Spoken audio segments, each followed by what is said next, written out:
Hello there. Hi. Welcome in. Welcome back. Welcome to the 20th of May, 2026. Hopefully you're doing well today.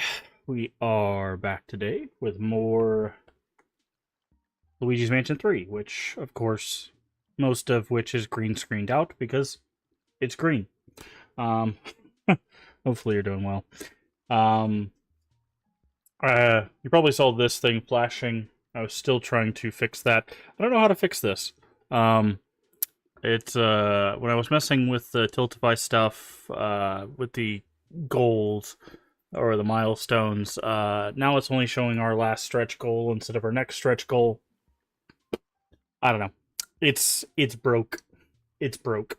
Um, but it's up there. That is just our final stretch goal. That is not our next stretch goal. We do have goals, but first and foremost, let's just talk about what this even references. We are all month long invisible game. Yes, the game is invisible. Um, but all month long we are raising funds for St. Jude Children's Research Hospital, which you can see right down there.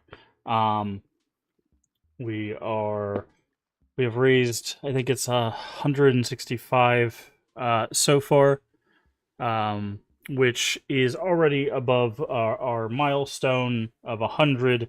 So we are working on our stretch goals. Our first stretch goal is at 200. I will go ahead and pull up our stuff here so you can see. Again, the tracker was tracking it properly, and then I messed with some stuff and it broke. But we have stretch goals at 200, 250, 300, and 400. At 200, again, all of these will be first playthroughs. I will do Resident Evil 1 Remake. At 250, I will do Resident Evil 0.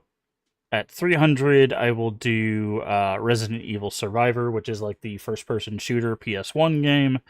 And at 400, I will do both Resident Evil Revelations 1 and 2. Of course, that is just extra incentives for donations, just extra goals for us to reach. Also, you see incentives over there on the left. At a $5, you can choose to stick a googly eye on my face. And at $10, you can throw a Jinjo at my face. So if you really want to disfigure me with googly eyes or hit me in the face with a Jinjo for whatever reason, you can do that. So a little bit of fun there. But at the start of streams, we like to talk about a little bit about the charity. So I'm going to talk about what St. Jude is, and St. Jude is, hold on, all three. And I will pull this over here so you guys have it. Doop, doop. But it is more than just one thing. It is a children's hospital, research institution, and a charity. St. Jude sees more than 9,000 people a year for treatment and research of childhood cancer and other catastrophic diseases. Thanks in part to better therapies, St. Jude has helped develop. More than 80% of childhood cancer patients now become long-term survivors. St. Jude conducts clinical trials and publishes research to turn laboratory discoveries into life-saving treatments. St. Jude was the first children's hospital to make major investment in pediatric cancer genome sequencing. Because the majority of St. Jude funding comes from generous donors, we have the freedom to focus on what matters most, saving kids regardless of their financial situation. In the years ahead, an estimated 89% of the funds necessary to sustain and grow St. Jude must be raised by ALSAC from generous donors. So, there you go. That is what St. Jude is. It is all three. It is not just a hospital. It is a research institution as well as a charity that helps all around the globe. So you can, your donations not only help children with cancer here stateside, they also help the research institution finding all sorts of treatments and all sorts of other things to help with all sorts of diseases as well as cancer treatments. So you are helping not only children with cancer, but children with cancer all around the world. So it goes to a very good cause, and that's why we try to do this every year that we can.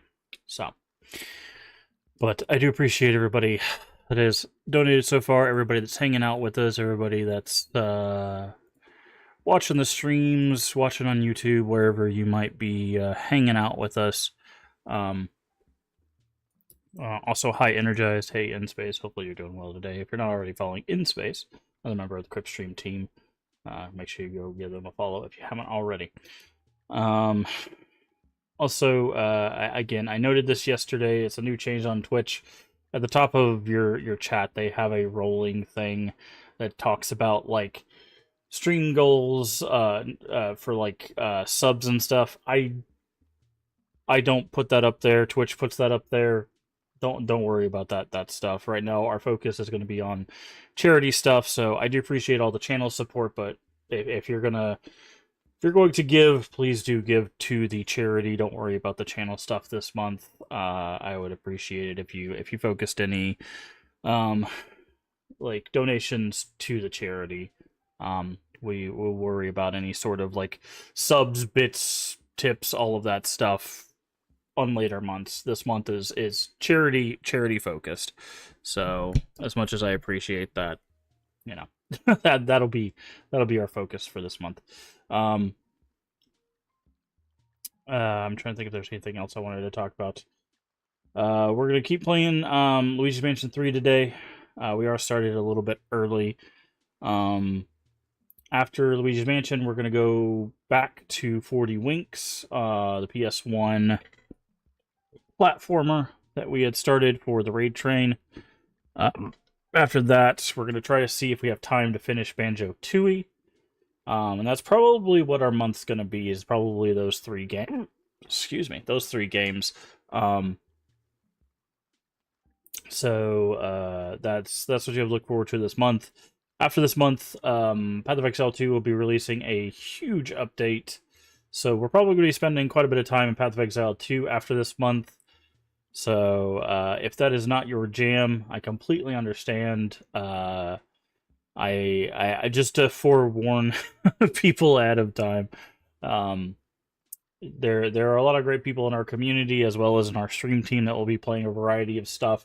As well as this month, there's a lot of people that are doing charity stuff this month with St. Jude. If you want to go check out what they're doing and take part in their incentives and in their charity drives and have fun with their communities, please do go check out other members of our stream team that are also taking part in the St. Jude stuff. They have their own fun things. Some people are doing like the Bean Boozled stuff, I think, and some people are doing some other stuff. So make sure you're checking out the stream team year round, obviously, but also when we do these charity drives and stuff. It's kind of why we did the raid train. So you could meet a lot of the people that are a part of the stream team, because they are also raising funds for St. Jude and doing a lot of fun stuff as well. So I would appreciate it if you go check them out. And if I've mentioned this before, if we're ever doing something that's not your jam, feel free to check out other members of our community, other members of our stream team.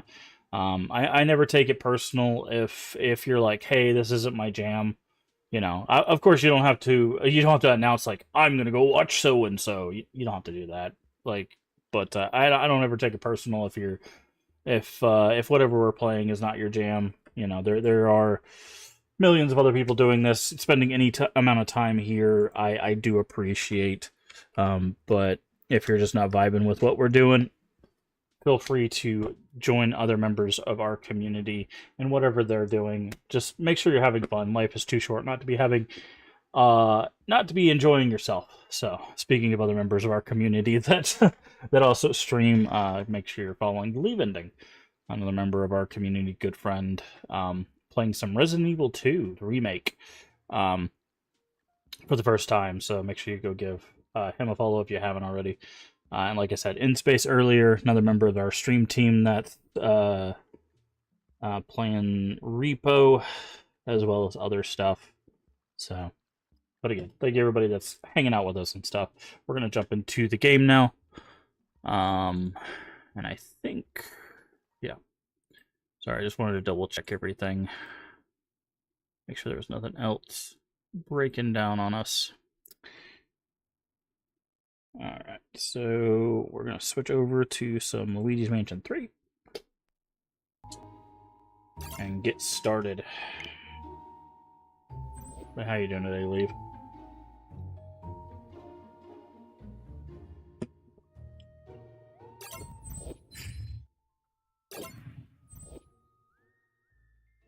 And in space if you're still here. Wait, why did it save 3 times? Interesting. Okay, I guess we go with this one.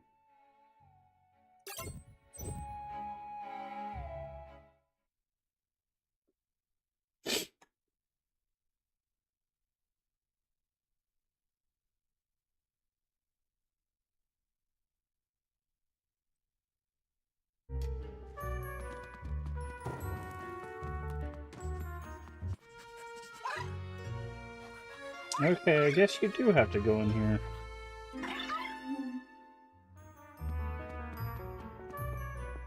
I just didn't really remember it.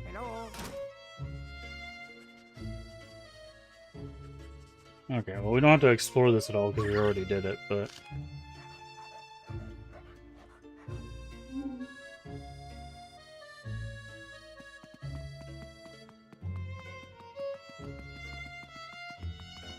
See those eyes up there, you see them?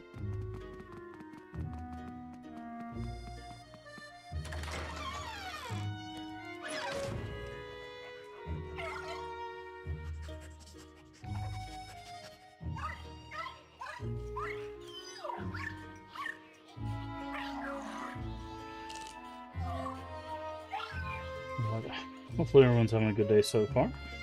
I was trying to bounce around some streams earlier and see how everybody was doing. I saw somebody playing some League of Legends. I saw somebody playing some Silent Hill F.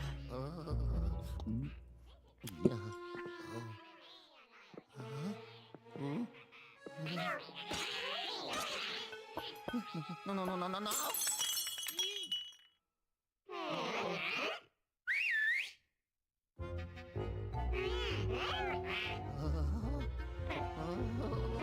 It's interesting. When I was watching the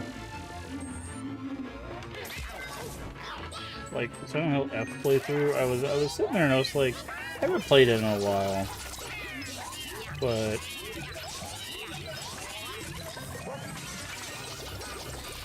I realized like that game actually looks really interesting. Okay, so you guys are like food fighting me. Which is... And I wonder if that plays in part like why,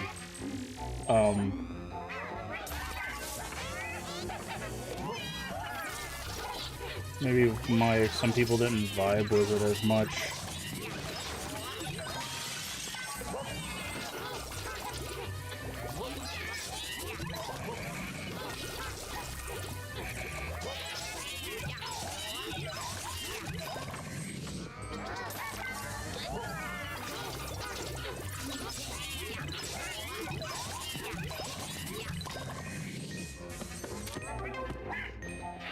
Because when we were talking about it, I realized, like, we were talking about kind of like the endings of that game and stuff, and I realized something about it, because if you've not played Silent Hill F without spoiling anything, the endings of that game take, like, multiple playthroughs, right? We were talking about it, and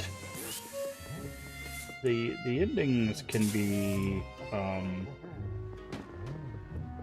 obscure to get, right? And okay, there is a chef ghost in here.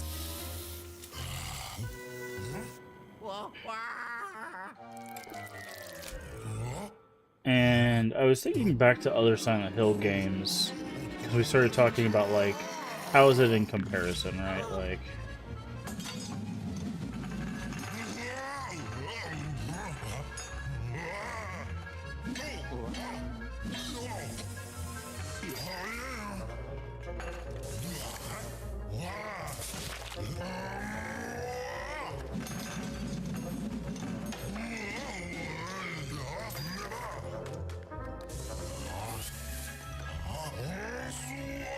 and I realized that, like,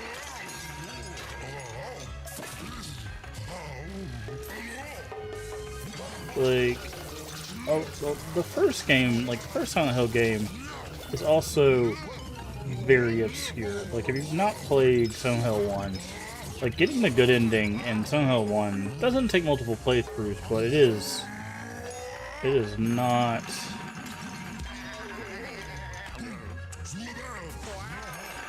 It's not an easy thing to find if you don't know about it, right?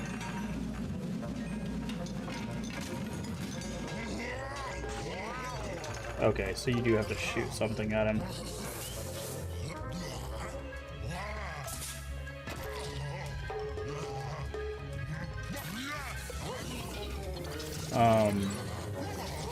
And it got me thinking about the other Silent Hill games. Like, how do they handle their endings?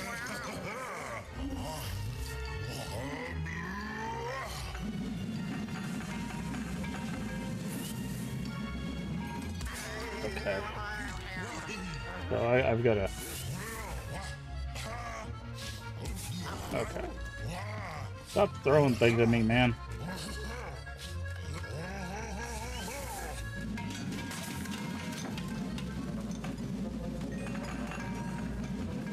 Jeez.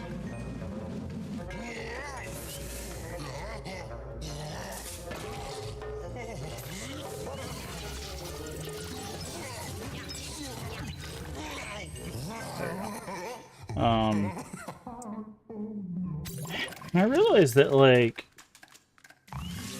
the endings of the different Silent Hill games, like, some of them, like all of them are pretty, like, obscure, right? But pretty much all of them except... Why is this rat taking our button? Well, that sucks. I think we're gonna have to lure it out with cheese. And, like... But, like, you can get certain endings your first time around, right? And I think that's, like, the major difference.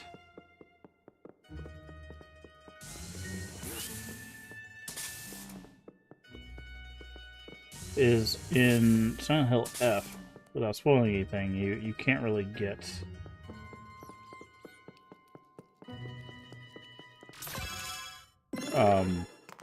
any major ending, right? Oh, yeah, I did it. Another one, yeah. Oh, no, no. No, no, no, no, no, no. Aw. Without a second playthrough at the very least.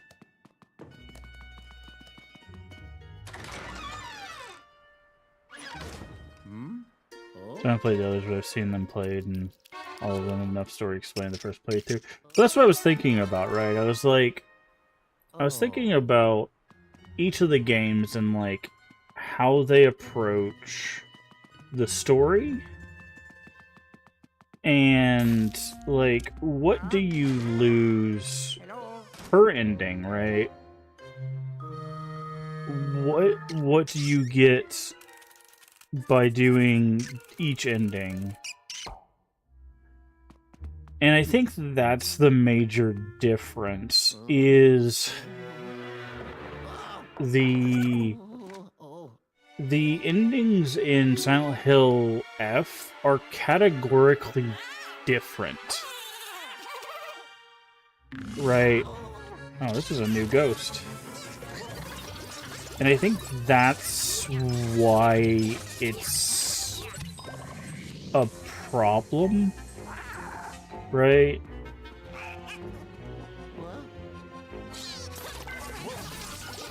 Oh, these are like the blue ghosts from 2. Okay. I was like, these are different ghosts. They're like the blue ghosts from 2 that throw stuff at you.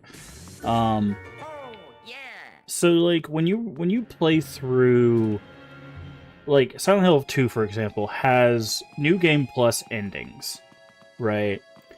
But when you play through the game itself is not categorically different. It's the same game.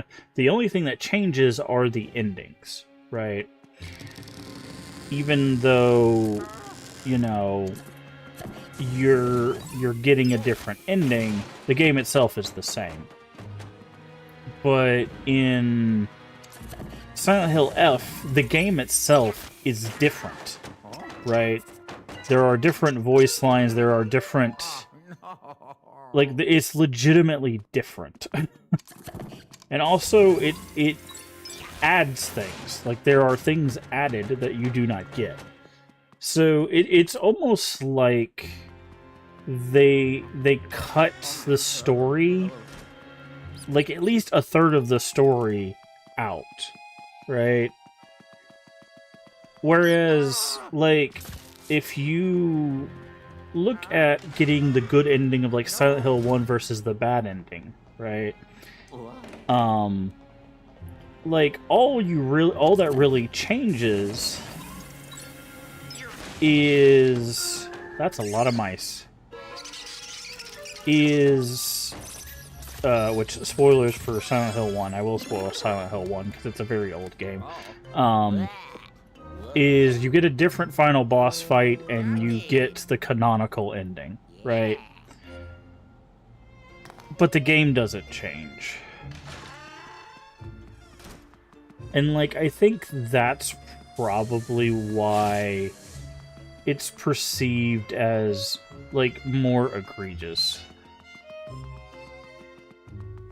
Is because, like, you pretty much legitimately have to play Silent Hill F multiple times to get a satisfying story.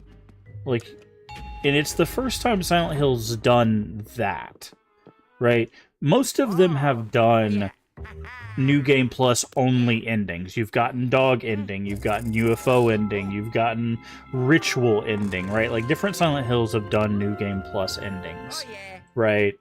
But none of them have locked a... Why don't you come back to the store? Okay, let's go back to the lab. None of them have locked story, like a chunk of story behind a playthrough. They've locked extra lore, like through an ending, but never the actual story, right? And the problem is they did a thing here. Now, I'm trying to think. They did a thing here where they kind of had a problem with the gameplay loop of, if you don't vibe with the combat, you're gonna like not want to do the repeated playthroughs, right? It's the same problem with a lot of games. Like, if you don't like the core loop, you're not gonna want to do it again. Now, they have introduced story and casual difficulty for people that want to experience that easier, but human sucking up stuff. Pockets bursting with all the money. Perfect solution. Give it all to me. Okay, now you're opening the shop. Can we do something with the currency now?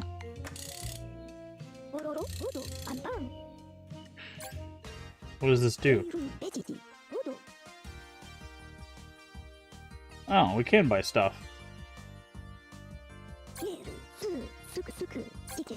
Oh. So we can buy stuff with money. Because, like,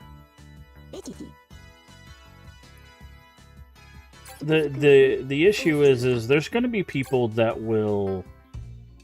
I realized it when I was thinking about Homecoming, actually. Because when I did my playthrough of the series, I was thinking, like, I really didn't enjoy Homecoming, like, playing Homecoming, right? And I love the boss designs of Homecoming, most of them, except maybe the giant plant thing, because it just reminded me of the plant from Resident Evil, which is also a very boring boss. Okay, now we can find booze.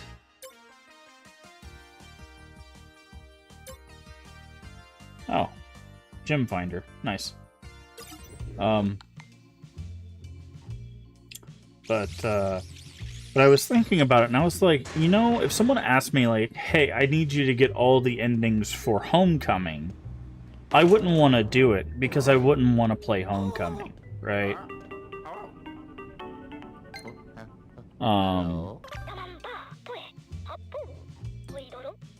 Indicates there's a boo nearby. Luigi's body made of material that's dubbed goo. Goo reacts to the frequency emitted by boos. If there's a boo hiding nearby, the goo will vibrate to indicate this. Okay. I feel the vibration, by the way, in the controller. Goodbye. You can also see it in the pack.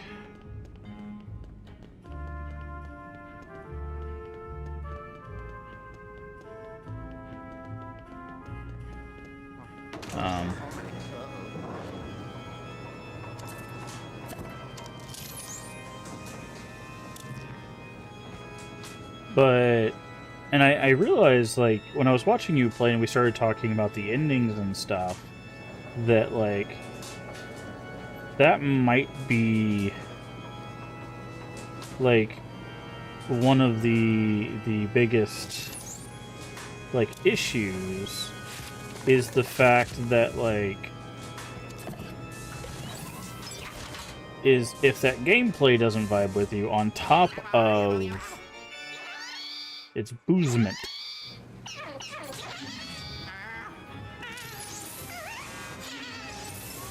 Do you fight them the same way? You do.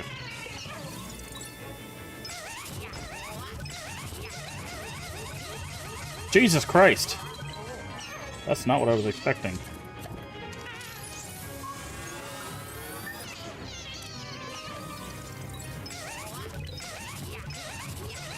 I was expecting to go full SmackDown mode on. So if I'm giving you 50 minutes or 20 hours and the rest is behind additional playthroughs convoluted, no one play it. I mean, yeah, that's...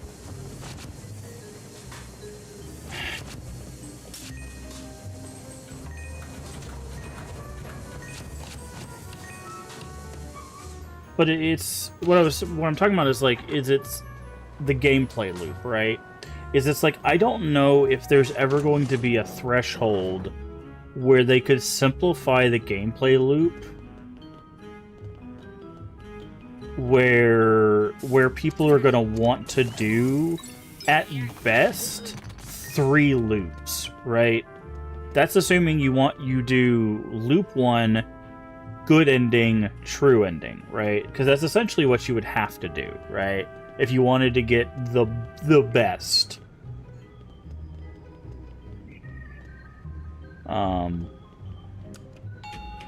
People hate Homecoming so much. The thing is, I don't hate Homecoming, I just didn't enjoy the combat of it. Which is why I'm comparing it to Silent Hill F, right? Because I know that's a big holding point for a lot of people with F, is they're not a fan of the combat. Which I completely understand. I definitely understand why people don't like the combat. It's very... It's got a feel to it. You like Homecoming Story? I feel like Homecoming Story tries to harken back to something that doesn't make sense with that protagonist. Got a perfect solution. Streamlining the transfer for you. All you have to do is access the VB to lab face-to-face in an instant. Oh. Oh, he gave us the fast travel.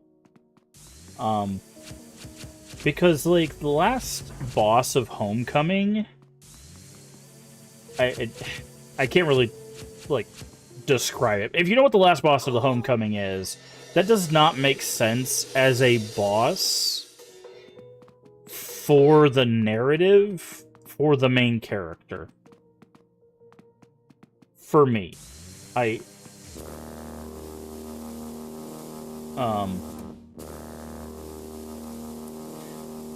feel like if the main character was a different character, that would probably make more sense.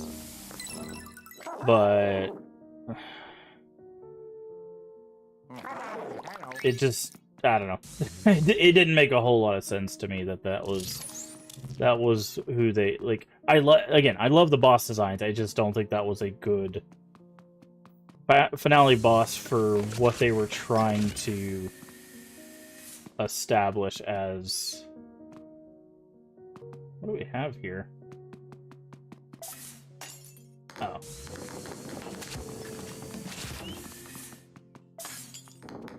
What's this? Okay, you have that. What are you doing with it? Oh, you're gonna put it in the safe. Got it.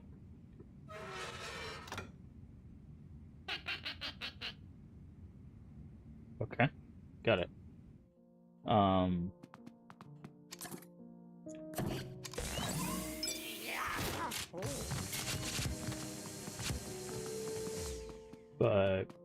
But I think what I was ended up realizing. Oh, I did that wrong. There we go. I think what I ended up realizing is the reason why Silent Hill F, even though it does a similar thing with the endings, the reason why it's more egregious is because it changes the story over time, whereas the other games don't. Right? So again, if you're getting the other endings in Silent Hill 2,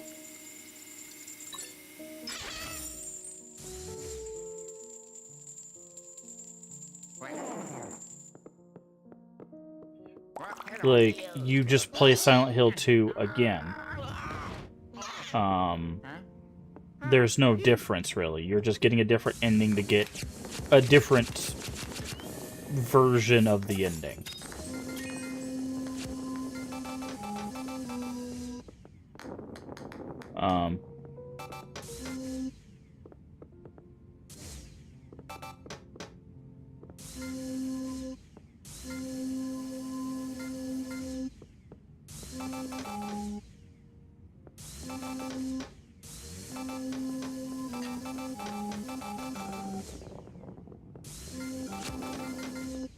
How do I do this?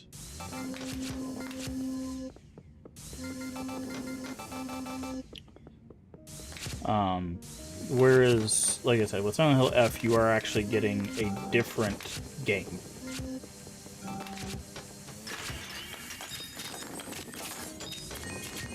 But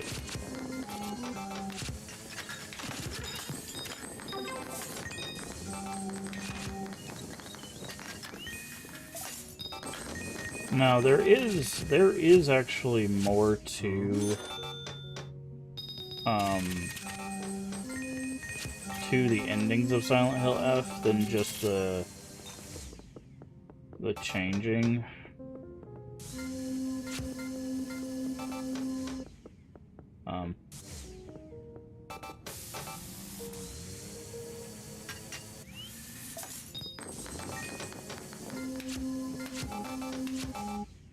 Of the, like, story.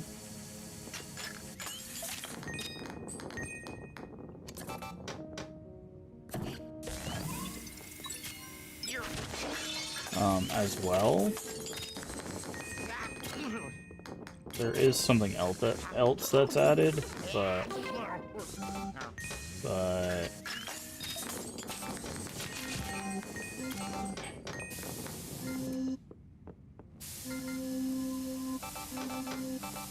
I don't know how I'm supposed to do this. It's very hard to aim.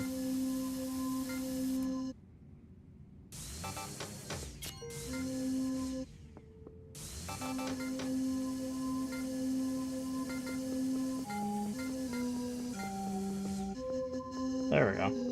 I somehow did it.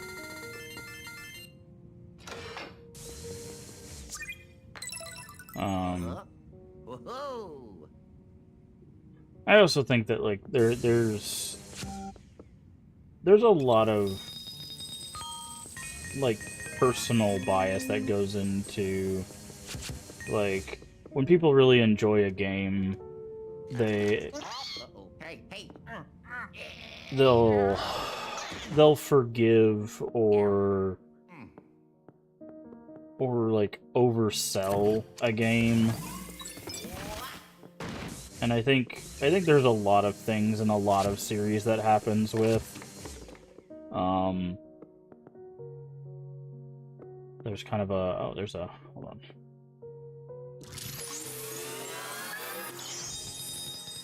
Like obviously it's an art form, there's subjectivity, right? Like you people fall in love with things. Because like I really like Silent Hill F. I obviously also agree that it's weirdly egregious to have to play through 3 times, right? To get a thing. Like I can see 2.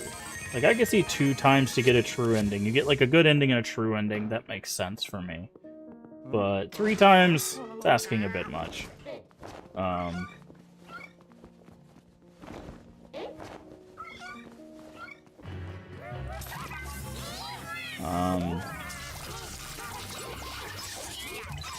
But Oh, yeah.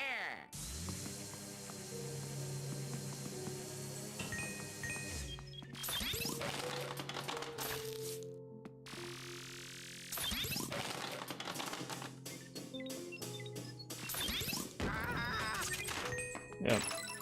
Whoa. Whoa. Each Symphony Night with the bad ending, get a decent game. Unlock a set part of the game with inverted castles like a bonus. Or a good game.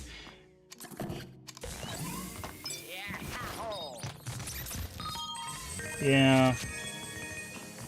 I mean, the thing about that though is the core loop of Symphony of the Night is the game, right?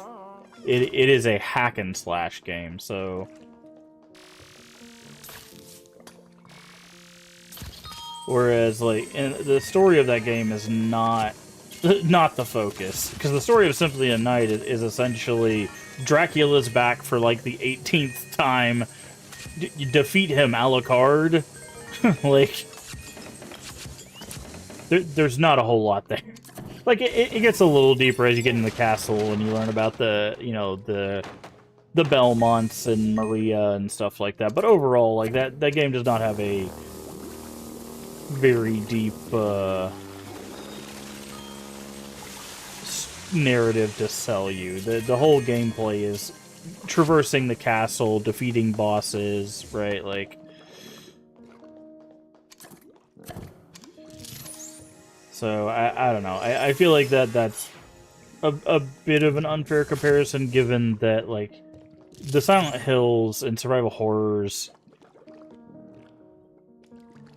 tend to have a the Silent Hill games tend to be much more story focused. Those games have never focused on mechanics, which is why the combat in Silent Hill games have been notoriously awful, right? Like those games have never had good combat. Like ever. Like that's been kind of a criticism of the Silent Hill series for the longest time, right?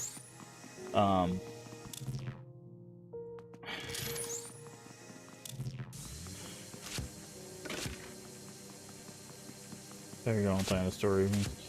Failures. Enjoyment of gameplay. Well, that's what I'm saying. Like that's what I meant by core loop, right? The core loop of the game is like the core loop of Silent Hill F is the like story of like the traversing of the city, the combat, and the story. And because that the combat is much heavier in Silent Hill F than probably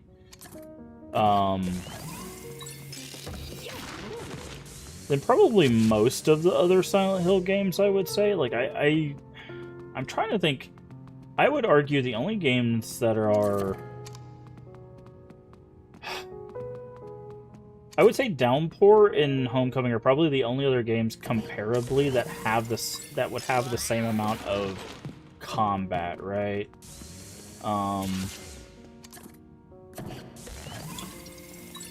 Like I feel like you spend more time running in Silent Hill 4. Origins much the same. There is no combat in Shattered Memories. Or is the one you're dreading the most? Honestly, if you put it on easy, which is what I did, and play through it that way, I actually really enjoyed my time with 4. I mean, that's just a personal thing, but that one actually did not go as bad as I was expecting it to. I cannot grab that, so...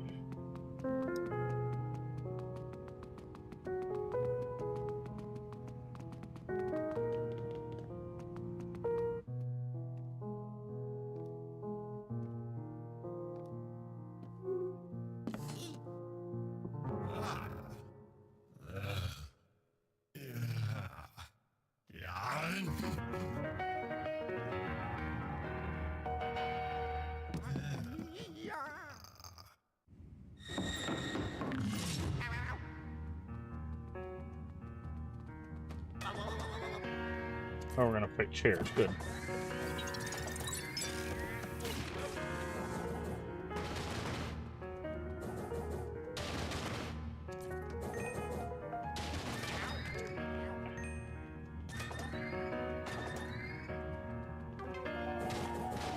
But, no, again, I also played a lot. Like, I played 1 through 3 before playing 4, so I might have already been in, like, the Silent Hill, like, headspace when I played 4, so I might have just been already prepared for what 4 was going to be offering, so there's also that. But, I don't know. It might also just be the case that Silent Hill F might have just also vibed with me, in kind of in the way that I think maybe Silent Hill 3 vibed with me, right? Because I know like Silent Hill 3 is some people's favorite. Some people are kind of meh about it, you know. I don't know. I enjoyed Silent Hill F enough to want to do 2 playthroughs in a short amount of time. And I've talked about it before, like, I'm not the kind of person to do multiple playthroughs of most games.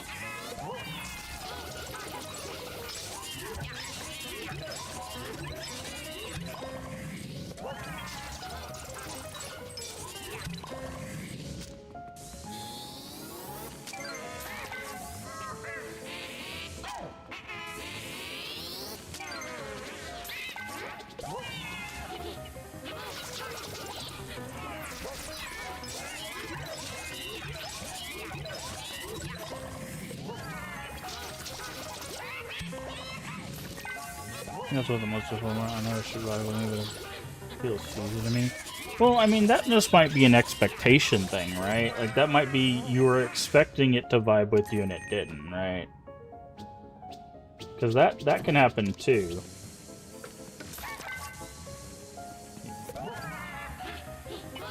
Because I've had that problem quite often, where, like, I'm like, oh, this will be a game I really enjoy, and then, like, I play the game and I'm like, it's okay. It's not what I was hoping. You know.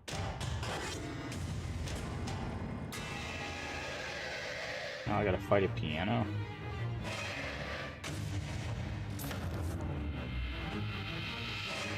Did they rehash the... This seems like a rehash of the boss at the top of the tree.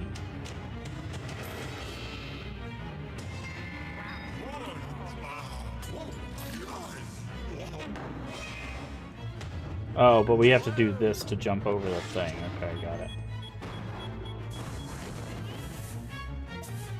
Oh no, okay, they did add an extra mechanic here.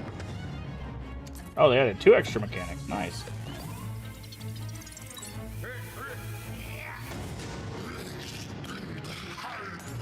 Nice.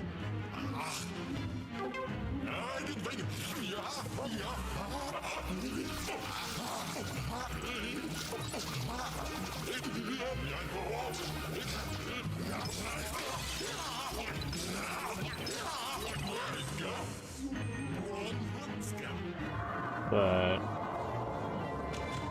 And that's the thing. I can understand that disappointment. And I also don't think, like, you know, if it's not your vibe, like, I don't think you should pressure yourself into trying to figure out a way to like it or anything. You could just not like it, right? Like, I don't think, you know.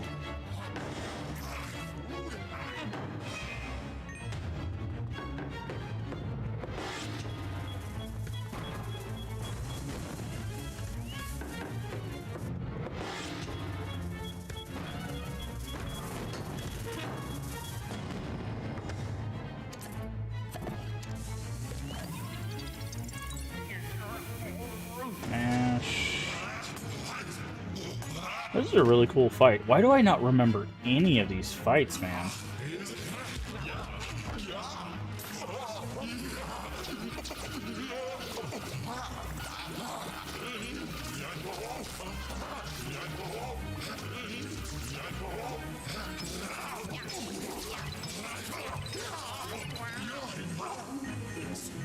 Felt old raising a teenager in a consoliding way. Maybe it's just too old to raise melodrama.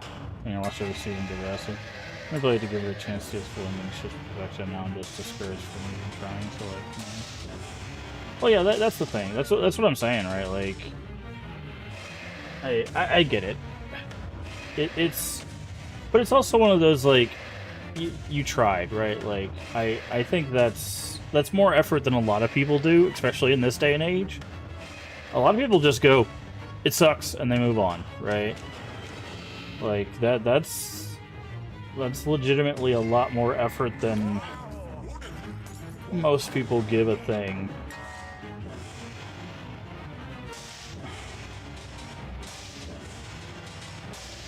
Jesus Christ.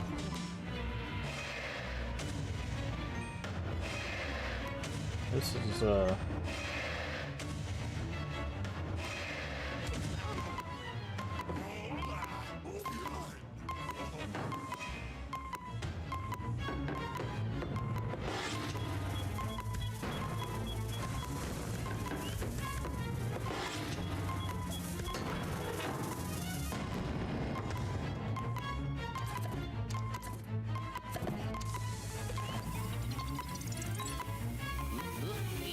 on the frame after the playthrough, he's already been like that. There's no chance for I end up arriving at the same conclusion.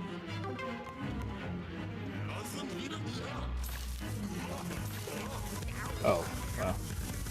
That's,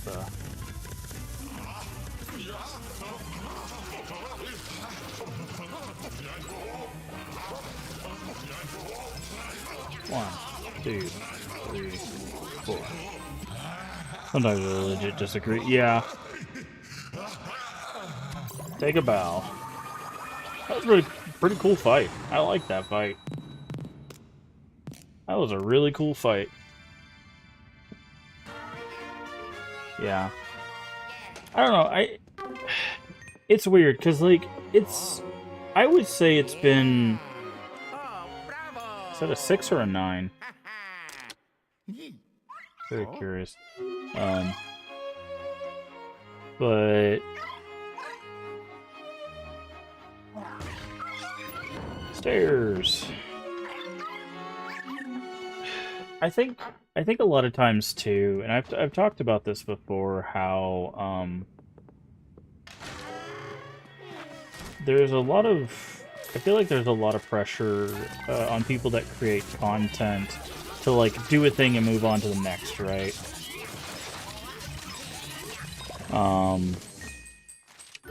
And I wonder if sometimes that's why we end up like forming quick opinions and having to move on. Because like I think maybe I'm misremembering, but I think when Lee recently did a playthrough of like his Silent Hill 3 playthrough, like he didn't dislike it as much as he thought he would, but like he still doesn't love it, right? Like he still wouldn't go as far as to like skyrocket up the charts or anything, but like I don't think he like dislikes it as much as he used to. And I think it's so much easier a lot of times for us to like just be like yes or no, right? Like dislike, like, move on with our lives, right? And this thing move.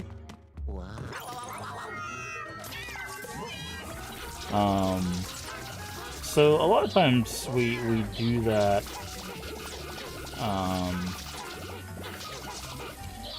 Kind of because it feels like we have to.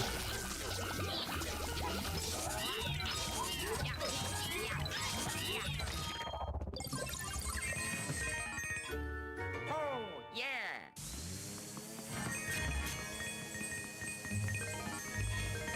Those are another chance for him because he did love it the first time he played it. Yeah.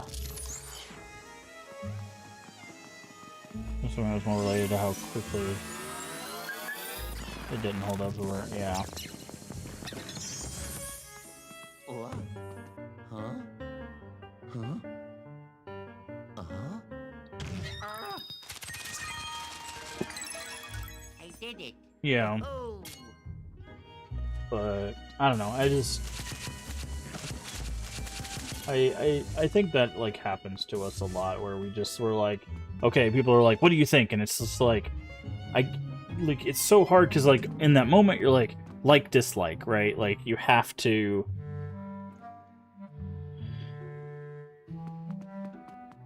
like kind of spit out like top of the head thing, but like in actuality you want to go deeper than that, right?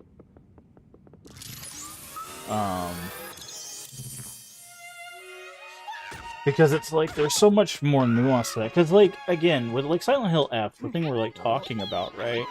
It's like I really like Silent Hill F, but I also think there's things that like I think it's too combat heavy for the story it's trying to tell, right?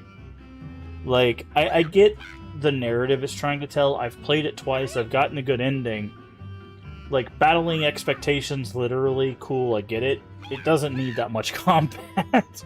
Again, it actually runs into the Homecoming problem for me, where I like parts of Homecoming, but the combat is just not where it's at in Homecoming. Now, I could have turned that down to easy, and I wonder if I had turned Homecoming down to easy instead of leaving it on normal, if it would have been as fun. It's like, you risk one of your friends. Probably best if you stay here with the lab. Take Toad to the elevator.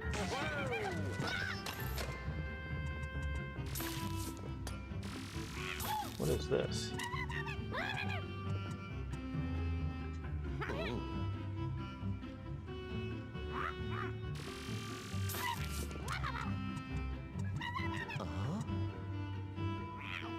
Okay. What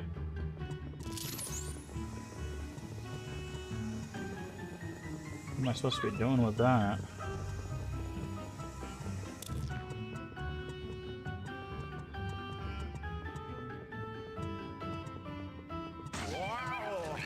Is it broken? Like, what am I doing with this?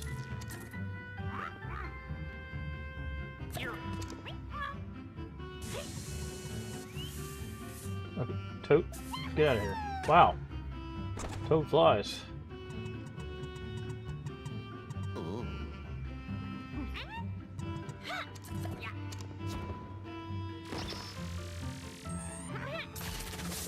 I don't know. I don't know what I'm supposed to do with that. It's got wires. I wonder if there's something like under the stage or something. But So it's like if someone asked me, it's like, oh, do you like this game, like Silent Hill F? I'd be like, yes, but right. It's just like there's a lot of stuff that I think would like it comes with caveats, right? Because I don't think Silent Hill F is a game for everybody because it's so combat heavy. Like I would recommend different Silent Hills to different people, right?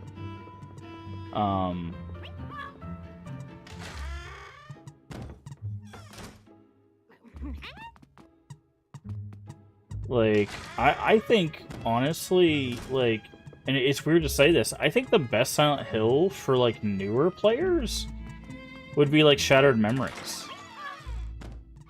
Because it has zero combat, has an actual, like, story that engages with you, the player, and doesn't require a lot of, like, lore insight. Right? Even though it's a retelling of 1, it doesn't require you to know anything about the world of Silent Hill. Right? And a lot of people would look at me and be like, you're absolutely insane. Right? Absolutely insane.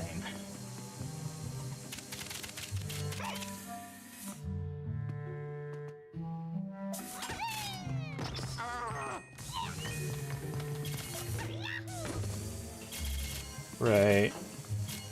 Because a lot of people would be like, oh, start with 1. 1 is the first game. It's like, yeah, but 1 is also clunky. Right? You're talking about a PS1 game from the 90s.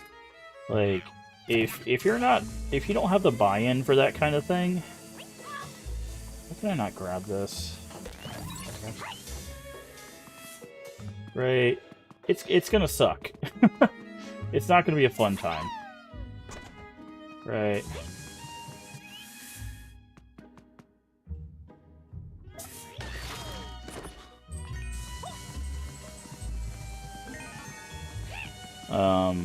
And then people are like, well, then do Silent Hill 2. It's not attached to any other game, or, you know, and it's the renowned one. It's like, okay, but then you run the problem of, you know, they still have to deal with, you know, the older controls and all of the issues of that, and then they're like, well, what about Remake? And Remake actually, in my opinion, changes the vibes of the second game quite a bit. So it's just like, that's a whole different conundrum. It's like, are you willing to deal with a different vibe of 2? So it's just like, you know, and I don't know. I don't think there's a lot of, like, the correct answer when it comes to that, even that question.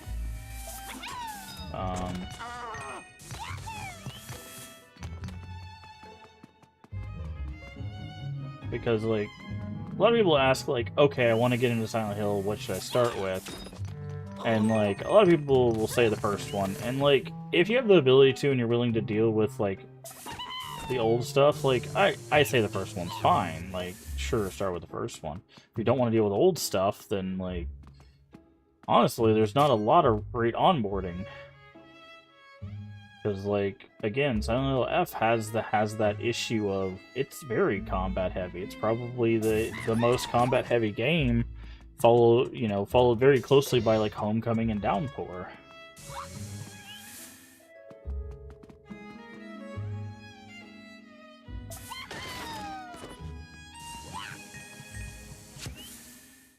So, but then again, if it's somebody who's come from, like, Resident Evil, they're used to that kind of thing. Resident Evil is far more combat heavy than Silent Hill is in most cases, so...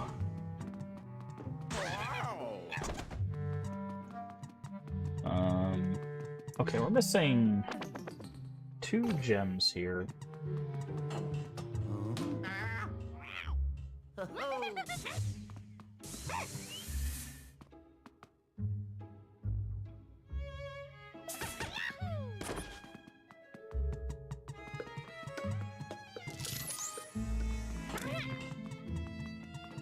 One is definitely dealing with whatever that thing is.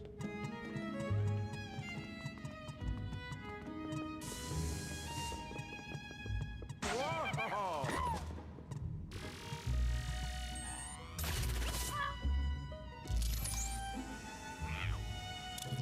Whoa!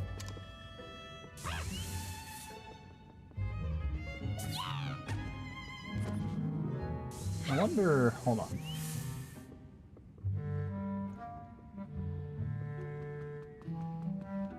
Can I shoot Toad up to...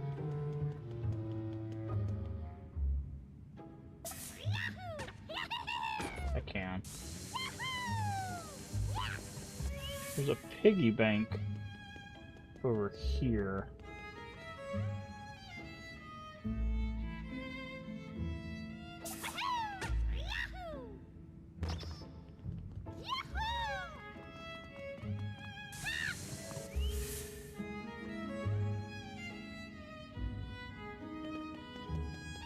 Hmm.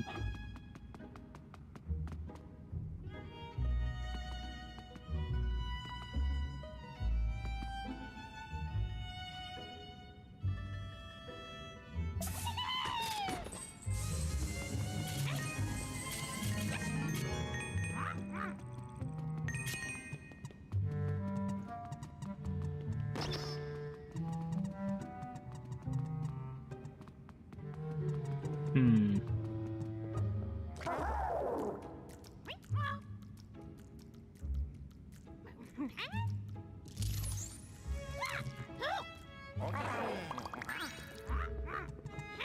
Okay. Still trying to figure out.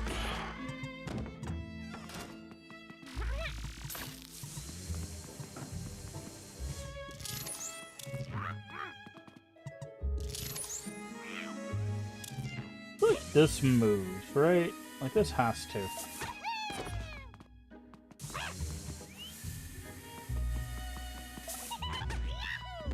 Ooh.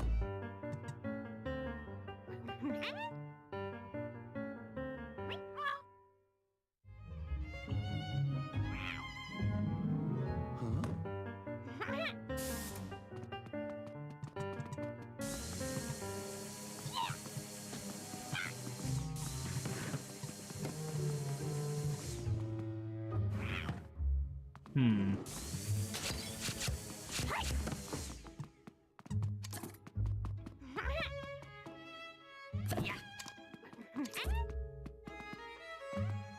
Hmm.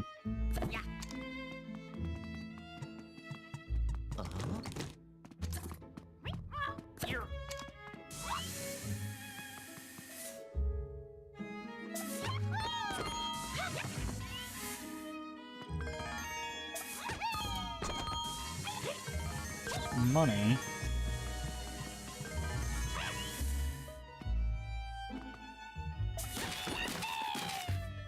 Books.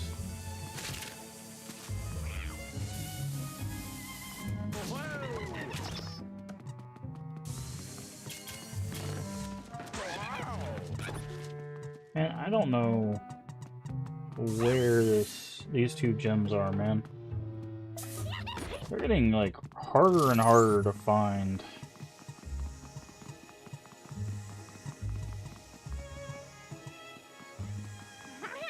Like I feel like one is behind whatever, however we do this, right? One's back there, and then one has got to be with whatever this is. But like I don't know. Like this is glowing like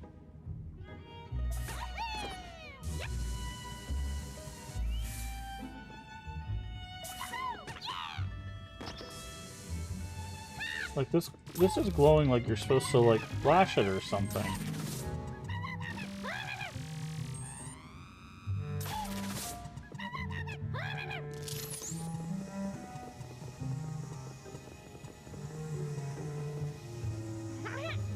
Oh, it's a plug.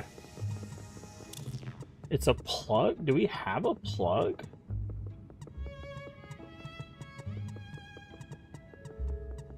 We have to plug something up.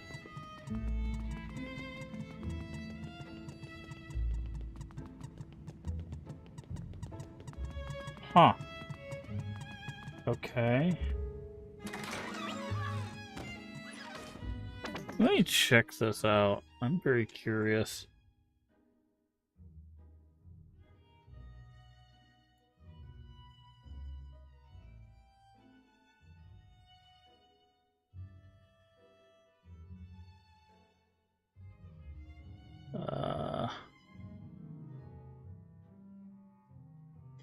What floor is this?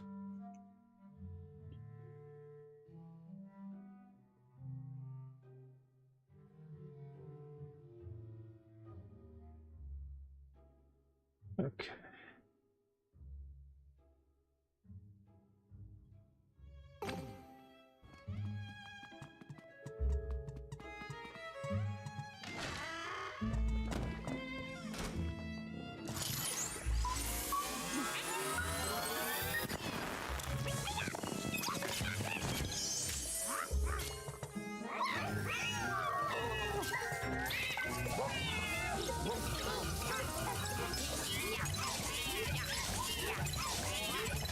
There we go. That's one. Whoa. Whoa. Got that one. Got that one.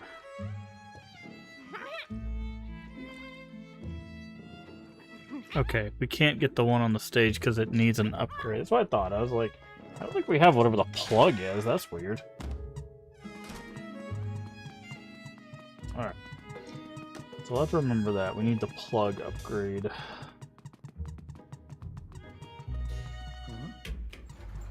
Okie dokie. Bye bye.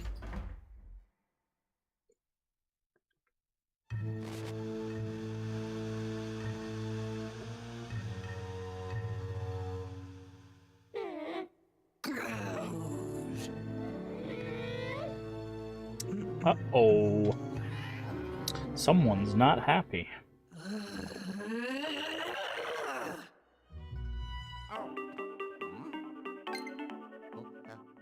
Hello? See, two Toads and Princess Peach. Oh, your big brother too. He's still captive. Seems like a bit of work to do. Why don't you say? Bye-bye.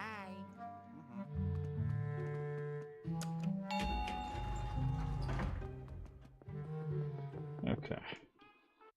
Oh. So it yeah. is 6 or 9. Yeah. Uh-huh. Oh. Keeps holding as it. Okay. So he keeps holding it like a 6. So I guess it's a 6. Oh, yeah. Castle McCrite.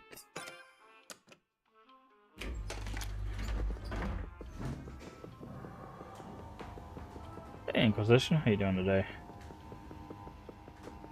Are you eyeballs deep in PoE research?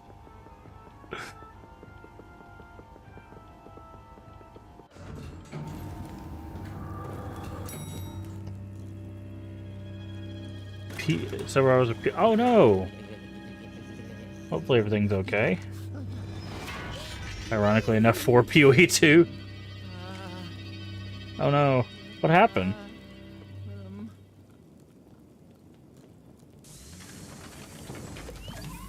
Hopefully it wasn't anything major.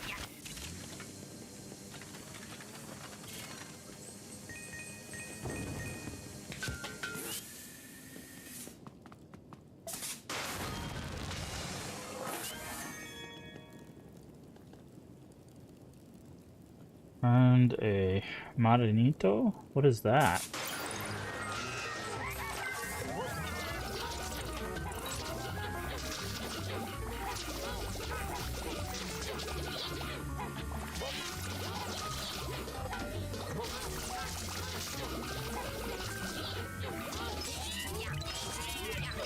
That seems to be shaped like a pig. Oh, nice. Airflow issues and ended up needing dusting and a dual radiator cooler. Ah.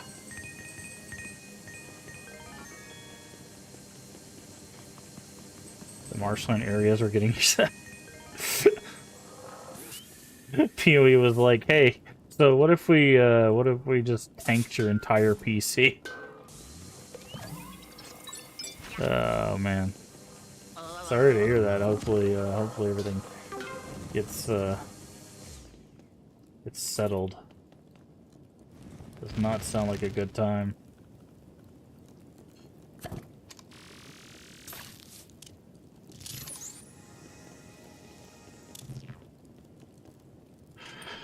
Gingerbread, spiced gingerbread molasses cookie. Oh, that sounds pretty good. I think I've had something similar, but not those exactly. Maybe you decided that it wouldn't accept a mixed set of identical RAM channels. What? That's some silliness.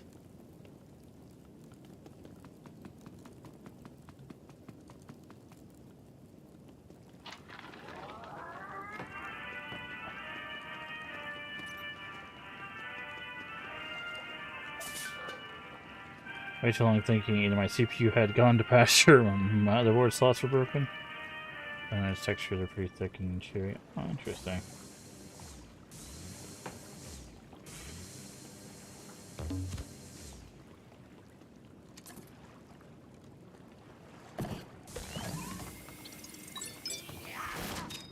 But I'm guessing you had to redo the, like, thermal paste and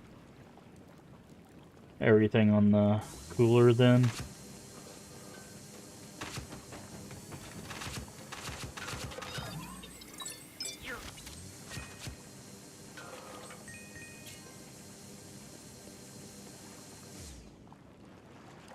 Reseated. Oh, reseated it twice. Yikes. Hate when that happens. Yeah, I had to get a cooler and it took like 3 reseats before it wanted to actually sit down. It was a pain.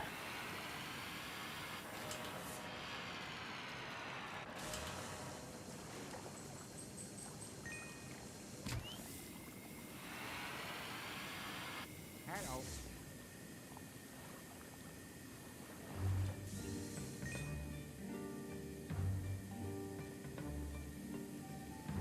Wonder, can I aim this at the big letter there? I can, but it doesn't seem like it's going to do anything.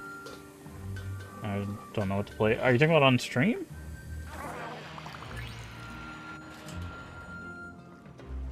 Or are you just talking about in general?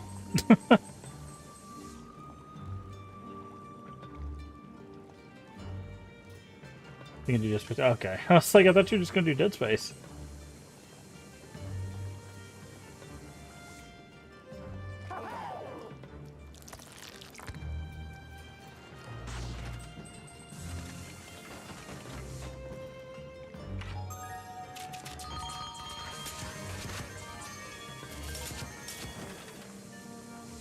Well, I'm a super big fan of D4 and see this becoming a staple for me.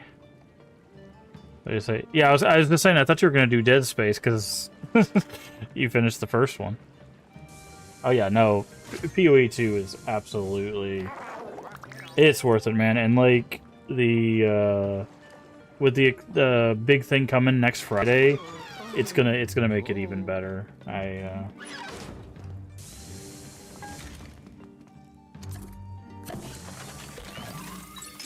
I'm very excited for it myself. But,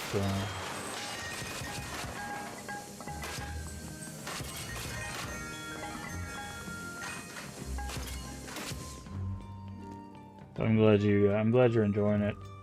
You do know how the leagues work and everything, right?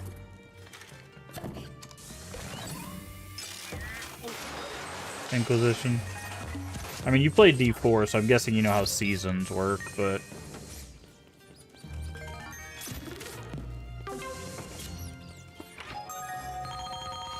Yeah, full season. Okay.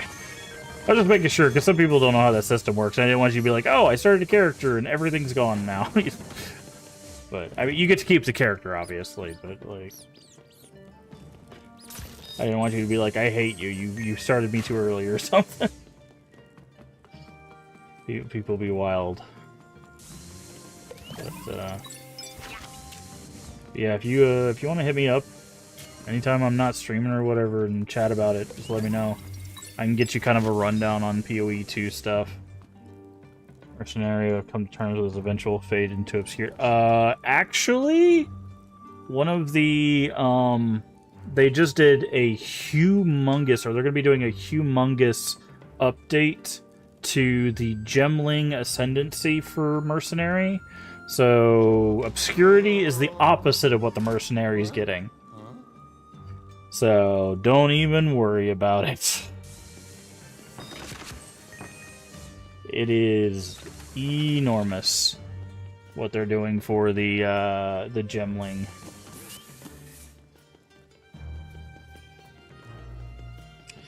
Yeah, it was weak. They're changing that. So the problem they had is the Gemling really didn't have anything. So what they're doing, I know this might be gibberish to you right now. I don't know how much research you've done.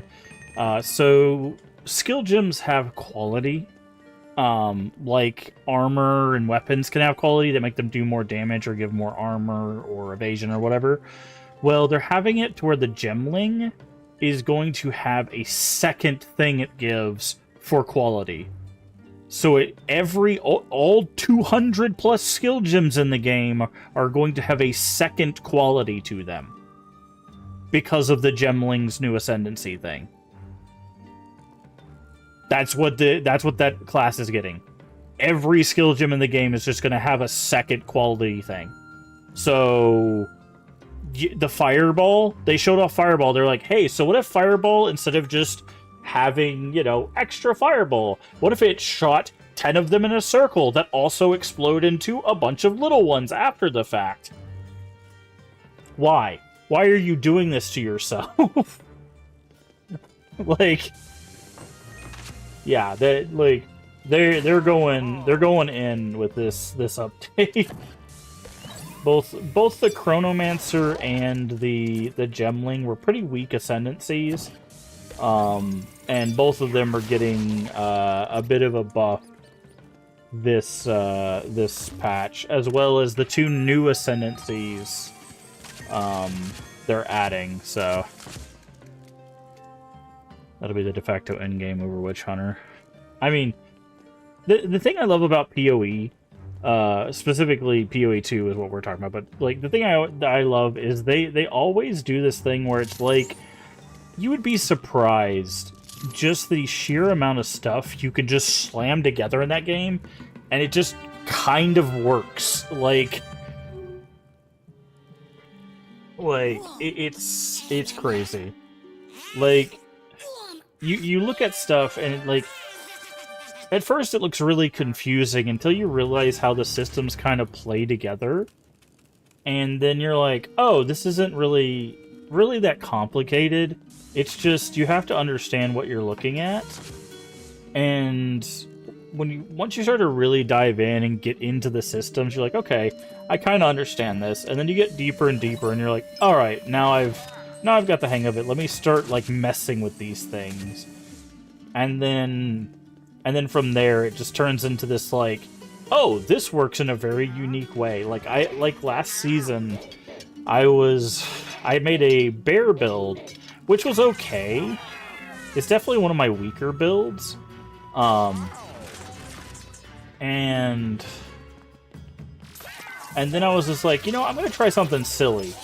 The thunderstorm that you can do it as a druid summons minions as one of its like little side effect things. I was like, what if I made like a minion build druid out of this thunderstorm thing? That somehow was much stronger than my bear build, which was much easier to understand. But it was fun because it's like I just got to mess with those systems, right? And that's what I love about PoE, is just like you just get to do stuff like that. You just get to kind of like mess with things, and things sometimes work and sometimes don't, and PoE 2 makes it even easier to kind of like fix those things.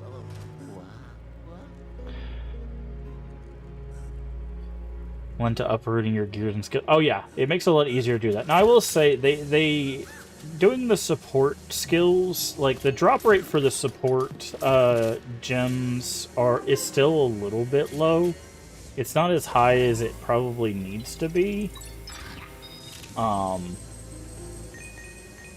But outside of that, I would say like pretty early on, like you're able to kind of fidget with stuff.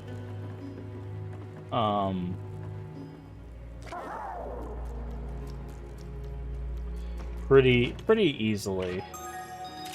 Like I said, if you're ever interested whenever I'm not streaming, just hit me up and we can go on about stuff. Because I've played when I first played and BOE 2 came out, I played basically every class because I was just like, all of this looks awesome.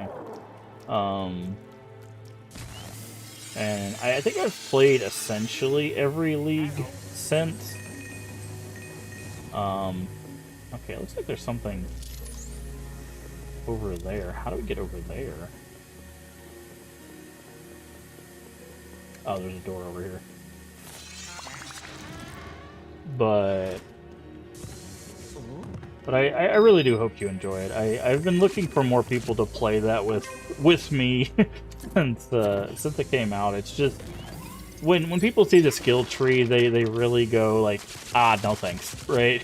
Which I understand, but I've been trying to describe to people like it's a pizza, right? It's made up of slices, and you really don't have to like go out of your slice to make like a good character.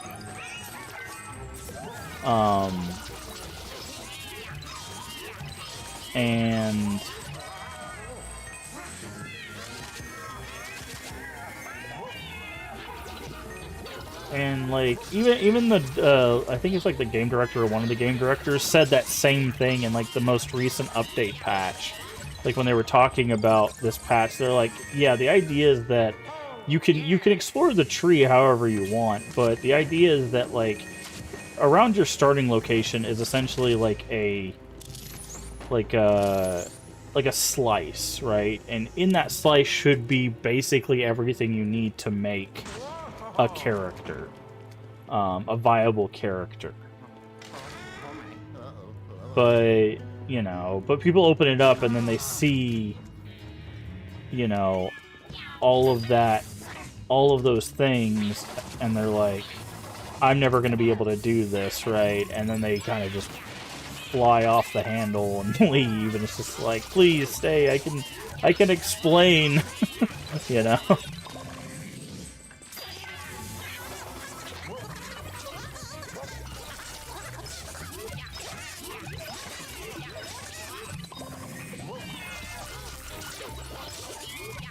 But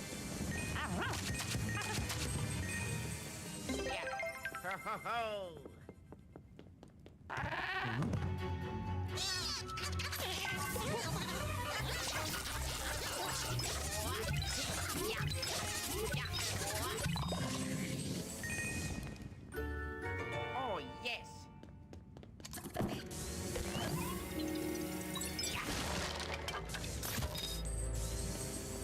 so are you thinking about doing Mercenary for the update, or is that just the one you started with? Mercenary's a pretty good starting class, like honestly, because I don't know if you've been watching what they've been pushing out. They're actually pushing out a new subclass of weapon for the Mercenary, which is the grenade launchers. So yeah, that's gonna be interesting.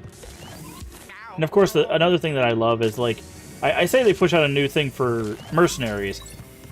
Anybody can use them, which is another thing that I love about the game. It's like, hey, so we introduced this new class called the Druid. He uses talismans. It's like, cool. I'm making a huntress that uses talismans now. Thanks, bye. It's just like, what? That's not what we said. It's like, you don't have to say it, bro. I'm doing it anyways. Ammunition management. So they showed off the gemling. One of the qualities that they showed off was that it was going to have, like, one of the extra qualities was, like, loads 2 extra ammunition was one of the qualities that it added to one of the rounds. But yeah. But yeah, if you do mercenary, the two things that they showed off that's really interesting, they're adding grenade launchers, and again, the gemling is getting buffed. So two things to look at. By the way, the Path of Exile has a YouTube channel, and they're basically every day of the week they're showing a little bit of all the stuff they're adding in 0.5. So I do recommend checking that stuff out as well if you want to kind of get a hint on what they're looking at. Or not what they're looking at, but what they're going to be doing.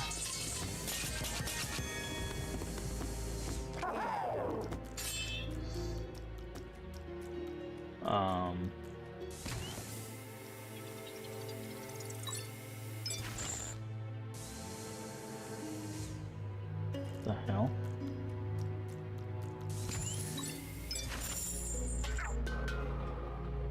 Nice. Definitely down. Get something going for the new league, though. Been trying to get to mapping at least before it starts, so I can get a grip for mid to late loop later. Oh yeah, so the mapping is going to completely change. Just to forewarn you, that is going to be completely different. That is what they're changing in 0.5 is the mapping.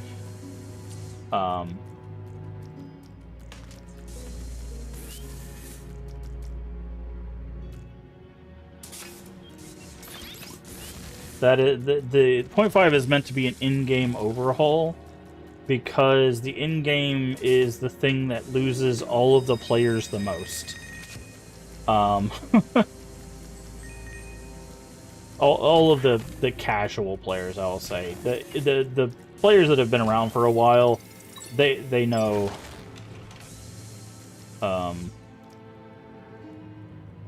They know how to navigate maps and stuff, so it's not really a problem for them. But newer players are pretty much falling off, or some of them are falling off at maps. They're just like, I don't know what I'm doing here. Bye. Yeah, so I wouldn't get too wound up about the maps. I would still look at how they work, obviously, but if you're like, there's a lot going on here and I'm kind of getting lost, don't worry too much about it.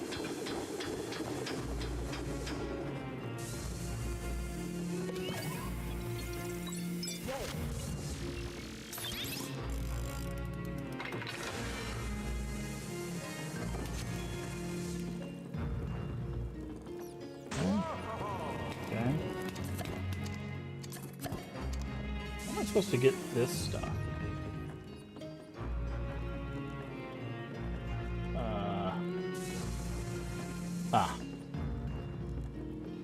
A brief step in the pool then. Yeah, that's probably the best way to look at it. Yeah, like I was saying earlier, check out which Worst mention. Oh yeah, Worsk is currently playing. Yeah, Worsk is also playing. I don't know if Worsk is gonna play when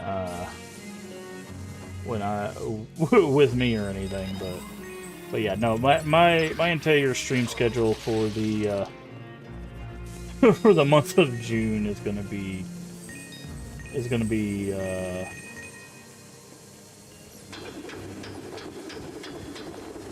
Path of Exile 2, so, but outside of that, I'm probably going to run other characters.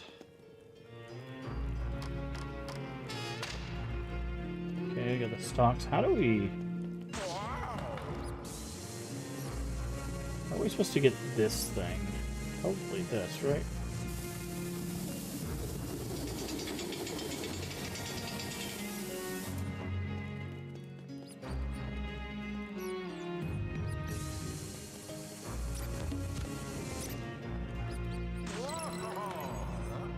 I don't think that's how you were supposed to do that. I really don't think that's how you were supposed to do that.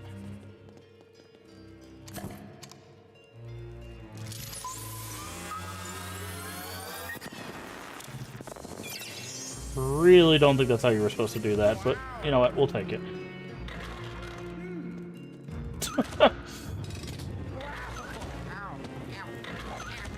Okay, these guys 100% shoot arrows at you.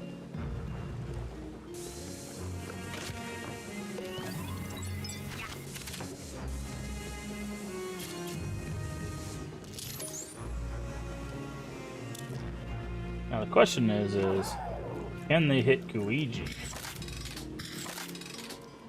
They can't, but Luigi can't walk over water.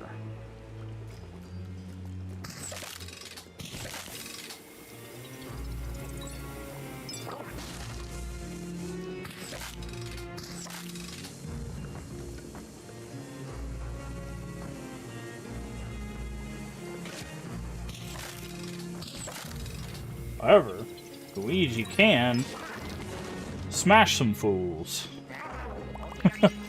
But, Osteo Witch?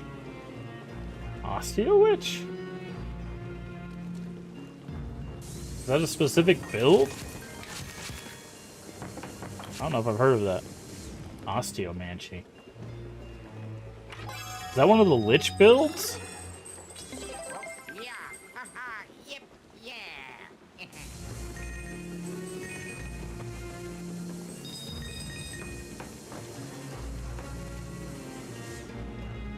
Well, yeah, I know what I know it's bone magic, but I'm like, is what ascendancy is that?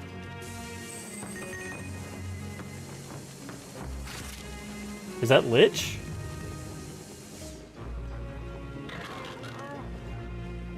Also, I love Witch. Witch is by far my favorite class. Play is one of the major aspects. Well, I would assume if it's the hell. Oh, well, that's a lot of red guys. By the way, I can't move, so.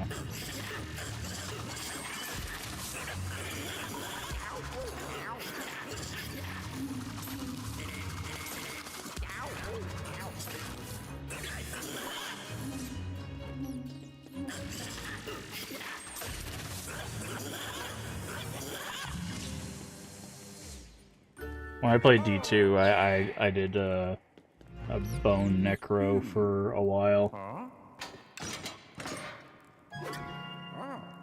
But no, I love Witch, which is definitely one of my favorite. That is a piranha. Why do I need a piranha?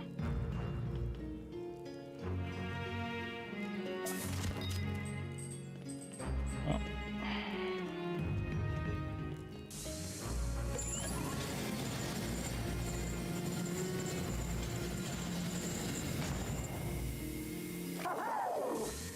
Okay.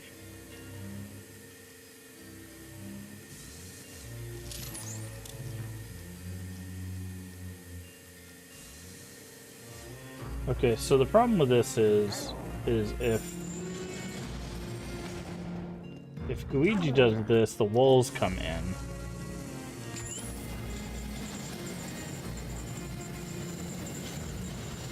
Well, hello. Right.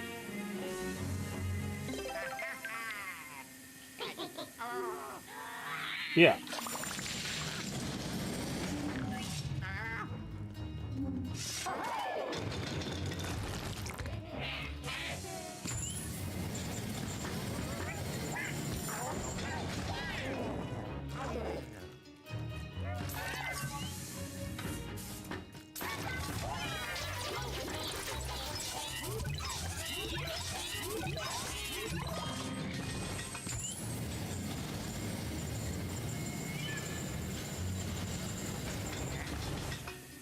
Okay. That's what I thought. I was like, hold on.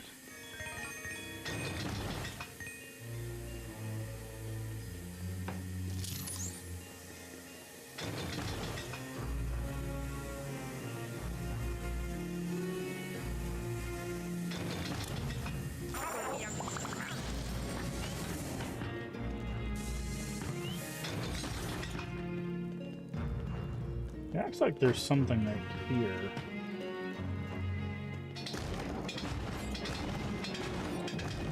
Guess not. Huh?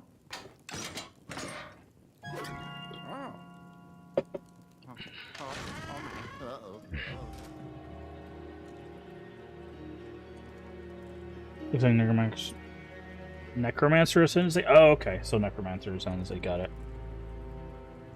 Yeah, I didn't know if it was Necromancer or Lich. Because I was like, I thought Lich was a lot of chaos, but I haven't looked at Lich in a while.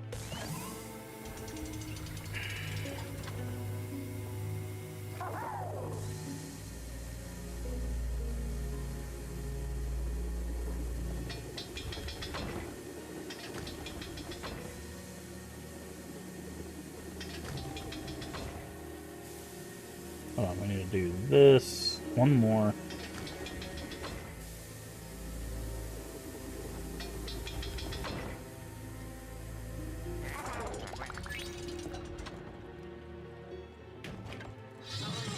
Well, that's rude. Also, oh, that's not what I wanted. Right, it switched back to Luigi.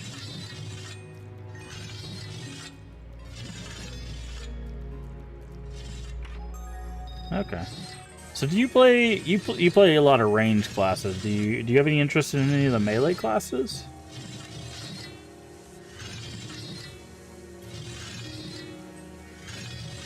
You don't have to. I was just curious.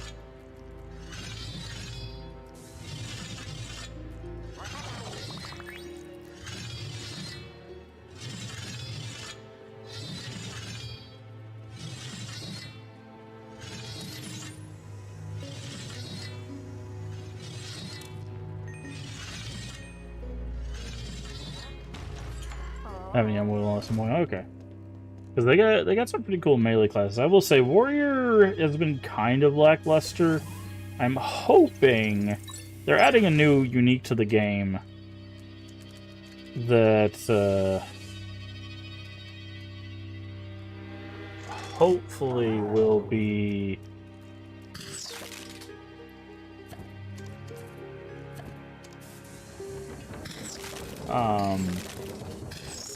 both easy to acquire, but also how are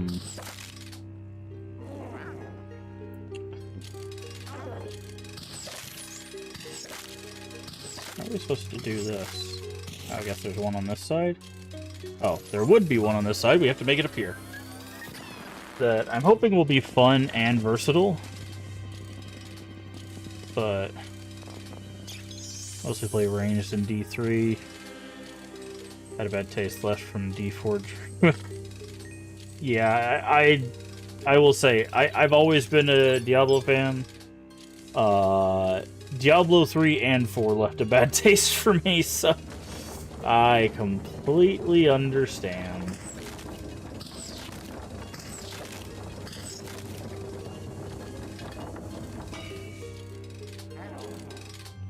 I am right there with you, friend. I wish it was different, but yikes.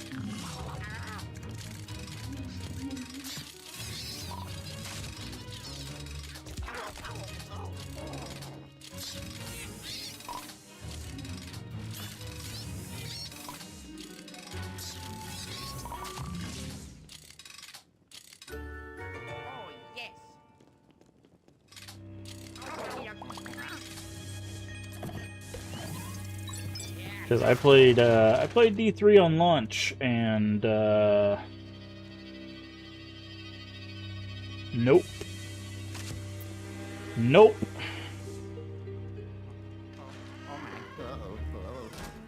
Nope.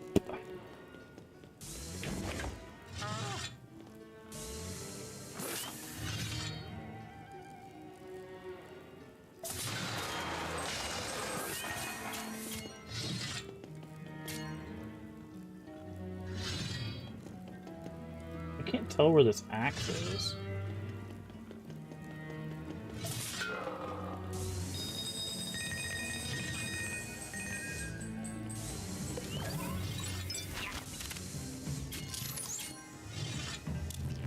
Suspect 3 is just because it was first on my PS3, so I got back. I went to 4 right before they released the expansion, and I was like, man, this is boring. Yeah. played out. Oh, you played after Reaper of Souls. Okay, so you played good D3. Got it. Yeah, no, I played D3 on launch. That was a flaming pile of garbage.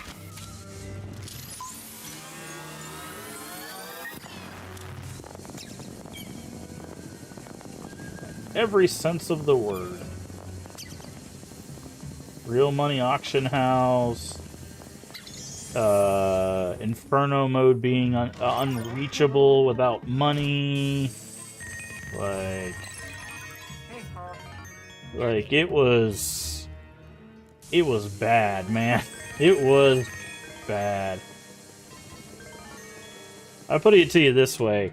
When me and my brother-in-law played, between the two of us, we found 3 unique items between 3 full playthroughs. And by full, I mean multiple difficulty playthroughs. Hell, like normal, hell, and, normal, nightmare, and hell. Yeah, normal, nightmare, and hell mode. Because that's the 3 before you got to Inferno, because there were only 4 difficulties at the time. We did normal, nightmare, and hell on 3 different playthroughs, and we found 3 uniques. Because the idea is uniques would sell for real money back then, and yeah, it was bad, man. Yeah, no thanks. But no, D3 now, like D3 now is fine. D3 on launch was so bad that they had to completely change everything about that game. Hello?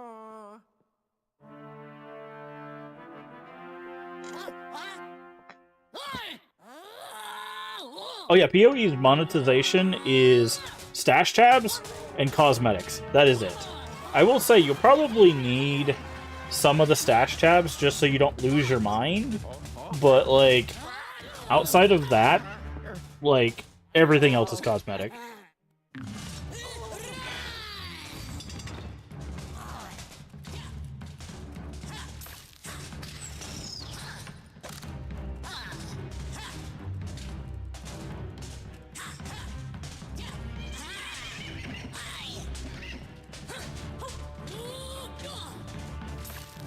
Okay, so his head comes out when he jousts.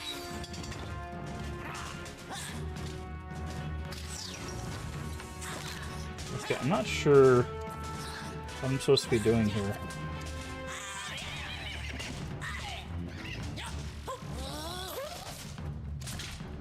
Oh, okay. I am literally jousting him. Got it.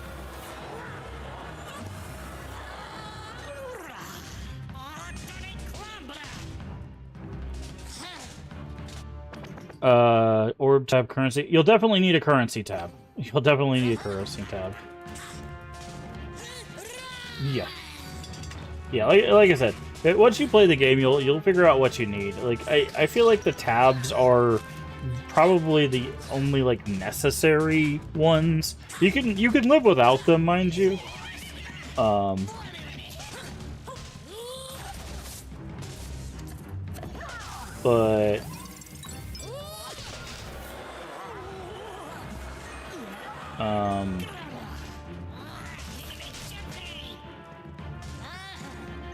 But you'll see what you need, and like the currency tabs are the cheapest thing in the market. Like they did that on purpose. They know how important they are, and they're like the cheapest thing in there. The microtransactions are like 5 times more expensive than the stash tabs.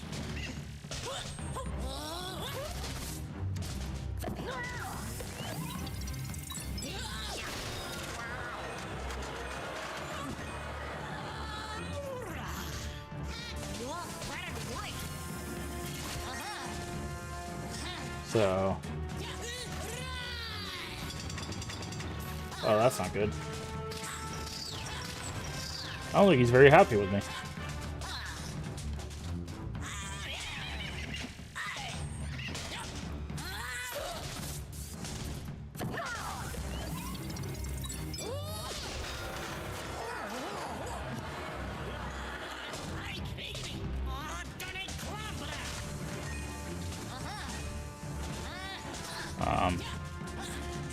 But yeah, I basically have all the currency tabs. Or not the currency tab. I basically, if it's a specialty tab, I have it. And I'll probably be getting the other specialty tab when it drops for the league as well.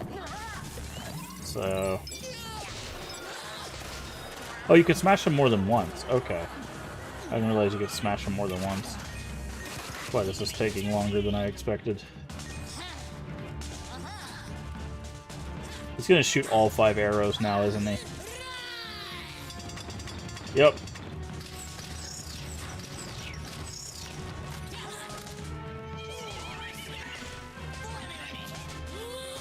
Oh, that was quick.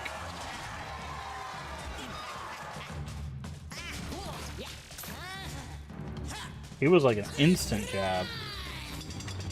So if I stand... Oh, I was like, can I stand here? It's like, no, you can't. He rides through there.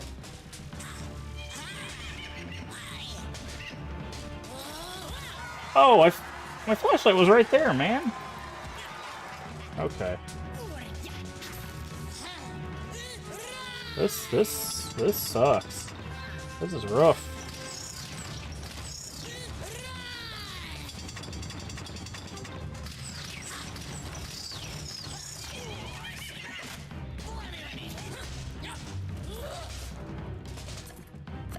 Okay, I needed to get some distance is what I needed.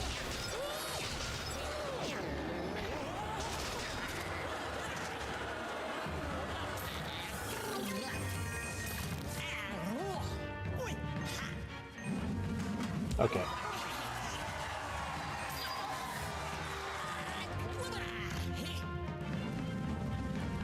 Spin to win over here. There we go. He's using his shield to scrape away. That's hilarious.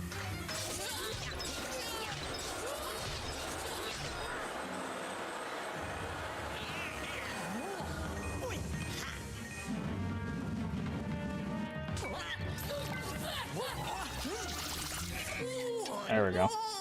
The king is dead. Long live the king. Oop. But,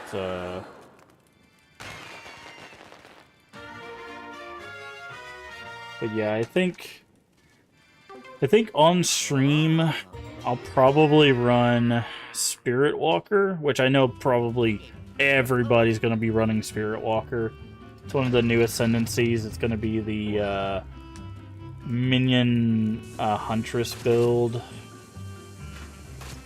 But if I end up doing co-op, if we do co-op, I might see if I can do... If I can get Facebreaker, I might do a Warrior Facebreaker build, or do Hollowed Palm Facebreaker, depending on how that scales. But...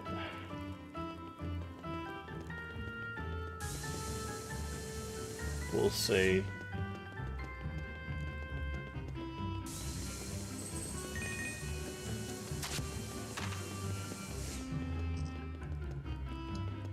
There's a lot of cool stuff, and they keep showing off stuff, and I usually do minion builds, but I try not to do minion builds when I do co-op, which I kind of failed leaving when we were doing our D4 stuff, because I was trying out the Warlock and then realized I was just building minions. The only reason I don't try to do minions is because I don't want to flood someone else's screen with minions.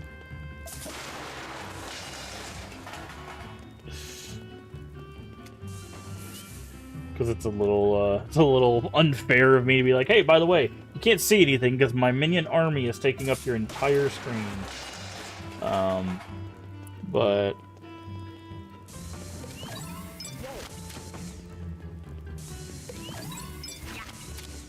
so I usually try to do something like melee or spell focused or something.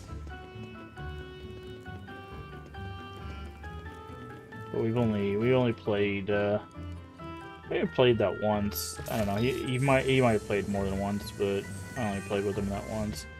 Alright, I need to figure out where these gems are now. I'm missing 2 gems.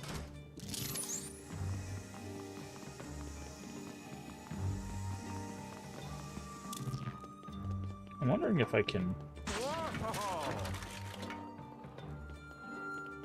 It acts like I could interact with something here? Oh, I guess it was the door.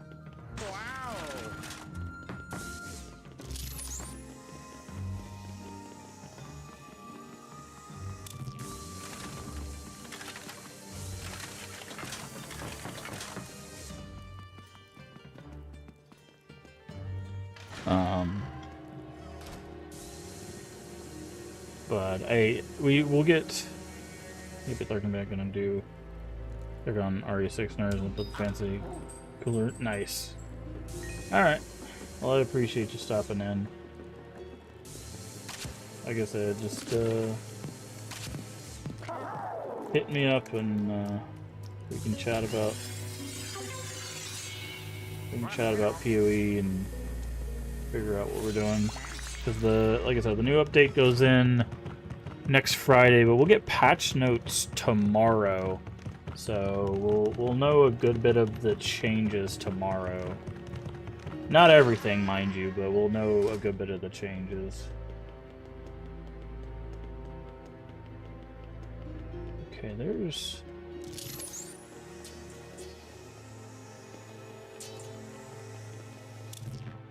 a path over here.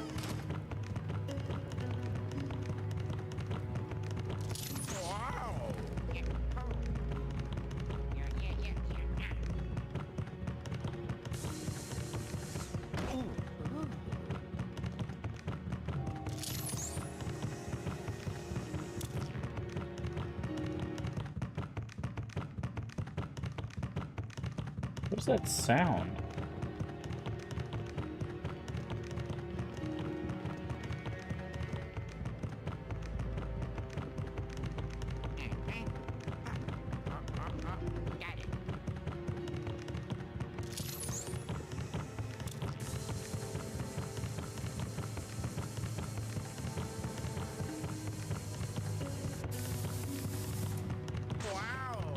I think this barrel is stuck.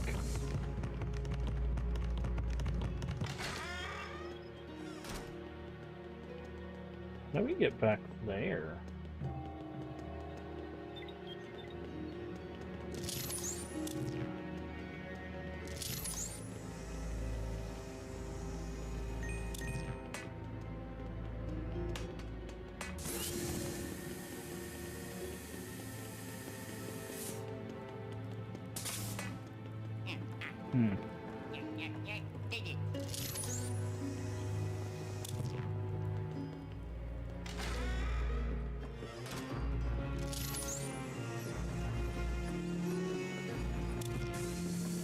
There's also this treasure we couldn't get to.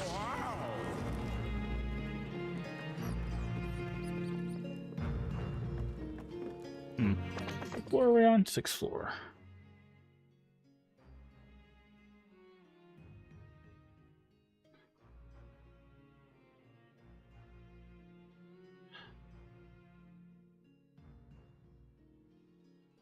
Okay, we have that one. We have that. We don't. Okay, extra suit of armor. We have the blue. We have green. We don't have purple.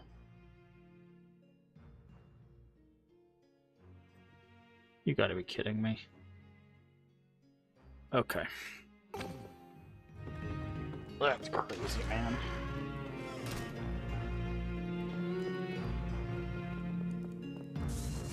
How are we supposed to get back across it? So we have to go forward now.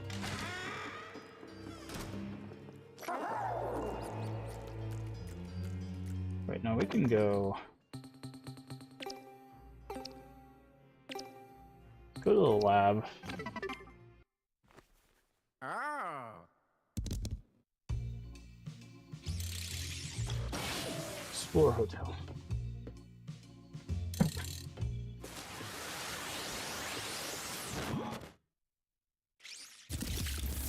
take us back where we were. Oh, it does. Interesting. Okay, good to know.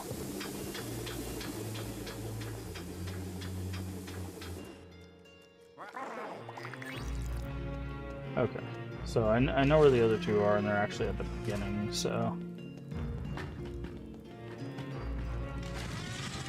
This game is, like, very obvious with some of them, and also very, like, hidden with others, which is very interesting.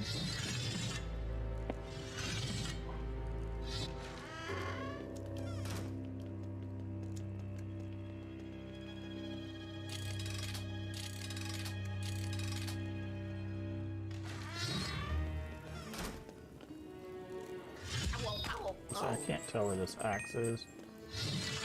I need to have a mark on the ground for that. Okay.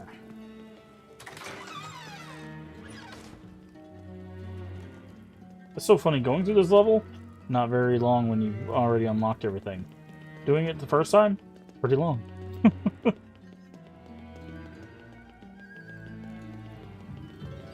Okay. So the first one is actually right over here. Or not the first one, but on the ones we need. I don't know how you're supposed to figure it. Okay, I guess if you shoot the light like that.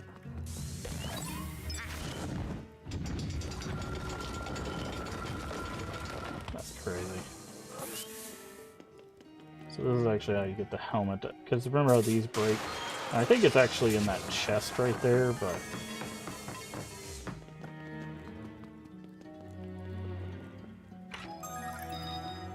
Yep. There it is. I did it.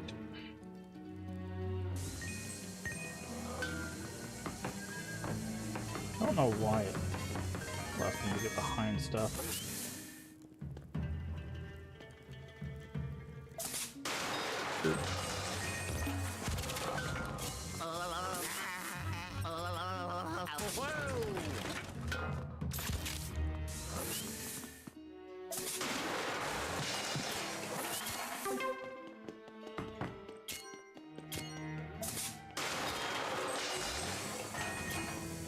Okay. So that's that one, and the last one is actually in the entryway. It's something that I checked, but didn't check.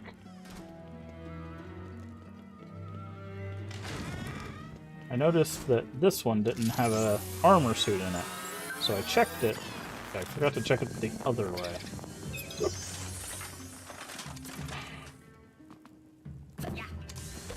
Which is this, and then, bam!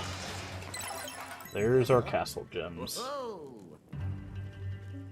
Alright. Now we can get out of here.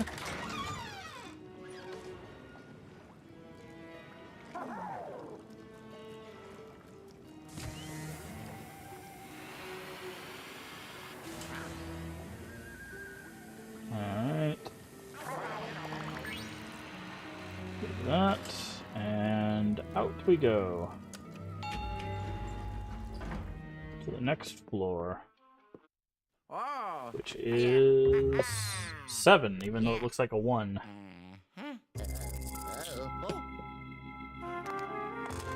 Actually, don't remember this game going in order. I thought it like jumped around a bit.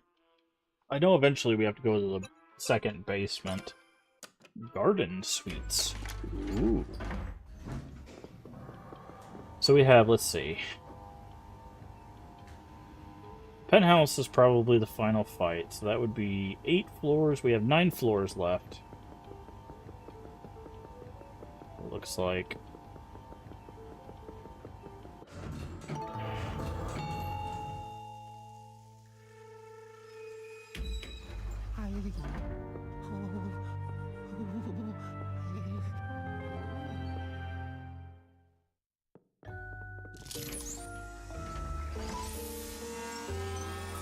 Huh.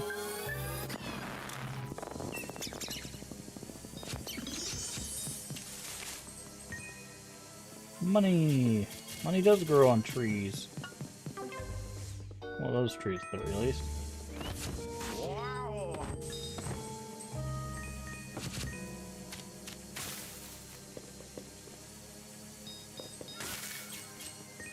Okay.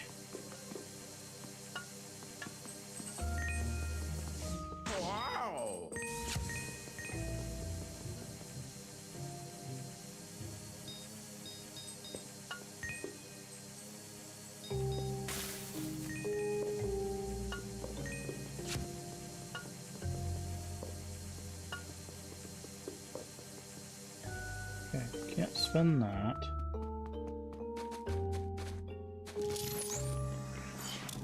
Whoa!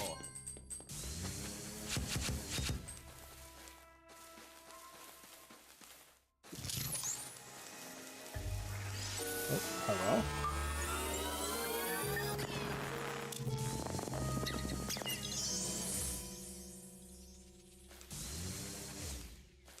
Pick that. Wow!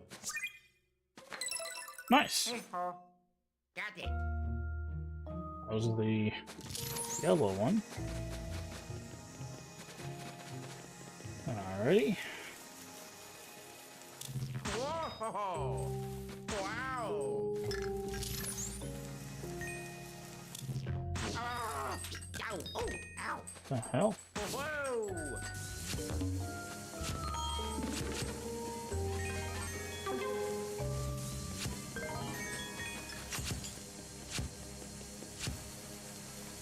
Wow! Wow!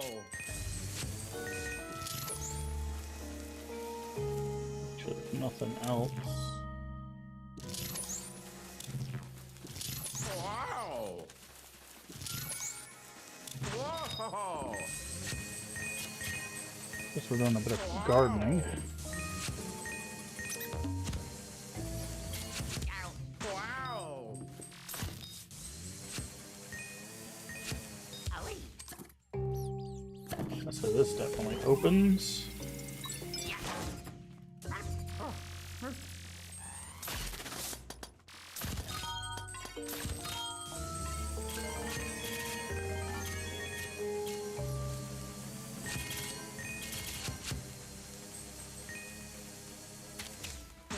Whoa!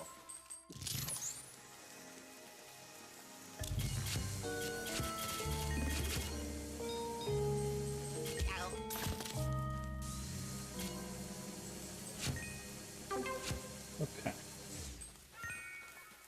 Well, this seems like a very short level. So the thing is just right in here. Hello?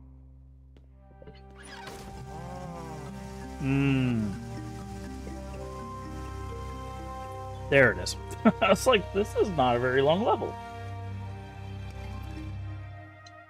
I was mistaken.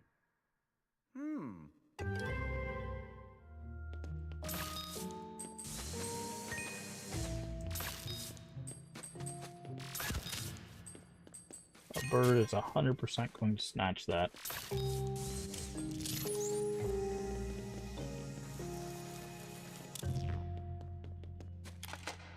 Oh, ah.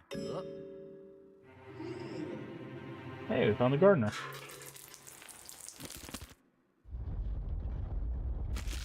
Ah.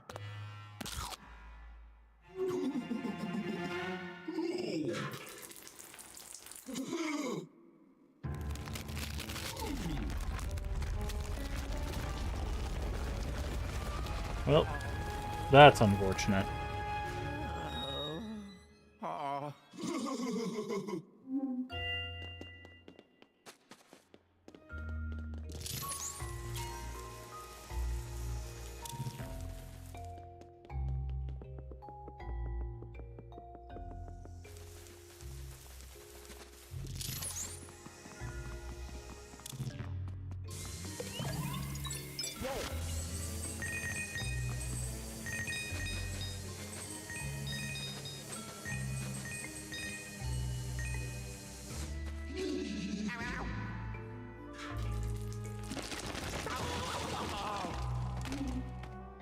Okay. That was rather rude of you.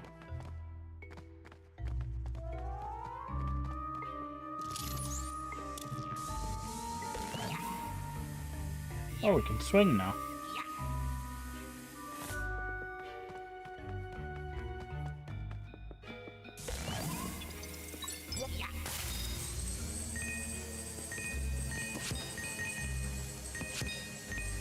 Whoa!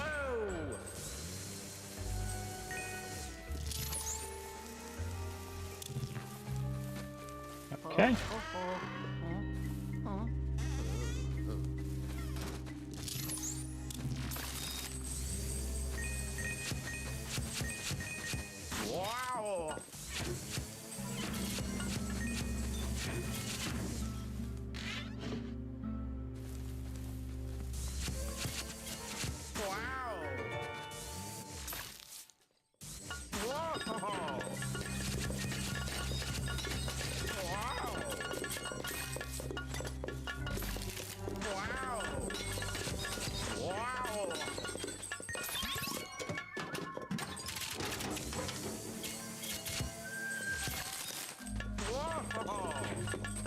Flash, smash. Thank you for the cash. Flash, smash. Even more cash. Okay, there's definitely something in here. Oh, Luigi can go in here.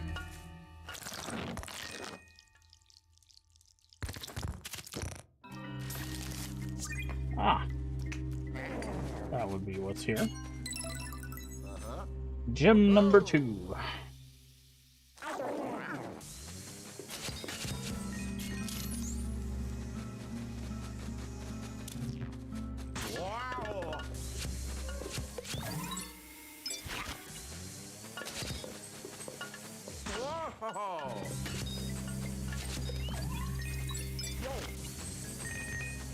Gotta take the things off the bed too, I guess.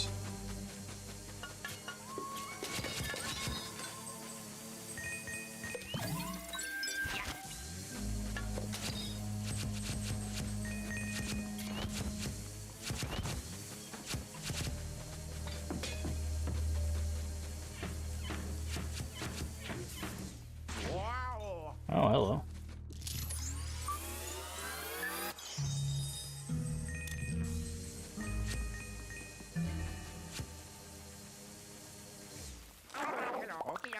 Alright. Oh.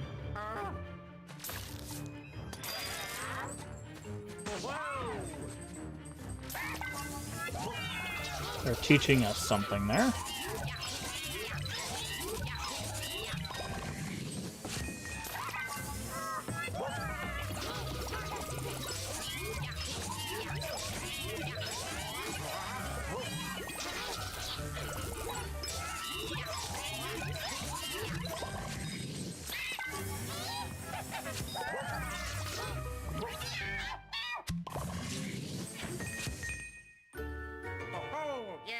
Okay, they taught us to flash the flower and then to use our, like, burst thing.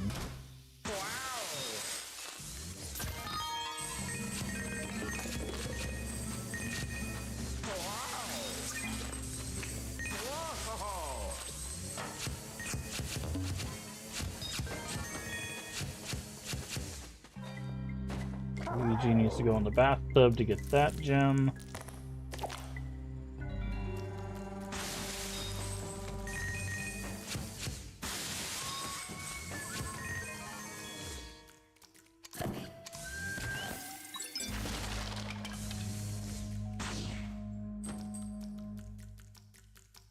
Figure out what's in this chest. Money, okay. Fair enough.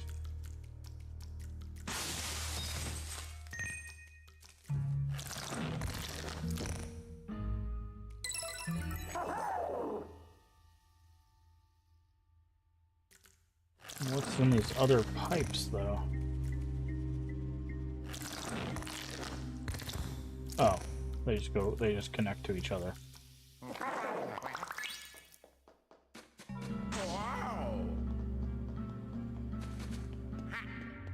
Oh, what about the toilet? Can we interact with the toilet? We can't. Nothing. Alright. Just had to check.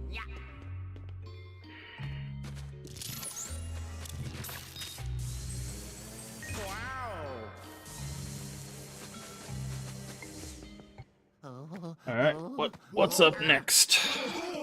Gardener again? Oh, are these gonna explode or something?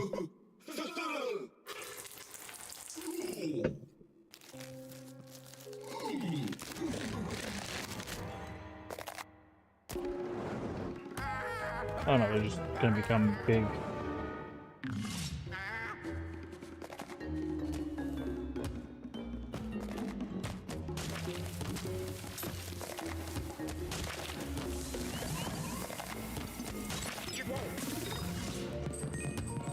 Oh, okay.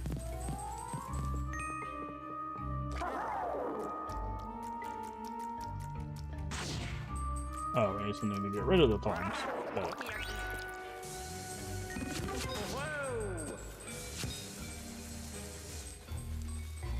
something in here.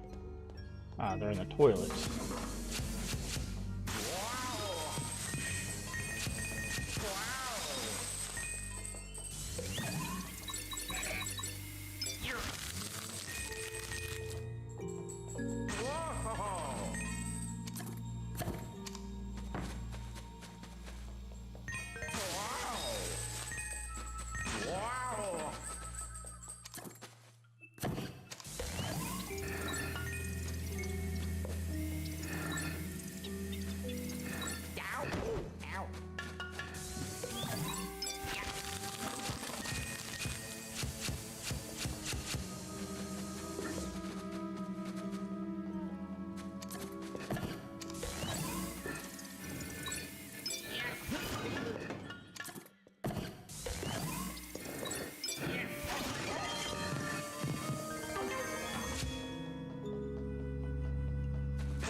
Oh, we gotta break the toilet. I was like, what do we need to do?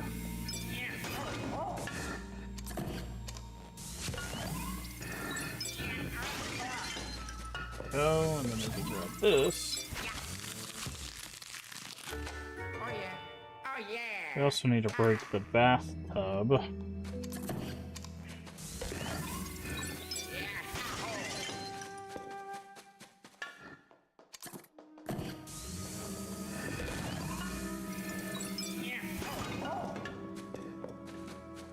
Whoa! Wow!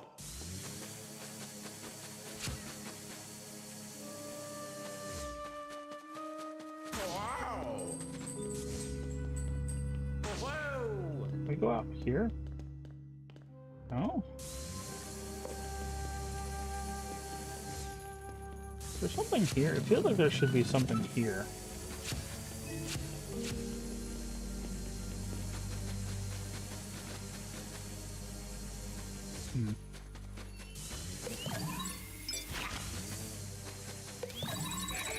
Oh, that was weird.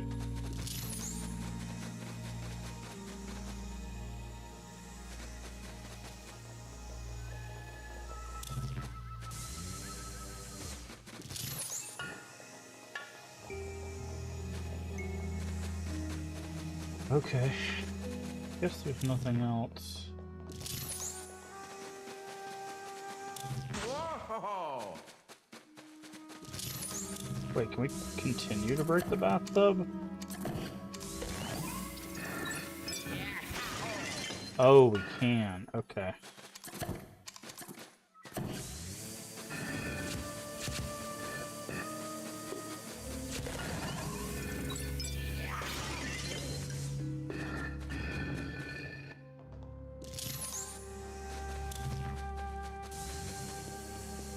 Wow!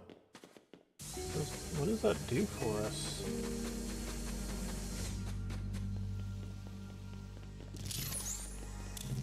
Doesn't seem to do anything. I feel like this is something, right? Like there has to be something here, right? Whoa! Wow! Whoa!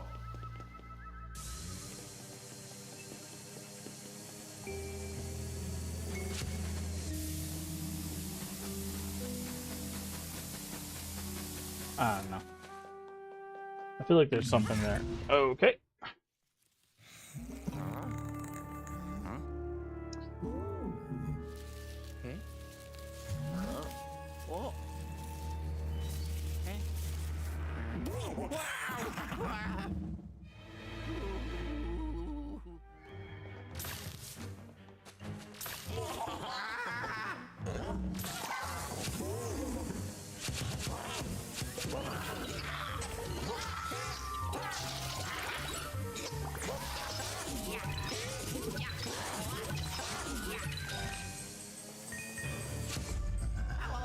Ah, there we go.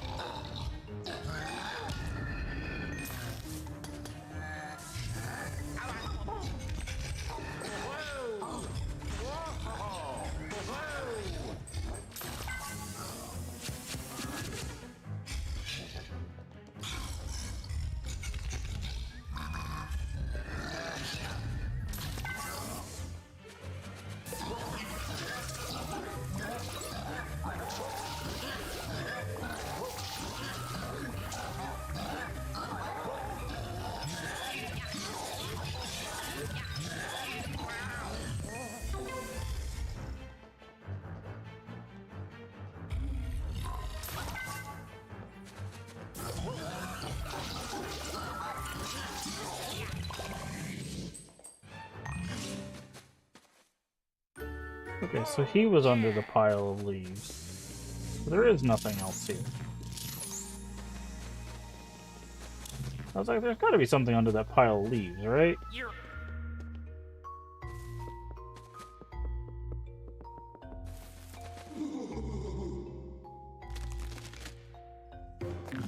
Doing this again, huh?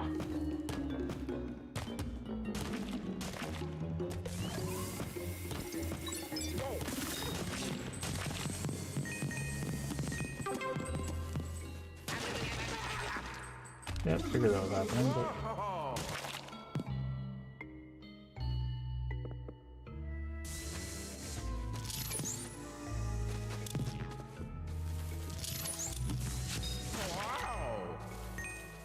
Alright. Whoa!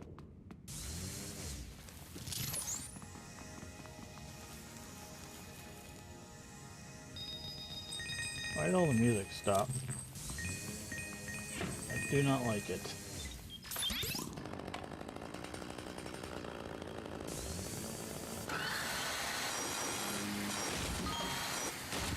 Oh, we've got a...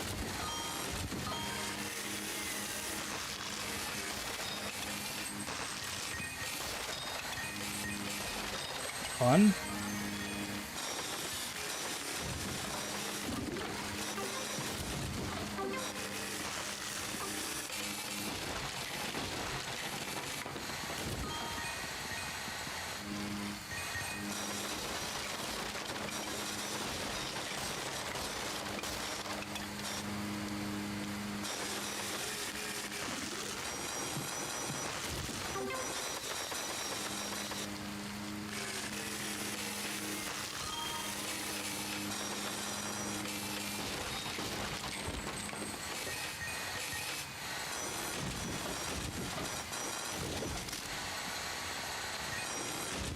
Just chainsaw our way through the bed, huh?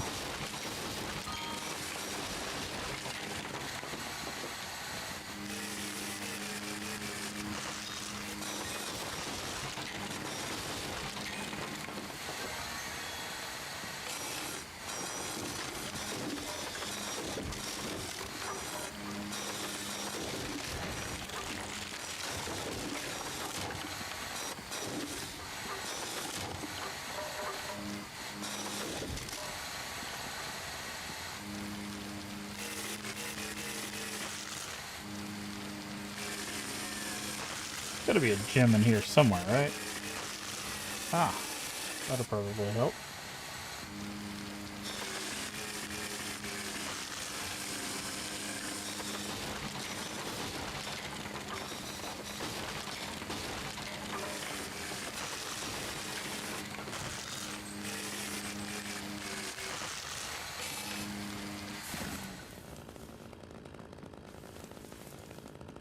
Oh, wait, we got one more bush.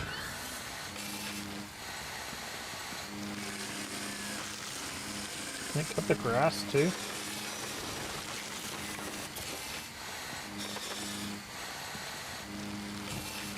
It can. It can cut everything.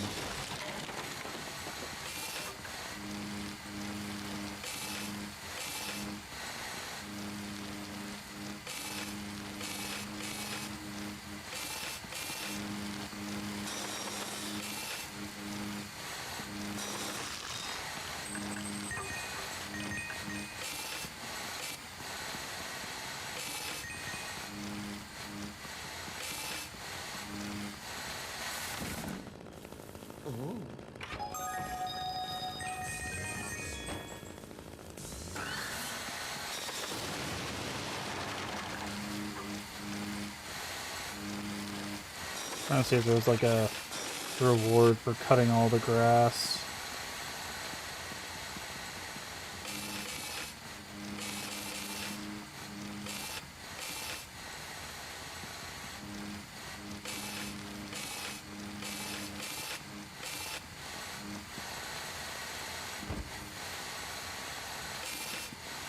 Come on. Can I get this? Okay. Okay. Well, there's Okay, I don't see any more grass, but there we go.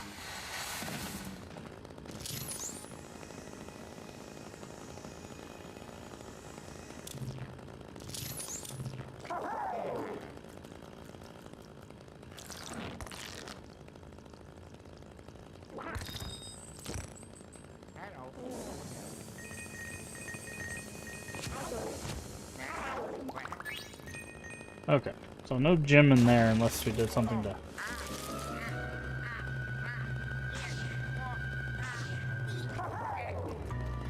Ah. This is teaching us another mechanic, I'm guessing. Oh, yes. Hello.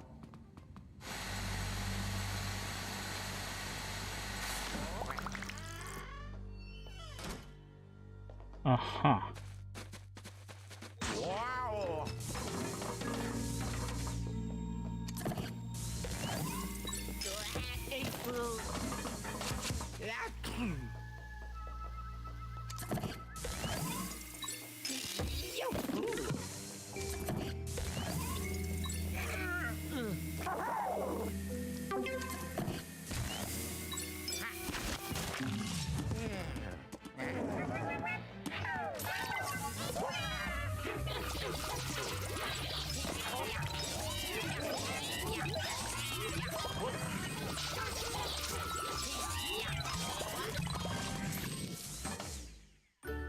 Oh, yeah. Okay. Hey, welcome in, Susie Mon and Raiders. Hopefully you're doing well today. Let the haunting begin. Hopefully you had a good time over there with Susie Mon playing some Cult of the Lamb. Nice. If you don't know who I am, a Master Games play variety games here on the channel, mostly horror, mostly retro, and tonight we are making our way through Luigi's Mansion 3, which you can't see most of this because green screen, but there you go. Since when does Luigi's Mansion 3 exist? Since 2019, believe it or not. This game is 7 years old. This game came out 2019.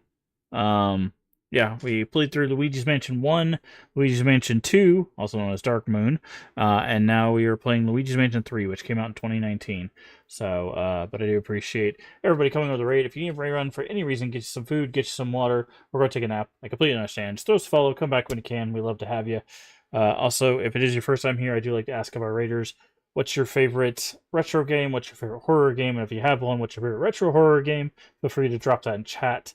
Or just feel free to keep lurking with us.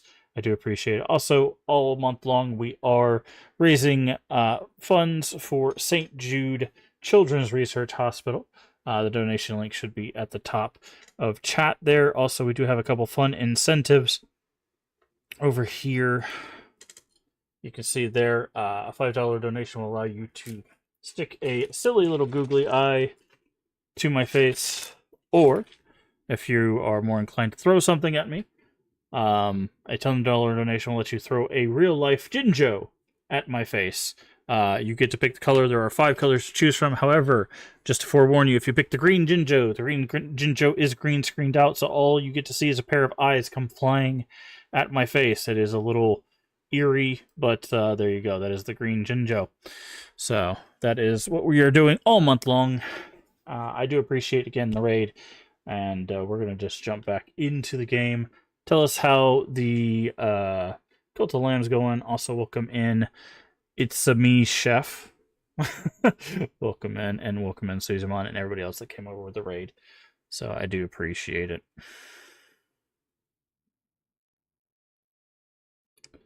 Chef made you marry someone. Hopefully it was someone fun. Hopefully it was someone fun. But, yeah, we're gonna jump back into this. We are currently in the garden area. Making our way through here. Wow.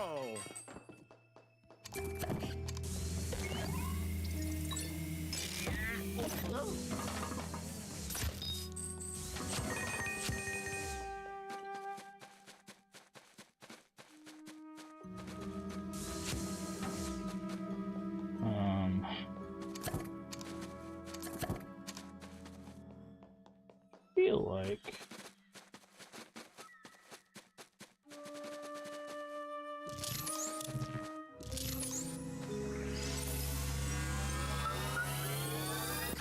Yep.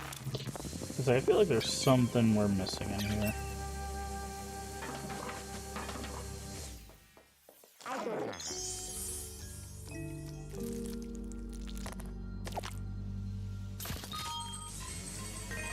But, welcome in. Rose to death was eventful night. Oh, wow. That is quite an eventful night. You married someone, you froze to death. Does sound like you got quite a bit done.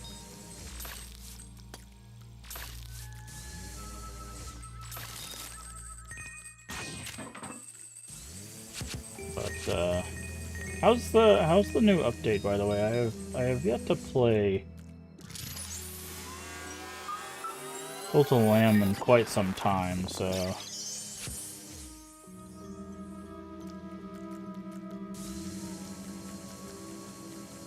So much fun? Nice.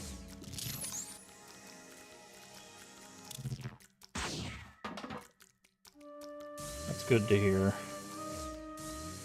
It's insane but fun, hey. Sometimes that's what we need. Okay, it looks like we can turn the water on, but I'm not sure. Oh.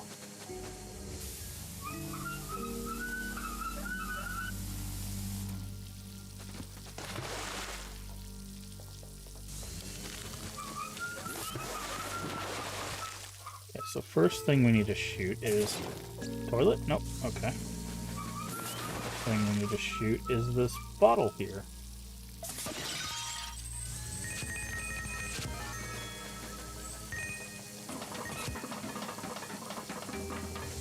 This toilet definitely looks like it could be broken. Maybe the back of the toilet? Wow, can you aim where I'm telling you to aim, please, friend?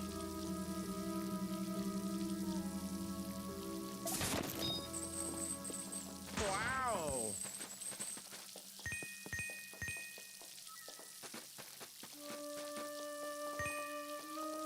Hmm. Whoa. I feel like I need to break this toilet, but I don't have anything I can break that with.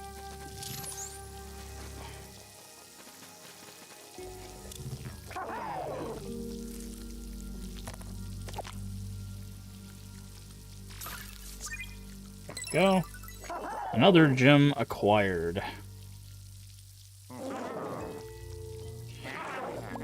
Alright, let's get Luigi back.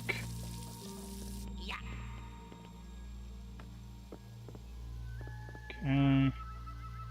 Still making our way to the top of the plant, which is where our elevator button is.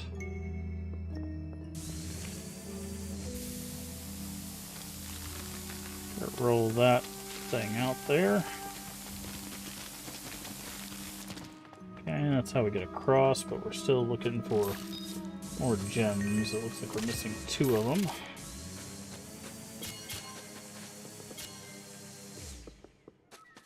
So we'll go across here.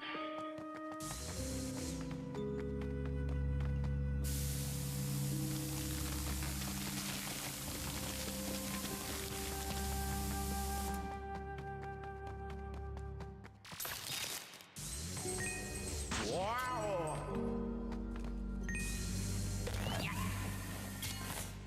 Oof. That was a close one. Okay, there's definitely a gem or something over there, though. Hold on.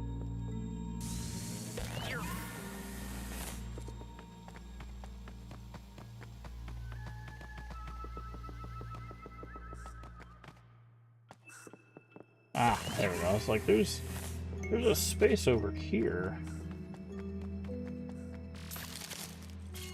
Wow.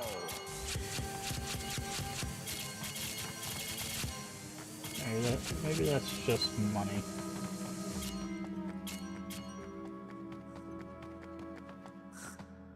Wow.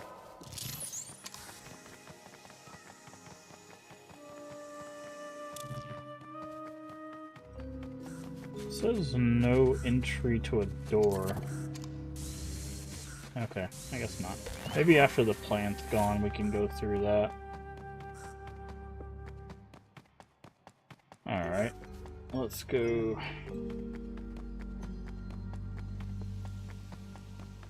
Back up here. Whoa!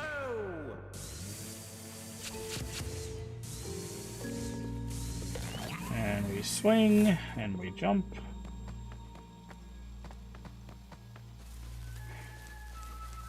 Okay, there's a door. There's got to be a door around here, right? Okay, there's a door here.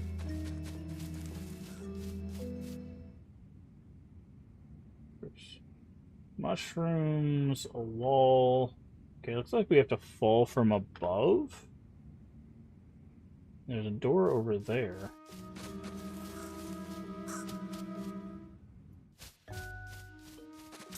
Get out of here, bird.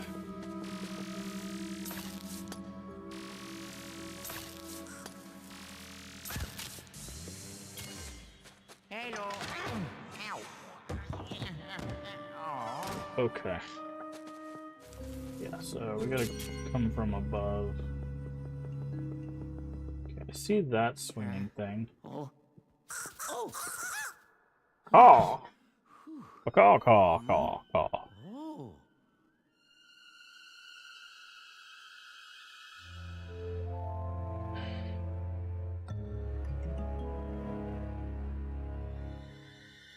Uh-oh. What are you doing over there, gardener?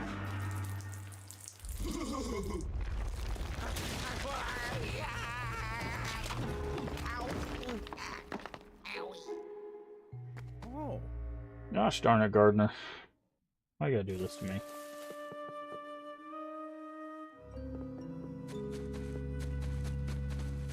Yeah.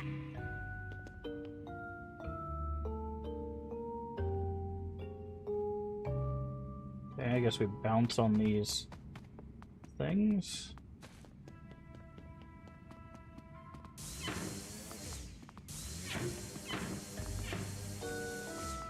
Can I open this?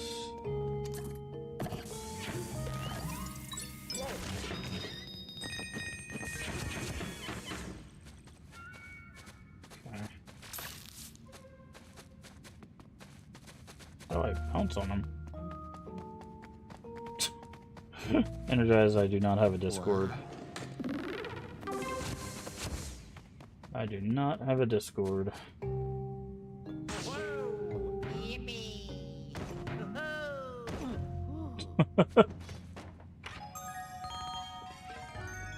Yeah, I don't even have mods for my channel, so I do not have the Wow. I do not really have the ability to do a Discord, so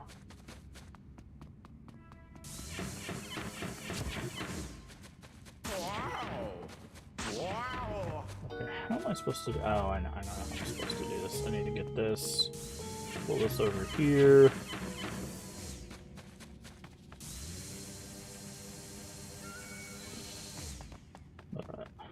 I am in a few community Discords. If you need to contact me, I usually have my okay, I see a Luigi thing. Okay, yeah, there it is. I usually have my DMs open if you need to contact me directly, so.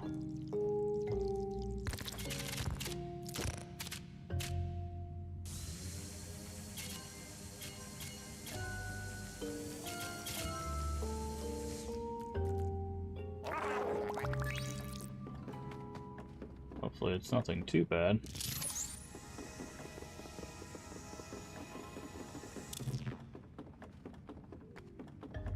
Wow.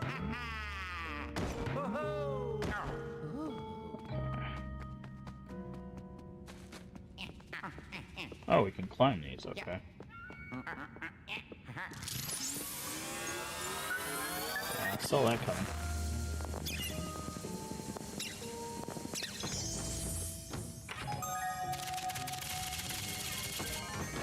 Lots of money, but we're still not. I think we're still 2 gems down. Yeah, we're still missing 2 gems. You guys can't see it, but it's behind me, but.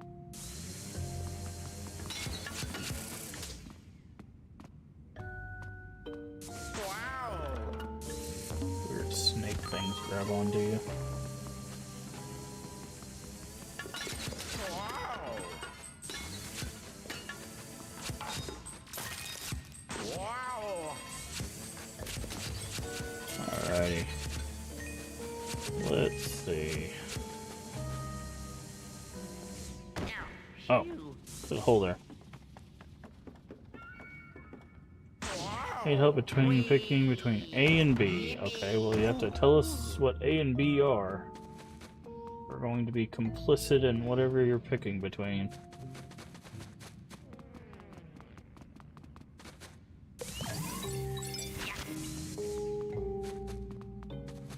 Also, welcome in Empty Micro. Wow.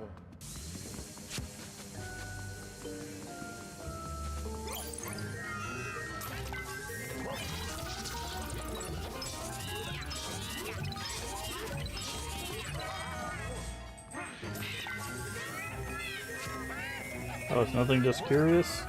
Well, then it can't be that big of a decision, so just pick one.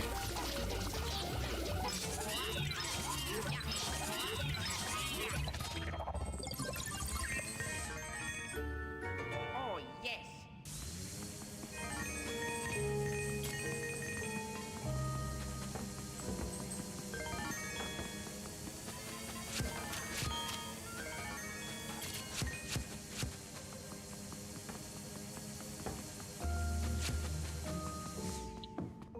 Okay, it says we can't go through this door? Oh my. Uh-oh. Okay, apparently we can. Strange.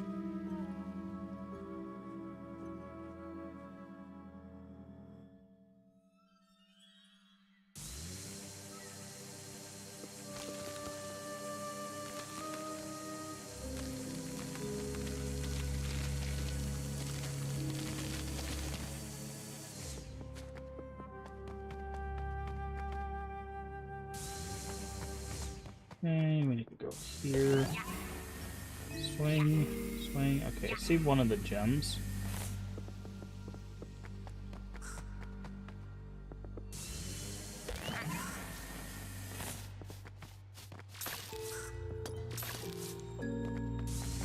Yeah, I don't usually just do vague A or B.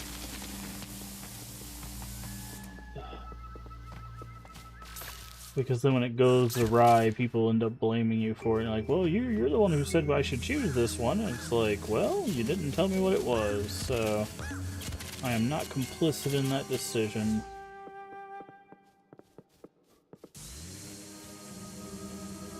Okay, so we need to go around the back.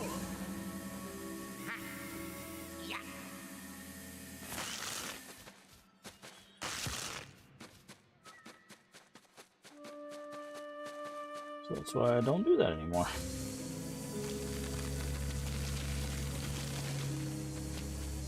It's one of those things you learn over time. Whoa. Wow.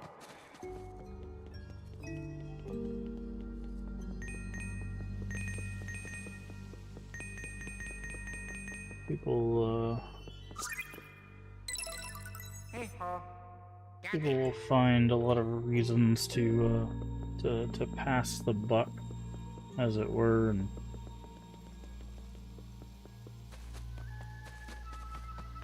because accountability is something that they are not particularly fond of. Wow.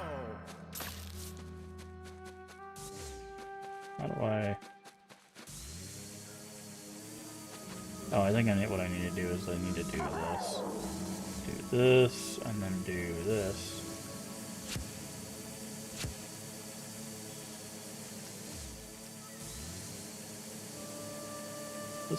Would this not work? I feel like this should work, right? Pulling the mouth open from both sides.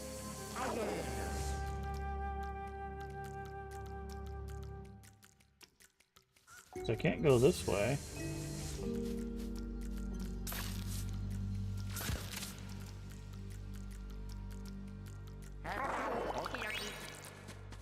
Wow.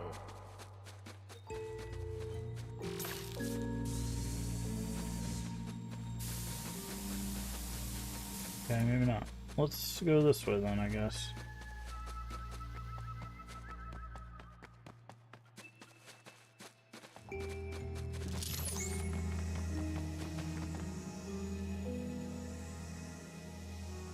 Come back from Realities, Belled Red. Yes, you did. Welcome in, K Gart 82. How are you doing today?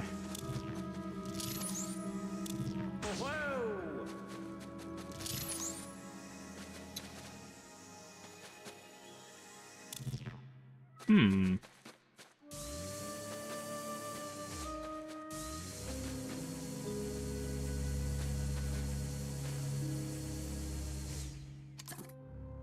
Oh, yeah, no, this makes sense. That makes a lot more sense. Just use the suction cup pull.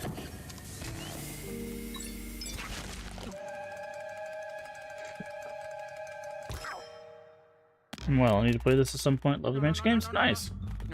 Yeah, we beat the first and second game before playing this one. I beat this game a little after launch, but that was quite some time ago. So, now we are replaying this on stream.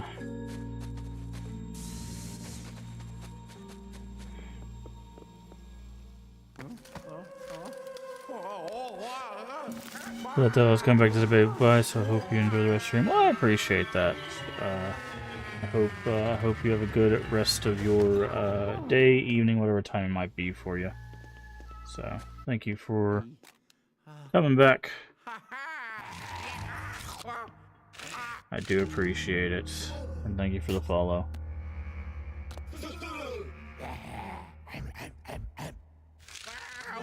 You know, they kind of missed out making this a piranha plant.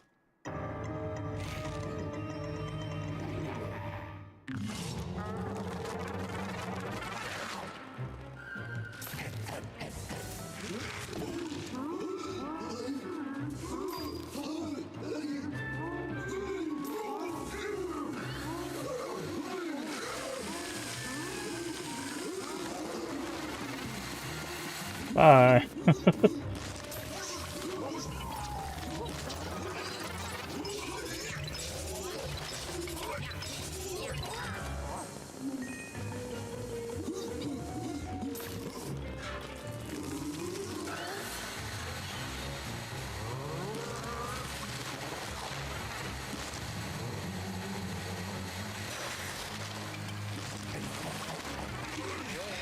Ah.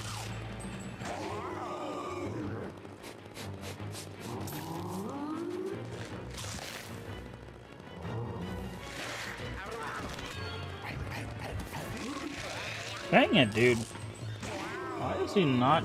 I'm trying to get him to do, like, the extended grab. He's, like, right on top of me, man. I guess I gotta stand behind it, maybe?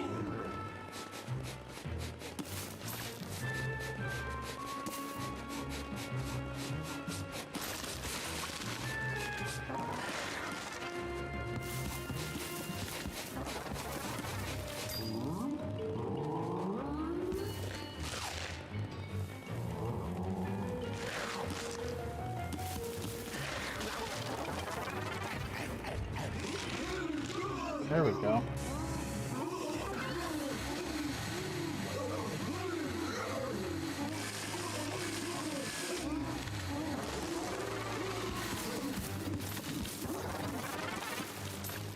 You come down here so I can flash you with the thing.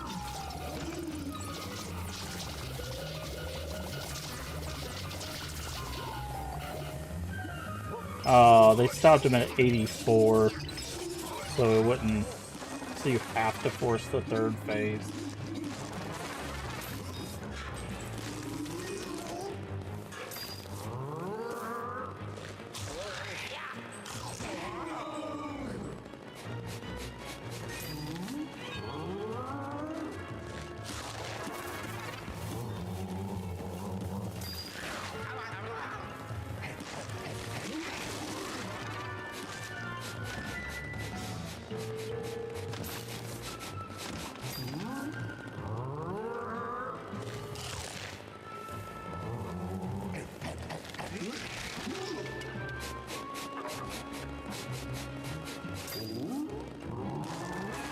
Okay, so he slams down. So that's the problem, is like I can't get him to like do the... There we go. Can't get him to do the reach when I want him to. This is a really weird fight. It's the only inconsistent one we've run into. Really. Most of them have been pretty consistent. That one was a little inconsistent behavior-wise. Wow. I'm gonna just yeet it up into the tree. Rude.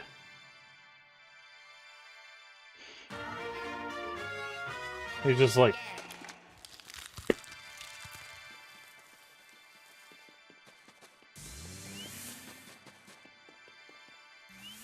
Yeah.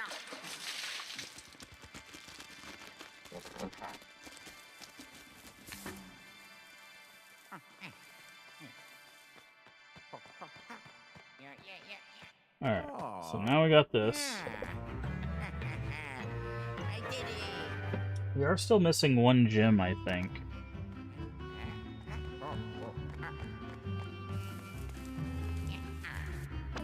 Yes, we are missing the green gem. I wonder if it has something to do with this watering can.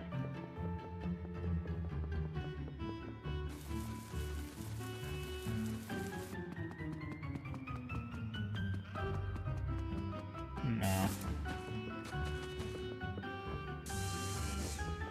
Okay, let me see if I can find this green gem here. What was all 7th floor? Luigi's Mansion. 3 gems. I need the green one. Where's the green one? Red, blue.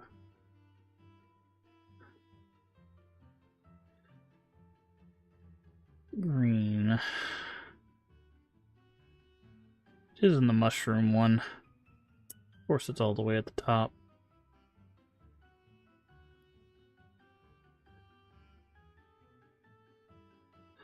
Okay. Of course I would have to miss it all the way at the top. That's fine. Shouldn't be as hard to get up there now.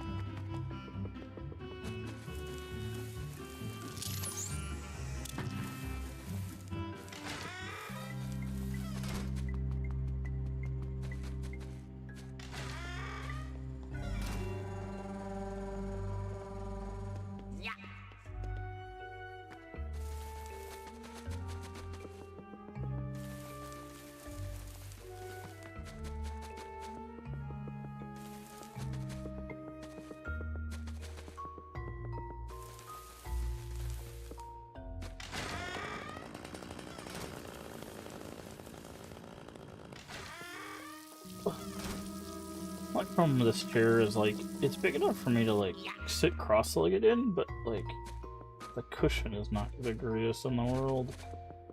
Might need to get, like, a big cushion for this chair or something.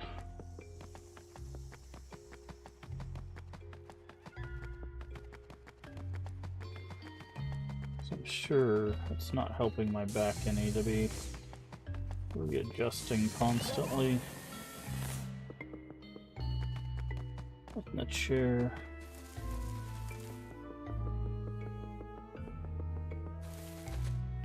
Okay, so somewhere in here it says... Oh, I think it's through here.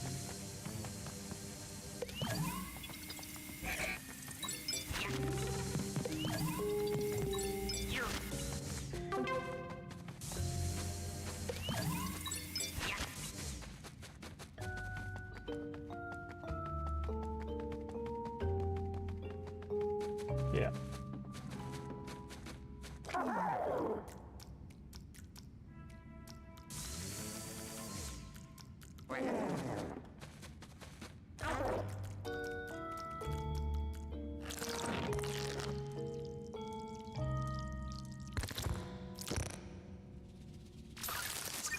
There it is. Ooh. Alright, so that's all the gems in the garden suites. Yeah, I didn't even see those curtains on that bed, to be honest. Sometimes I wonder if anybody else has that problem where your brain just, like, filters out that extra, like, geometry and stuff. I feel like in certain games, like, I take in, like, every asset that, like, I see, and then in other games, it just, like, that's normal. Just forget it. Oh. Walk off the ledge, why don't I? I don't know why, like... It's like in certain games when I'm looking for stuff, like, I will find absolutely everything, but in other games when I'm looking for stuff, it's just like, nah. No thank you. Filtered out completely. But I should have definitely seen those curtains and been like, huh, I wonder what's back here. I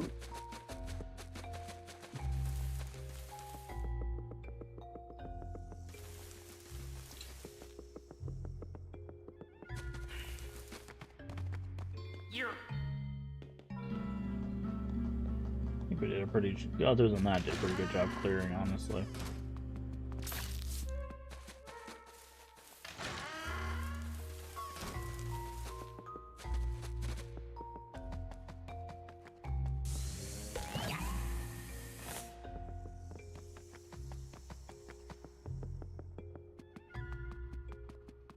Alrighty, so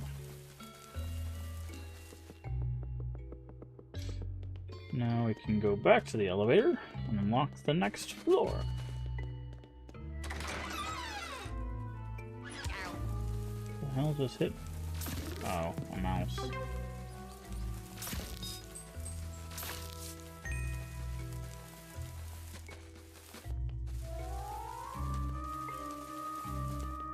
So, I think we're gonna get through this game pretty quickly, actually. I didn't realize how quick we were blasting through this floor. So the next floor, 8? Oh, yeah. Yeah, it is. Yeah. At a certain point, I know we have to go back to the basement. I remember there was a really annoying, like, rubber duck fight in the basement. Paranormal Productions.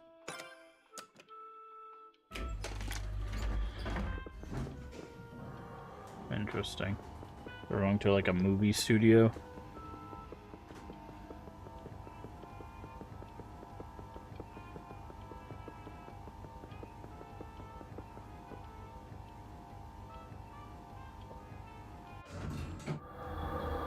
Yes, certainly looks that way.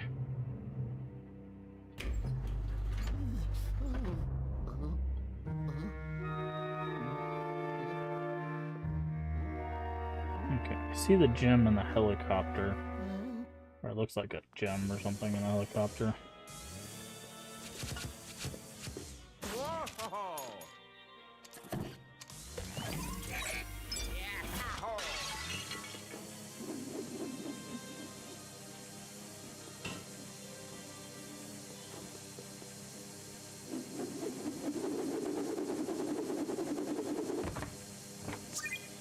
Oh, okay. It is a gem, but it's a movie reel. I was like, that's a weird looking gem.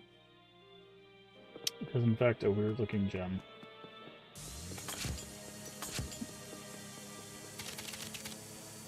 There's a key in there.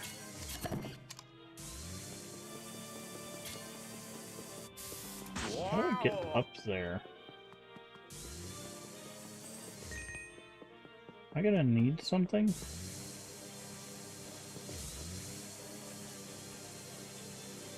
Can I? Okay, can I move these spotlights by, like...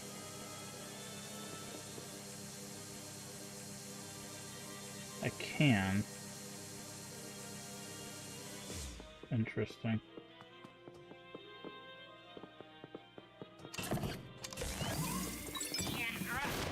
There's a fire extinguisher missing here.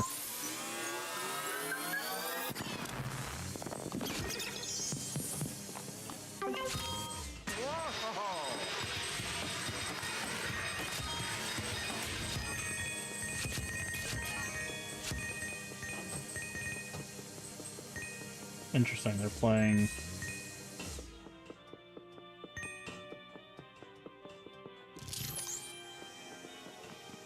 How do we get to this key?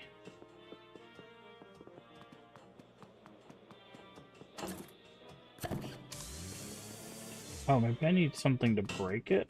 What's going on right now? I think I need something to shoot at that. I can't reach that.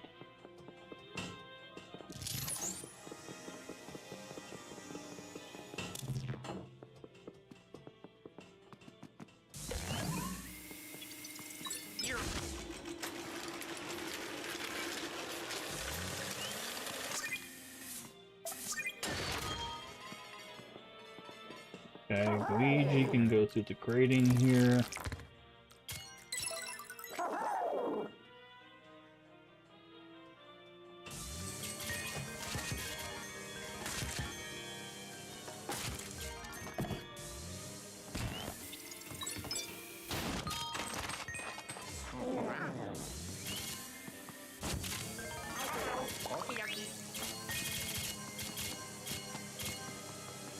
Okay. Luigi again.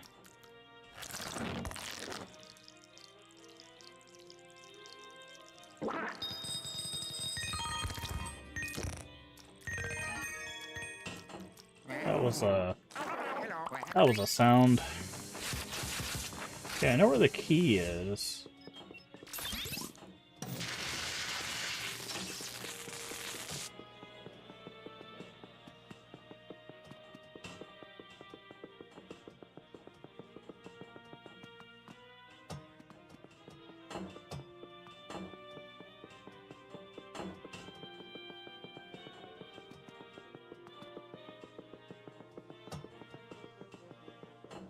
Wait, can we travel through TVs? Is that the mechanic here?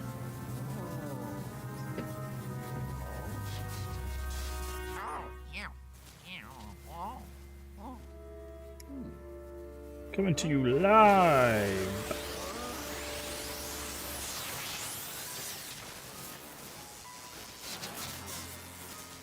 That is indeed the mechanic here. Okay. It's so funny because, like, all he had to do was, like, step up, right? Like, that's legitimately the only thing he had to do to get this thing. He didn't even have to go through the TV, but... Oh yeah.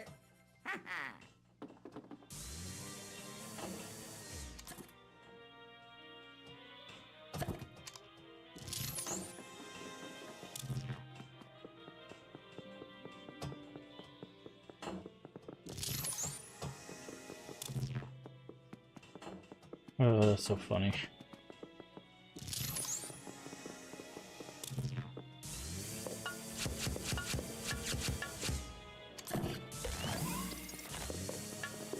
Okay, this carpet can come up.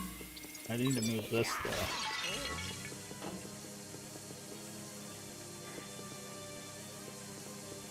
Okay. Why is it doing this? I'm trying to aim at this corner.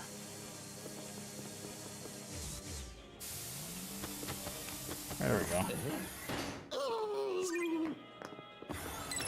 That was a sneaky one. Like, if I hadn't seen the corner curling up there, that would have been really hard to find.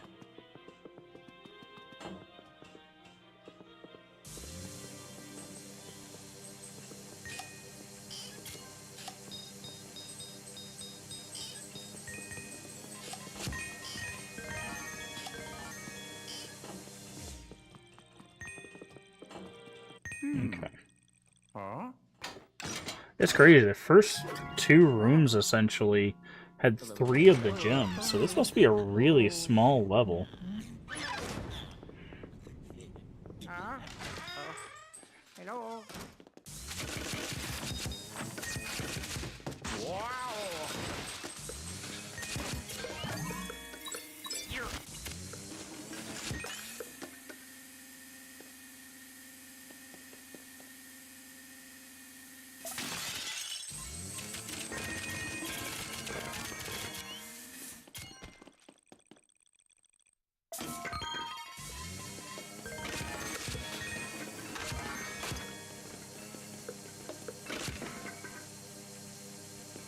grab the other film strips?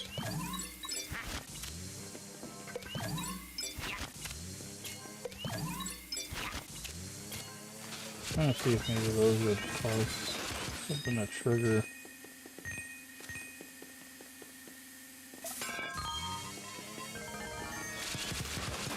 Nope, nothing in there. Okay.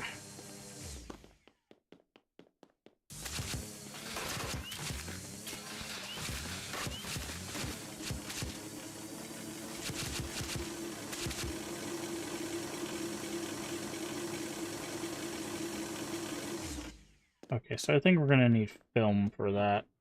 Probably one film per studio. Morty, the tragedy. Is this my end? Is this that what I, Morty, director of the finest films, am destined for? How could I lose it? I am a punny, worthless movie director, that's all. And the sparkle from this beautiful button is now nothing but a dull hue. Eh?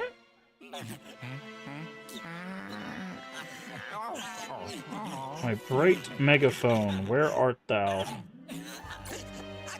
Red megaphone. Okay. Hey, Zombie Senpai. How are you doing today? What a name. Artist without his brush, chef without his knife, dog without a bag of trash, nothing. My megaphone, I am too nothing. How are you doing today? Doing pretty good. We are making progress in this game and made it to the movie set.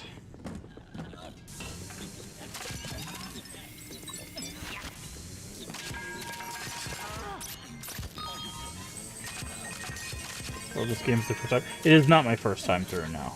I played this back around release, so this is actually like my my second playthrough.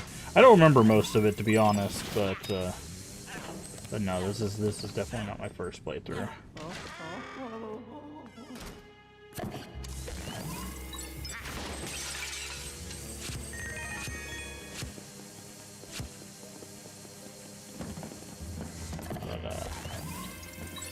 Welcome in. It's good to have you. Always enjoy seeing a new face. Hello.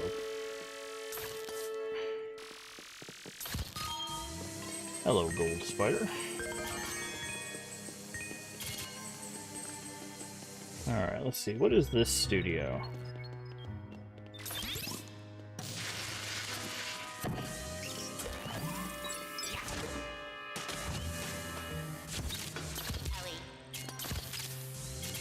This is... Oh, there's the megaphone. That was maybe too easy. Is it a giant gold coin? It is. Those are giant gold coins. For some reason we can't pick them up.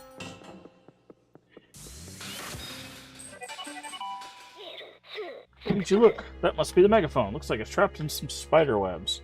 Those must be hardy webs. Yes, we need some sort of fire. I think that they're doing the thing that they did in the end of the second game here, then. Where we're gonna have to, like, move things from area to area using the teleportation. Have you played the other Luigi Mansion game there, Zombie? Out of curiosity, I'm always interested to know if people have played the other ones. So we just got done playing 1 and 2, which I had never played 2 before. Yes, I know if I burn away the...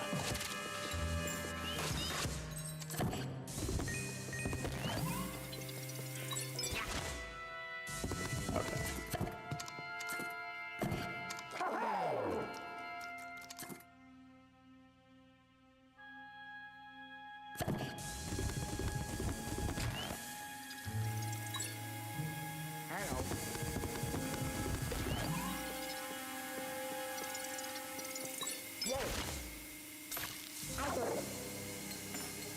Played 2 and 3, but not 1. Really? Interesting. He just didn't have Didn't have the console, or no way to play it or anything. I'm very curious how we're supposed to get Whoa! this. I feel like we should be able to.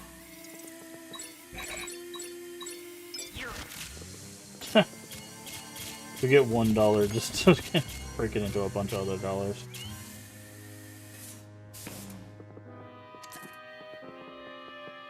Wait, can we smash the coin to make other coins? Is that what we have to do? Yeah, it is. Okay, that's what I thought. Once I figured out how the dollars work, I was like, wait, I think I know how these giant coins work too.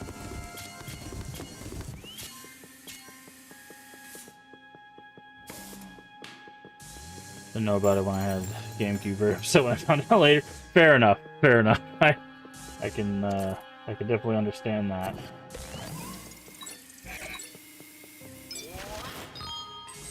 Definitely understand that, yeah. Yeah, I definitely played the first one back when it was around release. Still got my OG copy.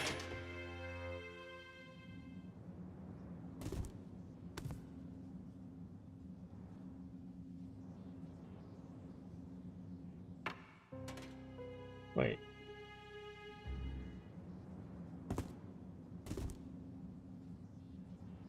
The staples come off, but hold on. So if I put Luigi here,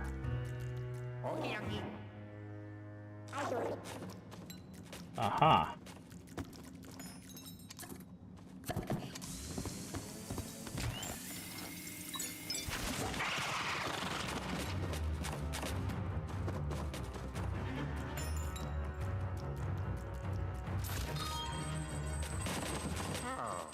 Oh, that's not what I wanted to do. What the hell? I didn't hit anything. I don't know why it swapped like that. People are able to keep their consoles throughout the year.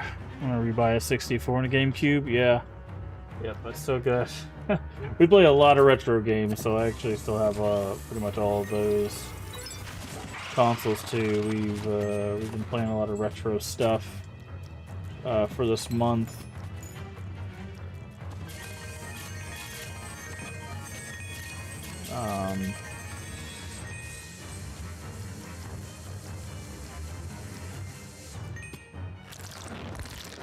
Oh yeah, Luigi can just fit in here because it's a tight space. Here on your channel or just in general? Both. Yeah, we this month we're actually playing a bunch of retro games for charity. Thank you for the follow. But we do mostly horror, but retro horror. But we do retro in general. The only break we're really taking from that is going to be next month because there's a ARPG that I really enjoy, which is Path of Exile 2. That's doing a big update, but outside of that, we do like after we get done with Luigi's Mansion 3, we're going to be playing more 40 Winks, which is a PS1 platformer that we started earlier in the month. We played through Banjo-Kazooie, and we started Banjo-Tooie, but I needed to take a little bit of a break because Banjo-Tooie is a little tedious. So we're going to be going back to Banjo-Tooie on the N64 on actual hardware. By the way, when we play our retro games, we play on actual hardware. So found it from the Crypty server, so I came for the horror. Definitely followed because. Oh yeah. If you like horror and retro horror, I definitely play a lot of that. So you'll probably like it here, as long as you can tolerate me. That is. I joke, but the Crypty server, nice, yeah. The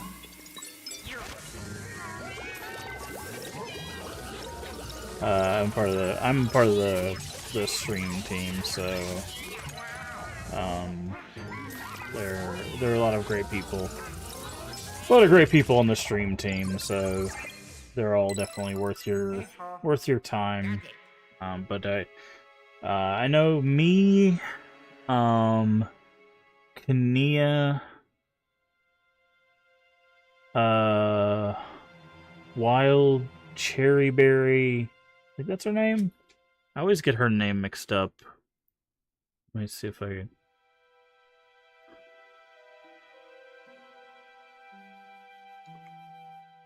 That's not it. Well, what is her name?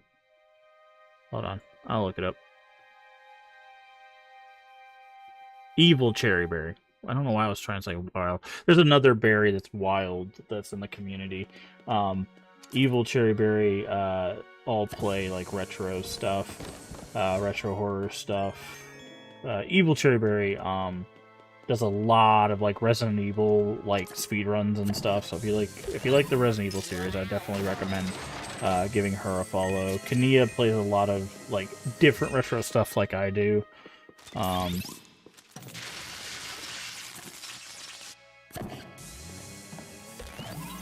But they're both very, very cool.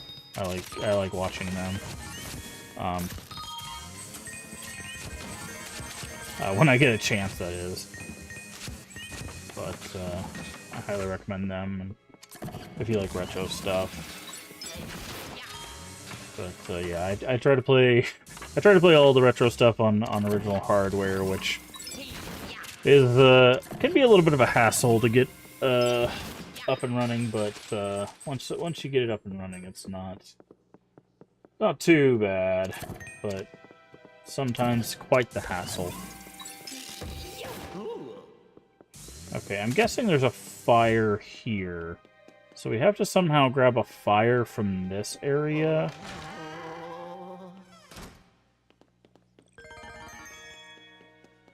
To take to the other area. But it's nice to meet you. It's not often I meet people from the server.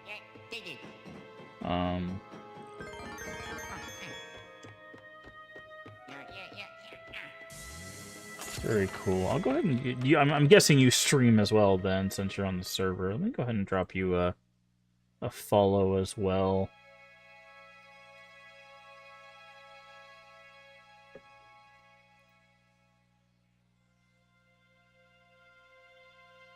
He's also just looking at the capture card from your Switch. I'm sure it crashed out with the older system. Yeah, so the way my setup works, and I know this is not the best setup, but is I have the old systems are all hooked into a RCA switch, which is the red, yellow, white like plugs.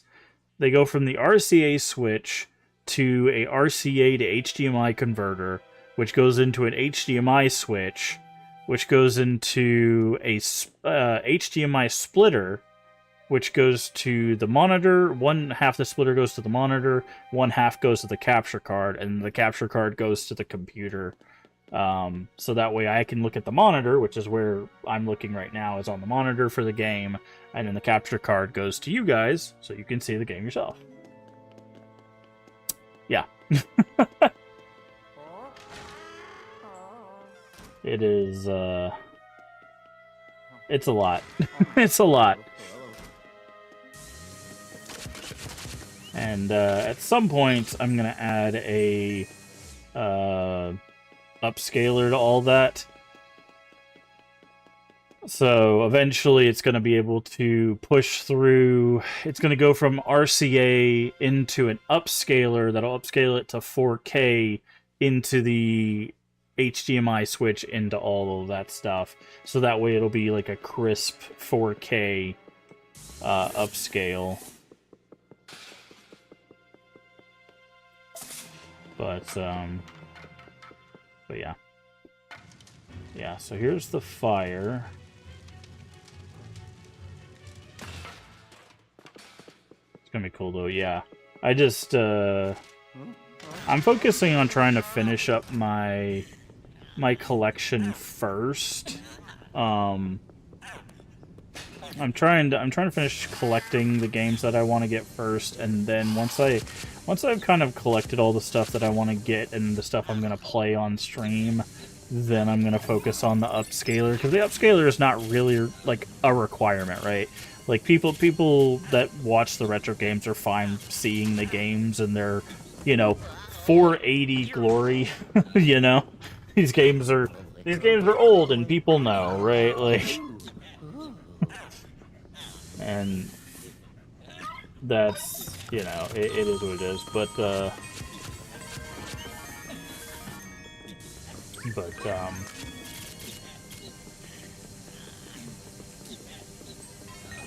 so I'm just focusing on the games for now, and I'm hoping, as long as I can find the funding for it, I should be able to get most of the retro games I'm looking for by the end of the year. It's mainly there's like a few standouts that are a little bit rarer. They're just kind of hard to find. Okay, we got a pumpkin. What are some of the ones you're looking for? It's mostly like some of the more obscure ones.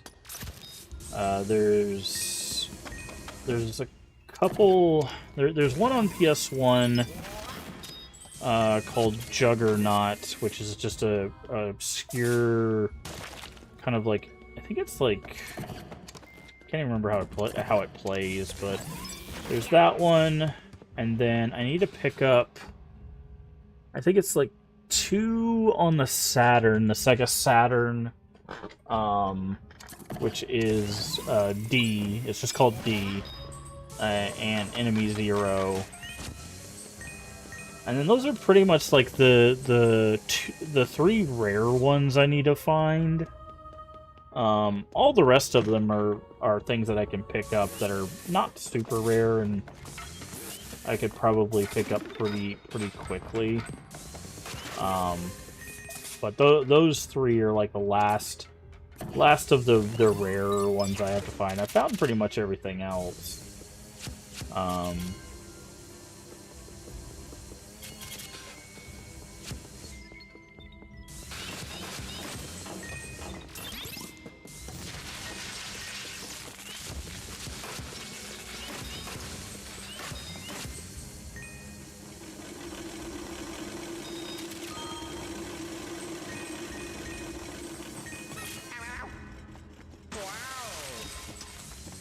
But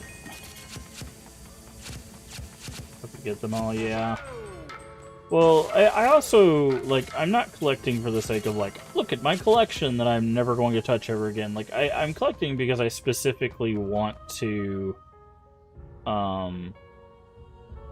play these games on stream. And I have a lot of games that,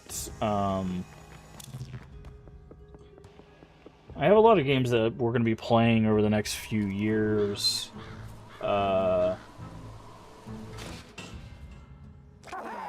On stream. It's just, I just want to finish collecting so that way all I have to worry about is the streaming of them, right?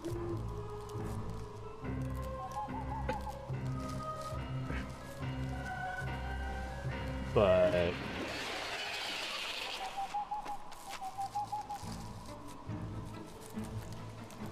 you have to give her something?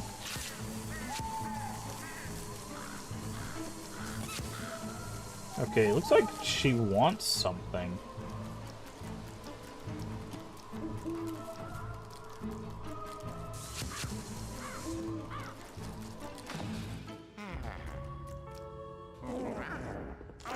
Okay. Let's go to the last. What if we...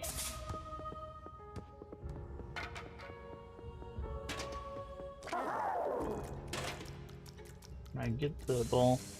What about you? I know you said you were talking about like the N64 stuff. Is there like specific games that you're looking at getting for that, or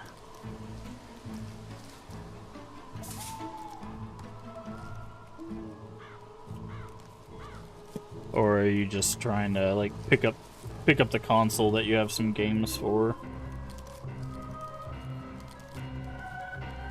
Also, what do you stream? Is there anything that you stream regularly?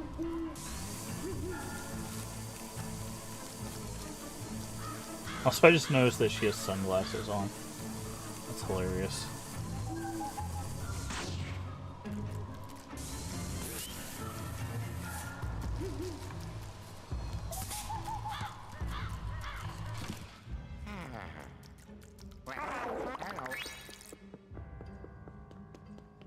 Okay. So let's see what's in the last studio. We know where the fire comes from.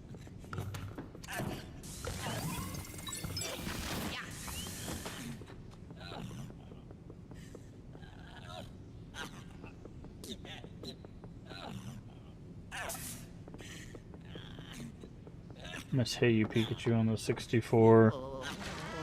I actually have Hey You Pikachu. Yeah. I don't think I have the microphone anymore, unfortunately. Just be able to check out stuff I didn't get on. Yeah. Yeah, I think there's a lot of people that are doing that too. They're like, man, I really wanted to check out, you know, like this game when I was younger, but, you know, never really got to.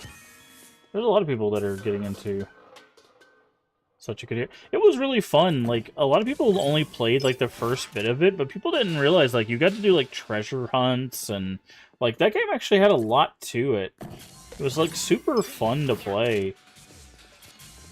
I really enjoyed Hey You Pikachu. I think it got a lot of crap because it was, like, sometimes Pikachu just wouldn't listen to you, but, like, once you actually figured out how to play that game, like, it actually had a lot to it, and was actually super fun, but...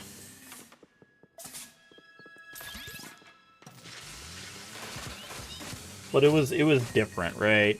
And unfortunately, with games that are different, people don't always vibe with them.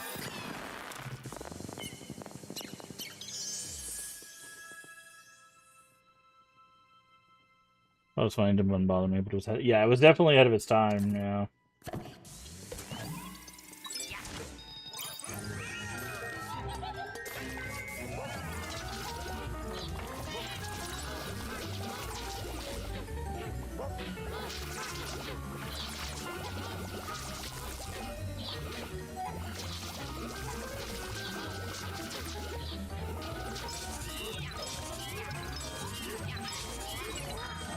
I also hop in modern games too, yeah.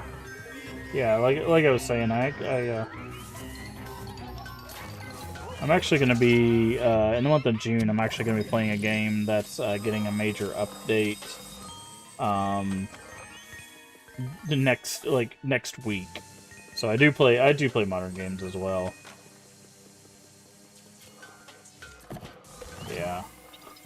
Yeah, I don't just play games that came out before the year 2005. As much as I enjoy them, don't get me wrong, as much as I enjoy them, I do play games that have come out in the past millennia. Like, but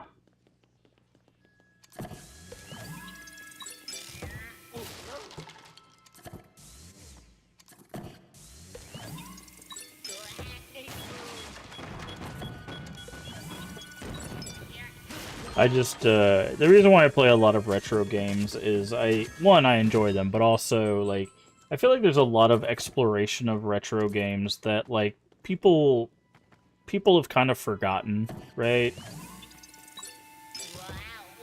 Like, a lot of people, one, either didn't get to play those games, or two, like, they don't realize, like, the things that, like, retro games did back in the day that, like, we still don't see in modern games, right? So, I like to play those to be like, hey, you guys remember this? Or, hey, do you guys see this? Like, this game is doing something that, you know, no other game has done since. It's not always a good thing, mind you, but it could be an interesting thing, right? But yeah, what do you play? What do you play? I'm interested. Okay. There's like a thing back here. It's like a plant.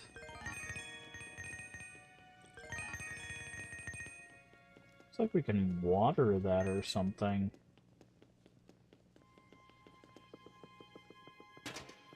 Okay. Let's put Luigi here.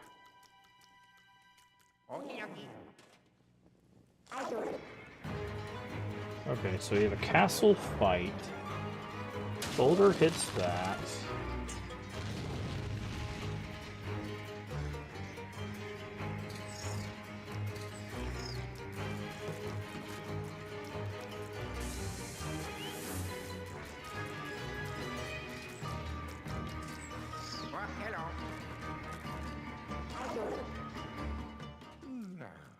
Okay. So we need to water the plant to get the torch to burn the web.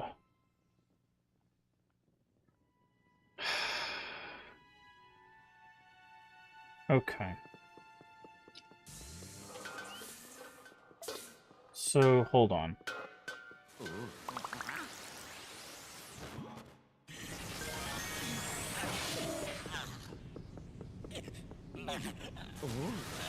So what is this for? Is this where the bucket is? Heavy on story-driven stuff, mostly play indie games, genres all over the place, platformers, Metroidvanias. Nice, nice. Can't wait for the Silk Song DLC. I bounced off of Silk Song really hard, I'll be honest.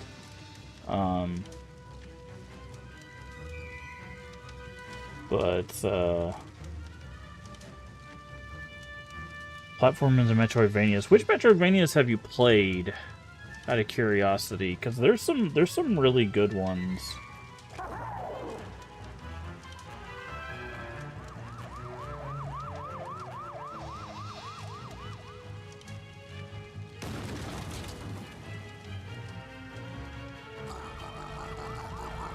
Ah, okay, so this is...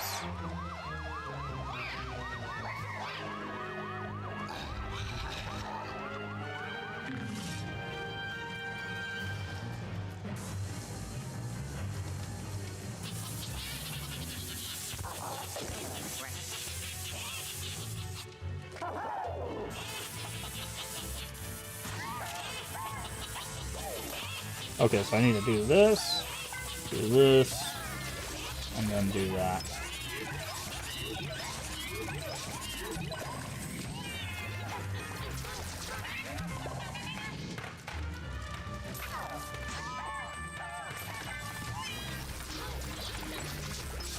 Replace Constance Tomb Water. Okay. Have you seen the Ender Lilies, Ender Magnolia games? Also the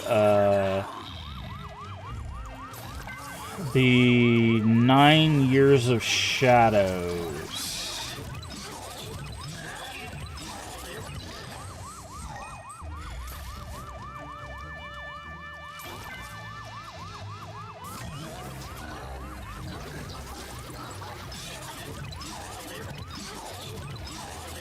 I haven't heard of Tomb Water.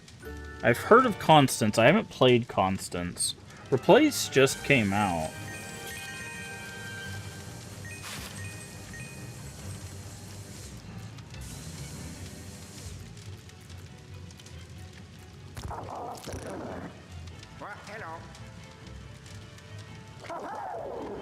Seen Ender Magnolia, but never played. I've not.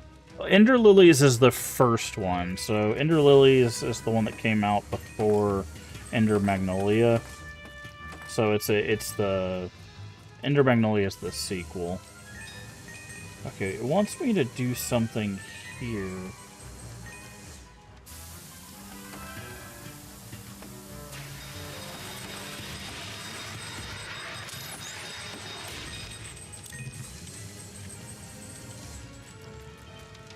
Go. Oh, we can go through the fence. Is it good? Yes, I have actually, I think, 100%ed both of those games. I know I've at least 100%ed Ender Lilies. Okay,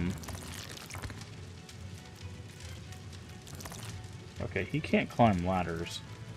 What am I supposed to do here?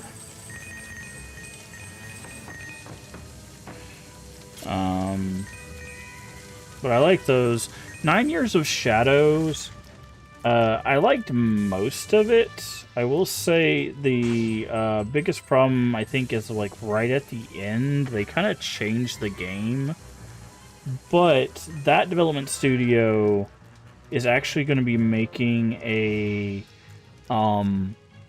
Mexican mythology-inspired Metroidvania called, I think it's called Mariachi Legend, and I think they said it might be coming out this year or next year or something, which I'm very excited for.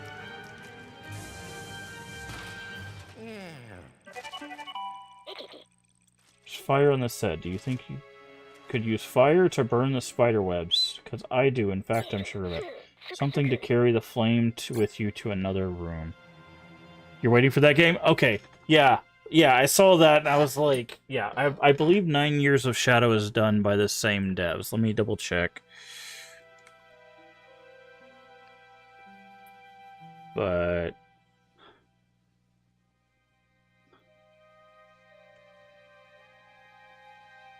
9 Years of Shadows is Halberd Studios. Yes, Halberd Studios is also making Mariachi Legends. It is the same studio. Now, I will say, my favorite... I have to say this with a caveat. They are difficult games. They are also grotesque. Those are the two caveats I will say. However, my favorite Metroidvanias, if you've not played them,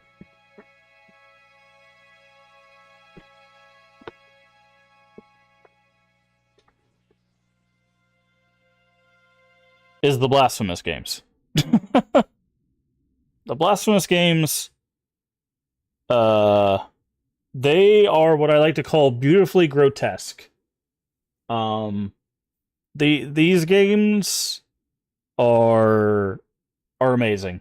I really enjoy Blasphemous. The first game is quite difficult. The second game, I would say, is much easier until the DLC came out, in which case they were like, oh, you think this is easy? Then they cranked it up. But it is both beautiful and horrific at the same time. Once you play it, you'll kind of understand what I mean. These are really, really good Metroidvanias.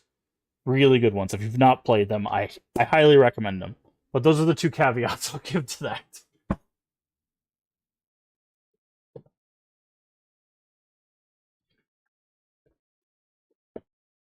It doesn't bother me. Yeah, I know. I have to forewarn people. Because there are some things in there that you're like, oh, okay.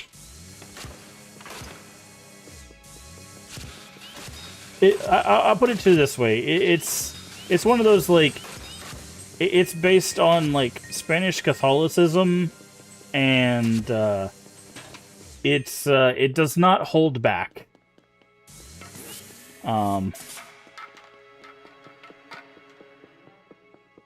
It goes very much in. And for what that's worth.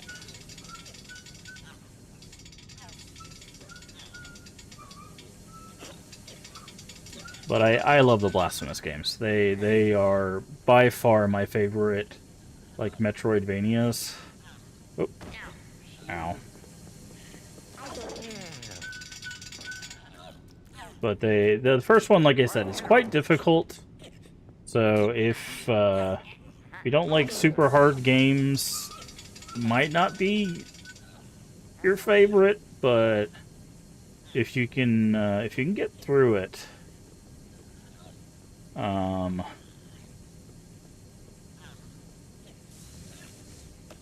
really, that's all I had to do was blow on it.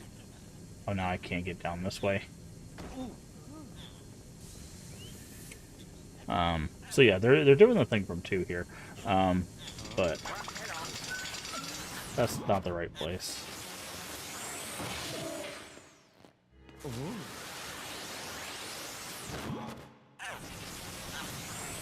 Is it Souls games hard?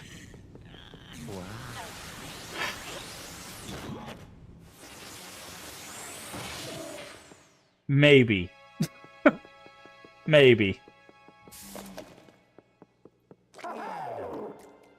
Like, it's definitely early Metroidvania hard.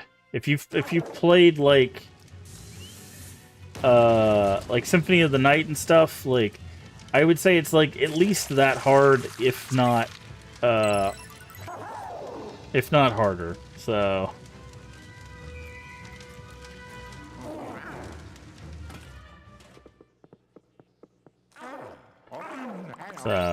have you played the Souls games?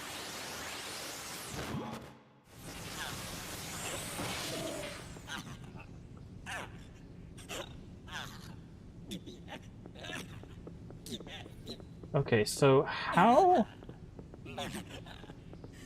do I get... I need something to carry water to the plant to make a ladder. Is there a bucket in here?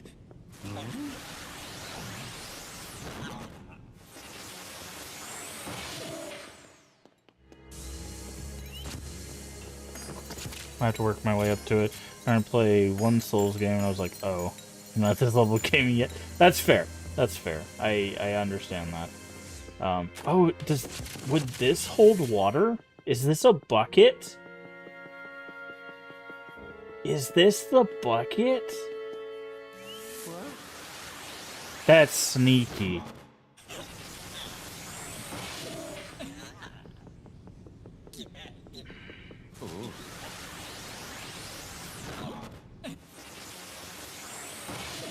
So what I think I have to do is I think I have to drop this in the well, right? So now it's got water. And then I need Luigi to be here. And then I need this. Which Souls game did you try? Out of curiosity. Because, depending on which one you tried, some of them are a little bit more intense than others. Yeah, okay.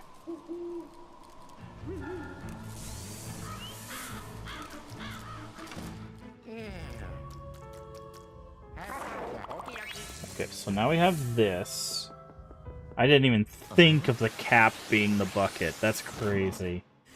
So now we have this, so we can go here. It was a long time ago. Oh, okay. Okay. I was gonna say, like, there's a lot of Souls games now, and some of them are, I would argue, a lot easier than, maybe not a lot easier, but some of them are easier, I think, to get into than others.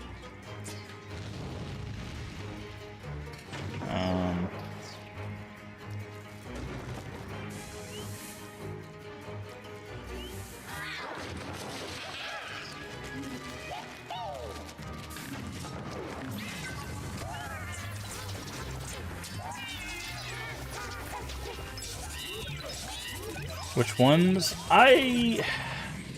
Some people might disagree with me.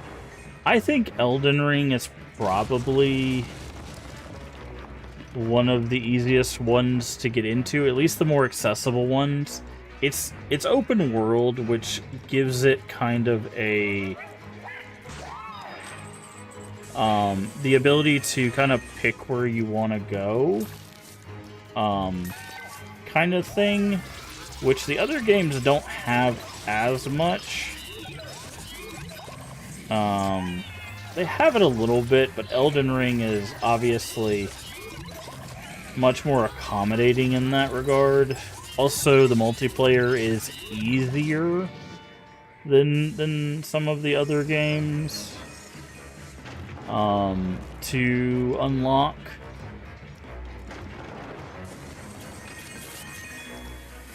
Okay, now we've got the torch.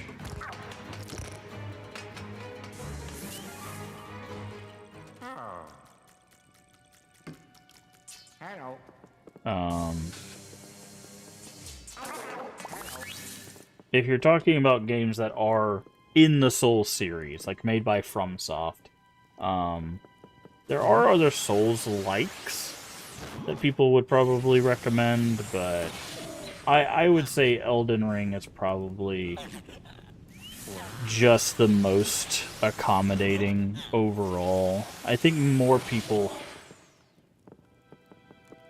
don't get me wrong, it's just as hard. I'm not saying it's easier. I think it's more accessible. None of them are easy. I'm not gonna sugarcoat it. None of them are easy.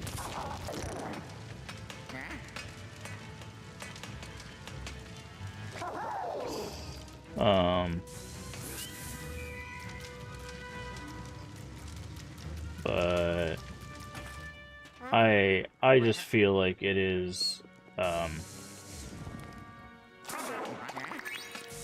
more accessible than the other games tend to be. But yeah, no, they're all difficult.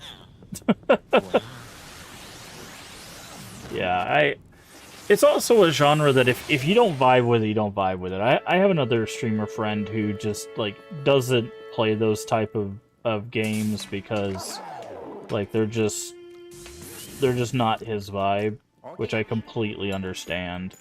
Like,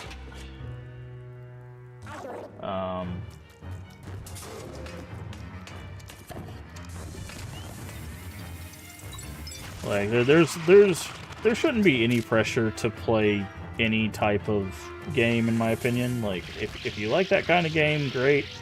If you don't, there shouldn't be any pressure to do it, right?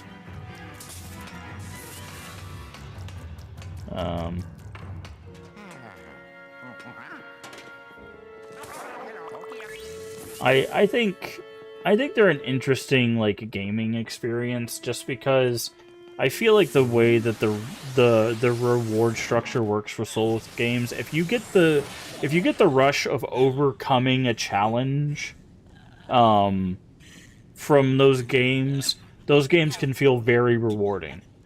If you don't get that rush, like if you play those games and you beat a boss and you don't get that rush of, like, yeah, I finally did it, I did the thing, and you're just like, okay, we finally beat the boss. Like, you're probably not going to enjoy them. Like, and that's perfectly valid. Like, I don't think the Souls games are for everybody. Like most games, like, there's games that are for certain groups of people, and there's games that are, yeah. Stories and lore are awesome. Not for the difficulty, yeah. Now, I will say, wait a second, hold it right there. Didn't notice till now. Your face, you have some nice features. You have to be all up in our grill about it, though? Build, not bad. Not bad at all. Now, something to note. A lot of the stories and lore is engaged secondary. I see all the markings of a star. Ah, my creativity is shaking off all the dust and surging to life. Like, most of the story is not told to you. Where's my crew? Places, everyone. Take your places. Like, it's not really told to you in a traditional way. A lot of the Souls stuff is told through item descriptions and through, like cut off conversations throughout the game. It's not like you're actually following a story. A lot of times you have to discover the story and lore yourself. In the Souls games, like, it is deep and there is a lot of it, but it's just not told in a traditional way. So the little warning for that. It is very cool, and I also love the lore of the Souls games and stuff.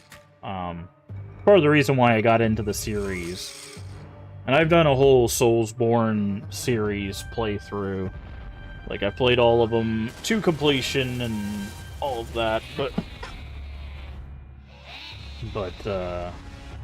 yeah, there's a lot to those games. There's a lot of lore and a lot of cool stuff, a lot of cool characters, a lot of things to find and discuss. But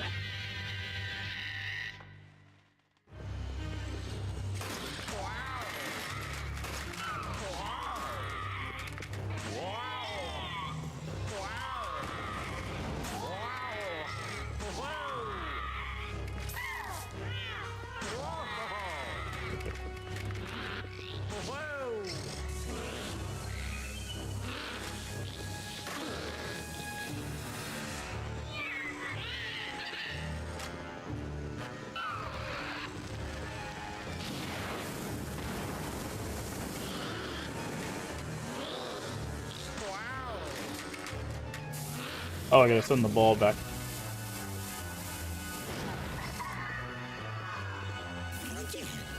Oh. Oh, this is interesting. That's not what I was expecting it to be. But yeah. Oh, that's not friendly.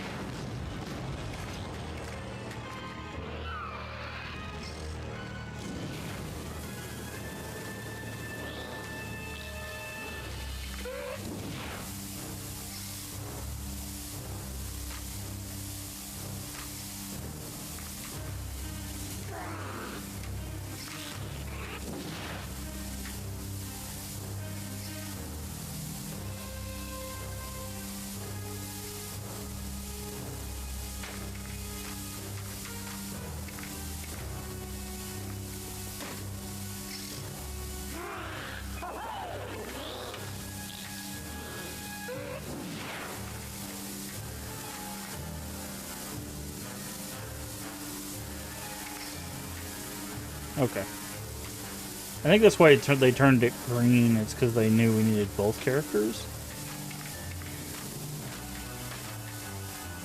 As soon as they stop breathing, it's going to go right back at them.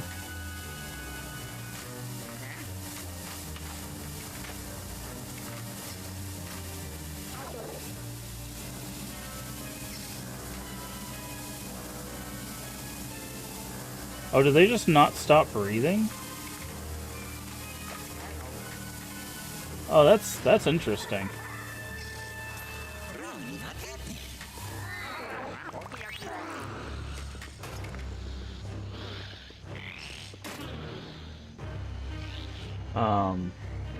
But yeah, no, I'm the same way. Story, lore, that's a lot of the reason why I play video games. So I'm right there with you. If I can find a good story game, like even if the mechanics are very simple, like even if the graphics are very simple, like I'm in. Like that's what attracts me to a lot of games.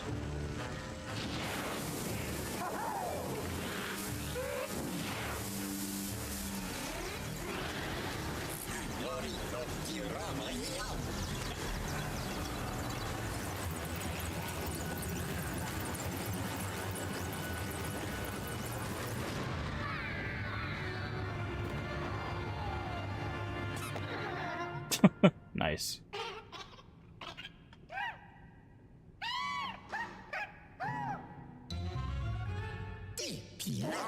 Now this is art.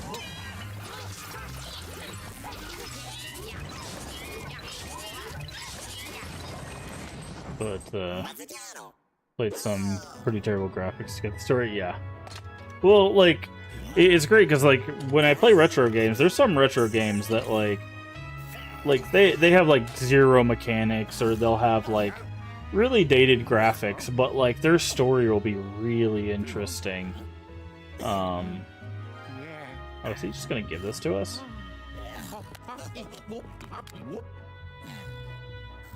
Interesting. The first non-hostile ghost. I'm a star. But and there's also some like really good indies that do that too. There's like solid indie games that'll be like, yeah, well, our focus is the story.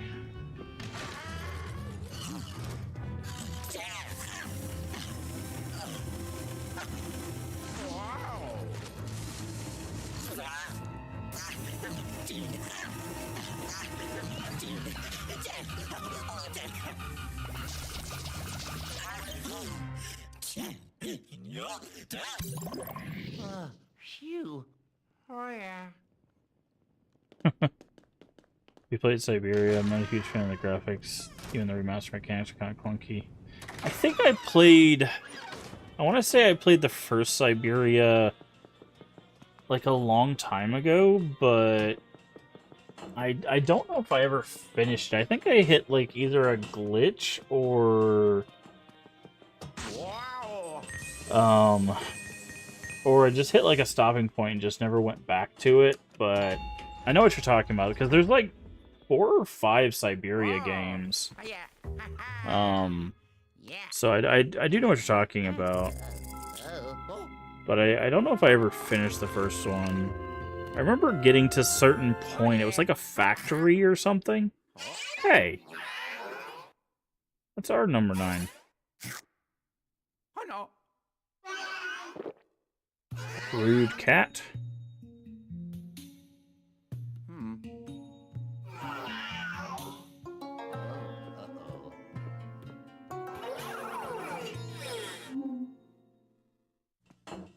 Back with our number 9 cat.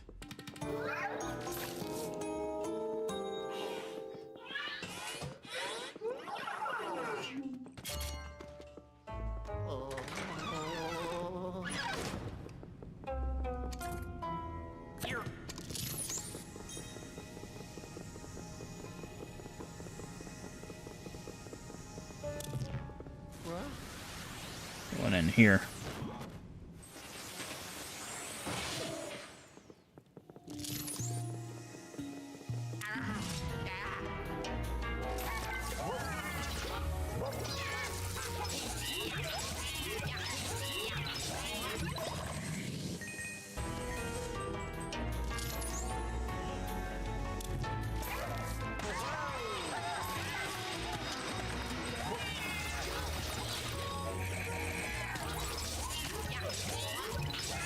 Smash that ghost.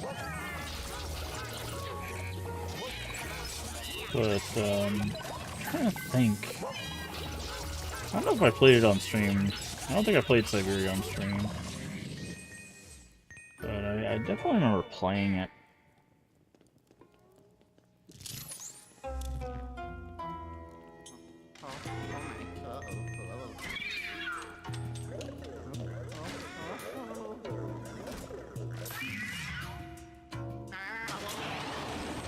Well, that's not a friendly cat anymore.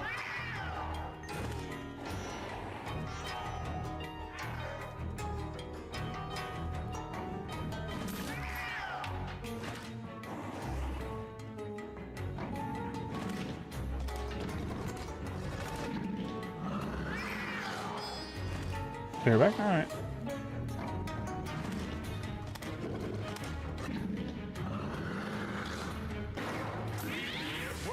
I was like, I remember this mechanic.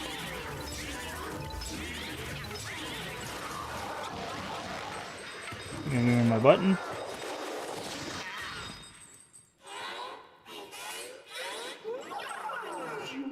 Rude cat. They're doing this because we technically didn't get a boss fight from the director.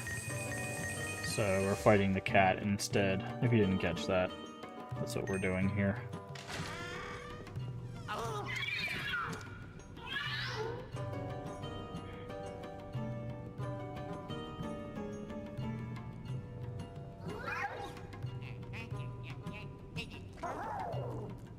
Alright.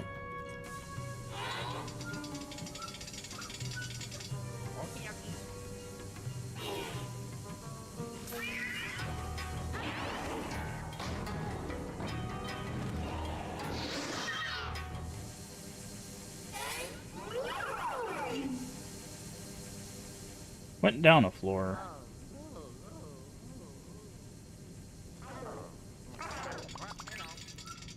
So I went to the 7th floor, so in the garden?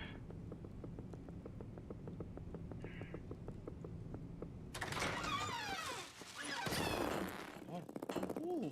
Huh? Those are new. Ah. Hmm.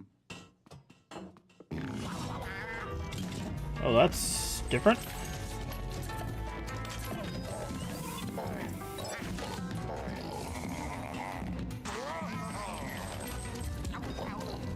I supposed to do with this?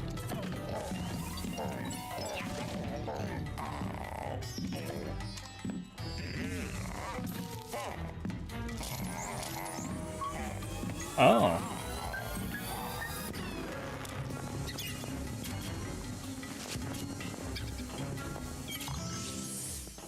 Oh, interesting. So it gets possessed, and then we need to unpossess it, but it attacks us, so...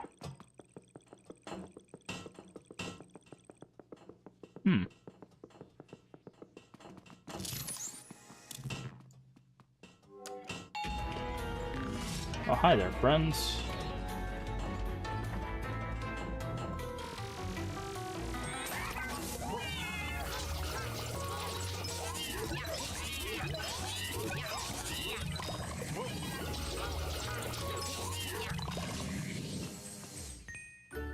Oh, yes. Okay. Oh, 7th floor? Guessing that's where the cat is, right?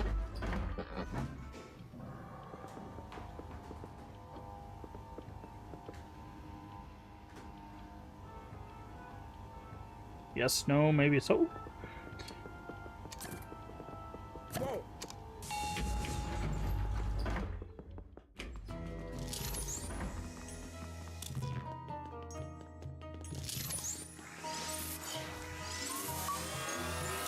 I'm not going to do that.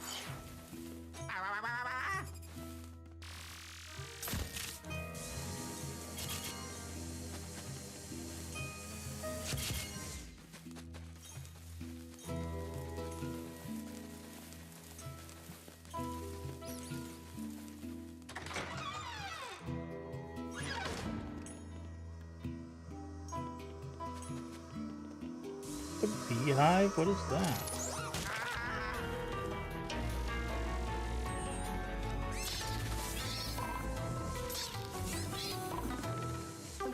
Well, I must be going the right way. Oh, yeah. So why would they have a beehive ghost there if I wasn't?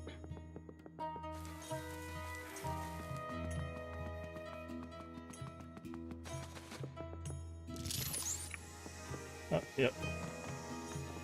I see footsteps. So I must be going the right way.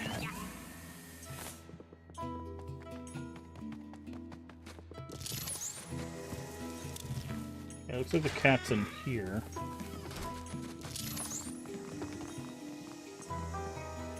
Okay, it went.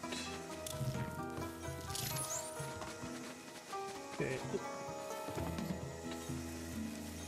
Wow.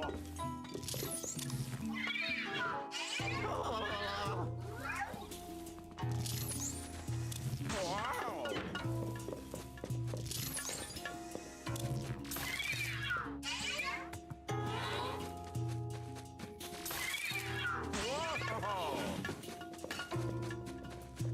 Okay, so it's bouncing from flower to flower.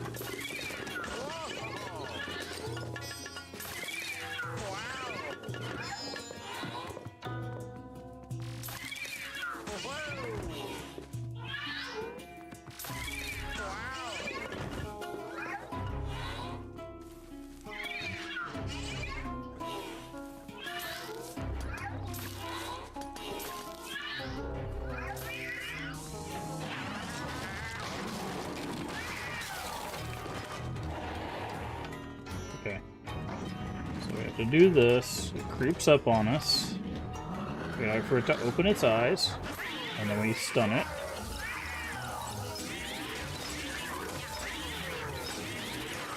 And we take a tail.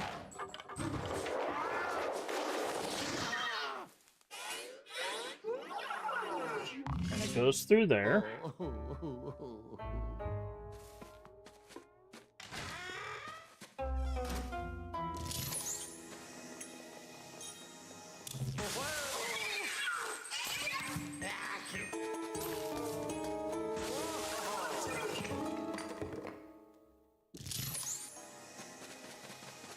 Okay, it looks like it went up. So we gotta go up now?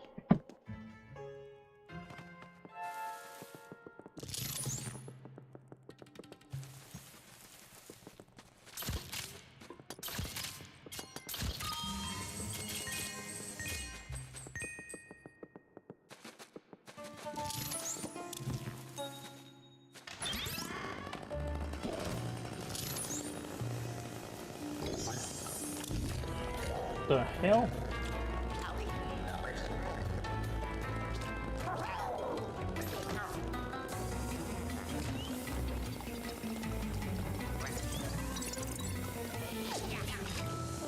Well, that was interesting. Oh, yeah.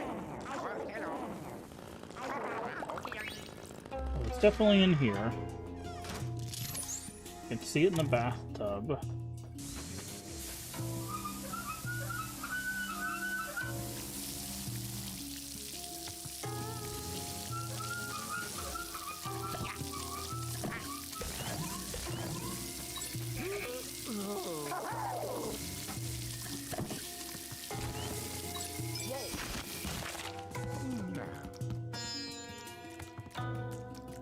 Need something to break the bathtub.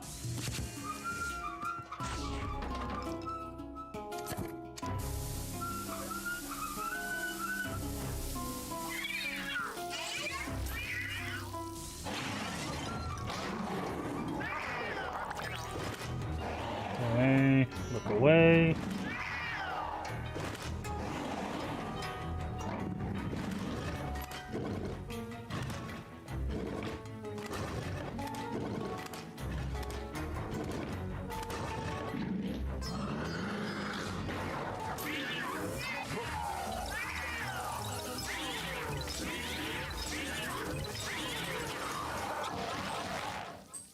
No more tails for you.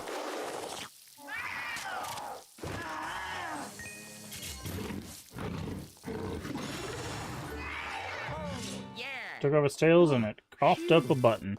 Oh. I'm sure that lady's gonna be super mad that we took all her cat's tails. I would not be happy if someone did that to my cat.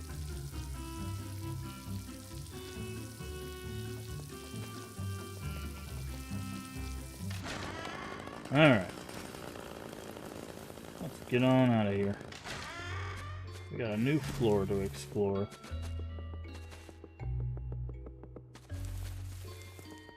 What's today? Today is... well, I guess it's turned over. Today is Thursday, but... trying to think. At the rate we're going... trying to figure how long it'd be before we, finish this up.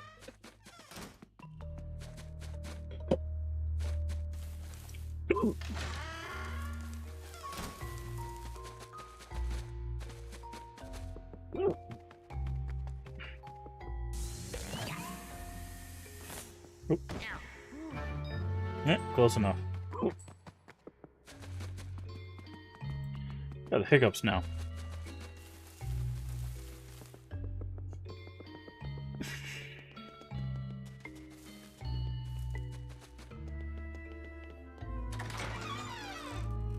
Alright.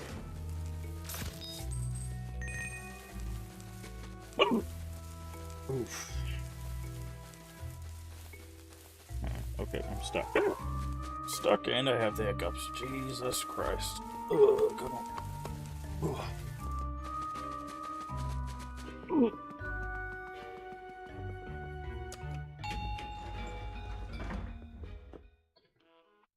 Oh. Yeah. More water. Ah. Yeah. Uh-huh. Oh. Okay. So, assuming we have this floor, let's see. We have 9th floor, so that would be 1, so that's 6 floors, penthouse, basement. So the penthouse, I believe, is just like the final boss fights, like the roof. So I think we have 7 floors, but today alone we did 2, 4, 6, 7, 8. So 1, 2, 3, 4, 5. We did 5 floors roundabouts.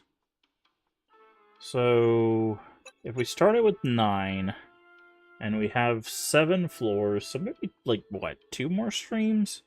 So that would be Thursday, Friday ish. So we'd probably, let's see. So it'd probably be like Sunday ish. By the way, if you have if you haven't figured it out, that is where we're gonna go ahead and call it for the stream. I'm gonna go ahead and take us back to the basement. That's what we're gonna call it, a stream for tonight. So I'm thinking maybe, let's see, Sunday probably at the latest. To finish this up, which would give us Monday, Tuesday, Wednesday, Thursday, Friday. Gives us 5 days to get through 40 Winks submitted. I don't think we're gonna be able to get to Banjo-Tooie. I don't think we're gonna get back to Banjo-Tooie. We might have to save that until after Path of Exile 2, which is fine. Which is fine. We Banjo-Tooie was tedious, for lack of a better term. Banjo-Tooie was tedious. We'll get back to it. Because we still got to get to Friend's Favorite Retro as well. We've got to finish those up, which I will rotate those back in at, afterwards as well. But what we're gonna do, we'll finish this up, as we go. I'm not gonna rush this, by the way. If you've not been here, I don't try to rush through games for any reason. I would like to try to at least get all the gems on all the floors. They don't seem too difficult to find most of the time, and I don't mind looking them up. They're not like big spoiler things. They're usually just like, hey, find this one object that's missing, or smash this thing, so they're not super difficult to look up and find. So we'll try to probably find all the gems on all the floors for this game, and then we will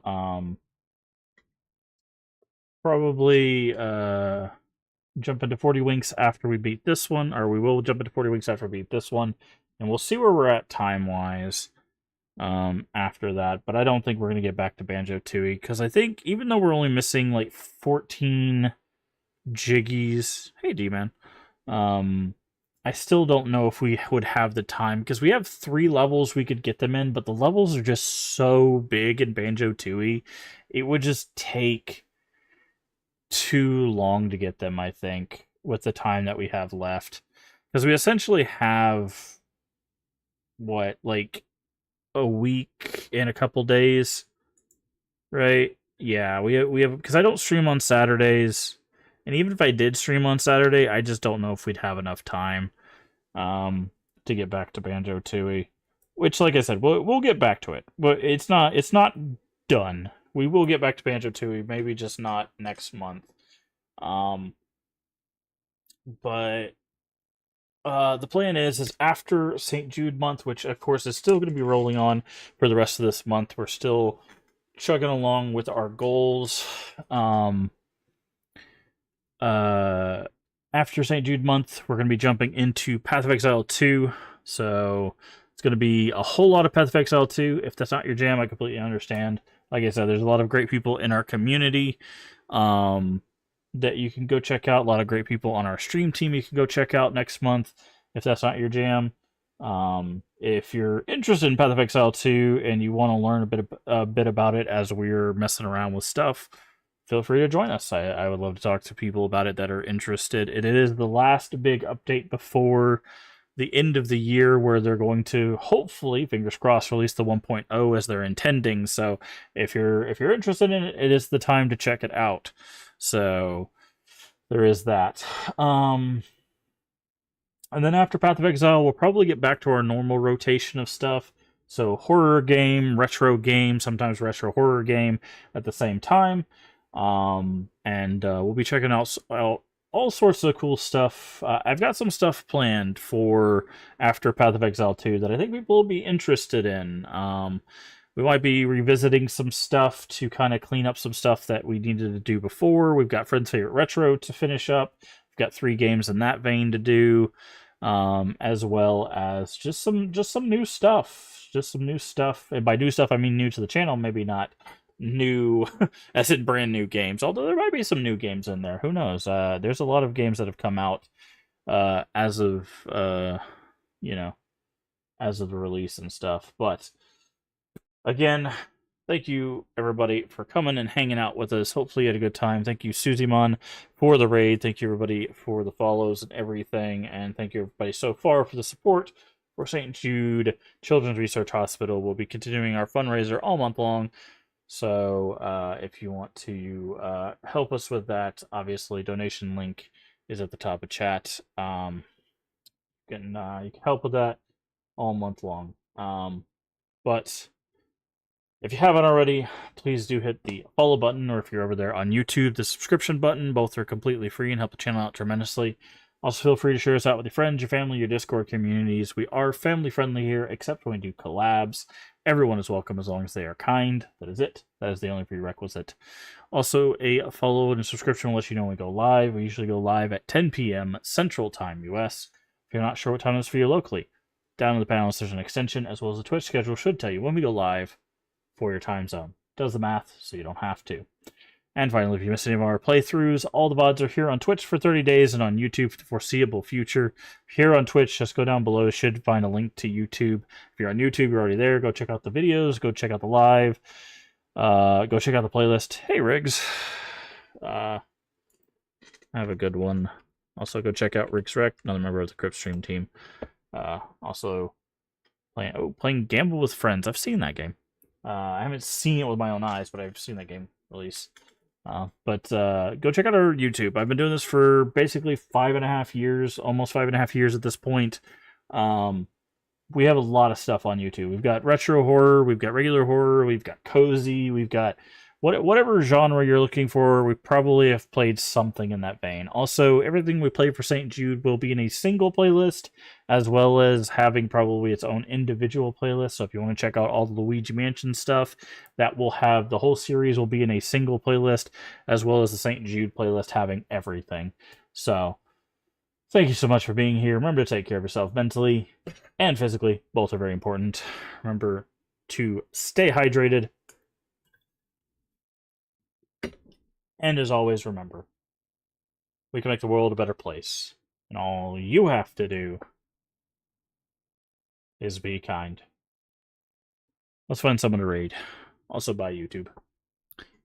Bye, YouTube.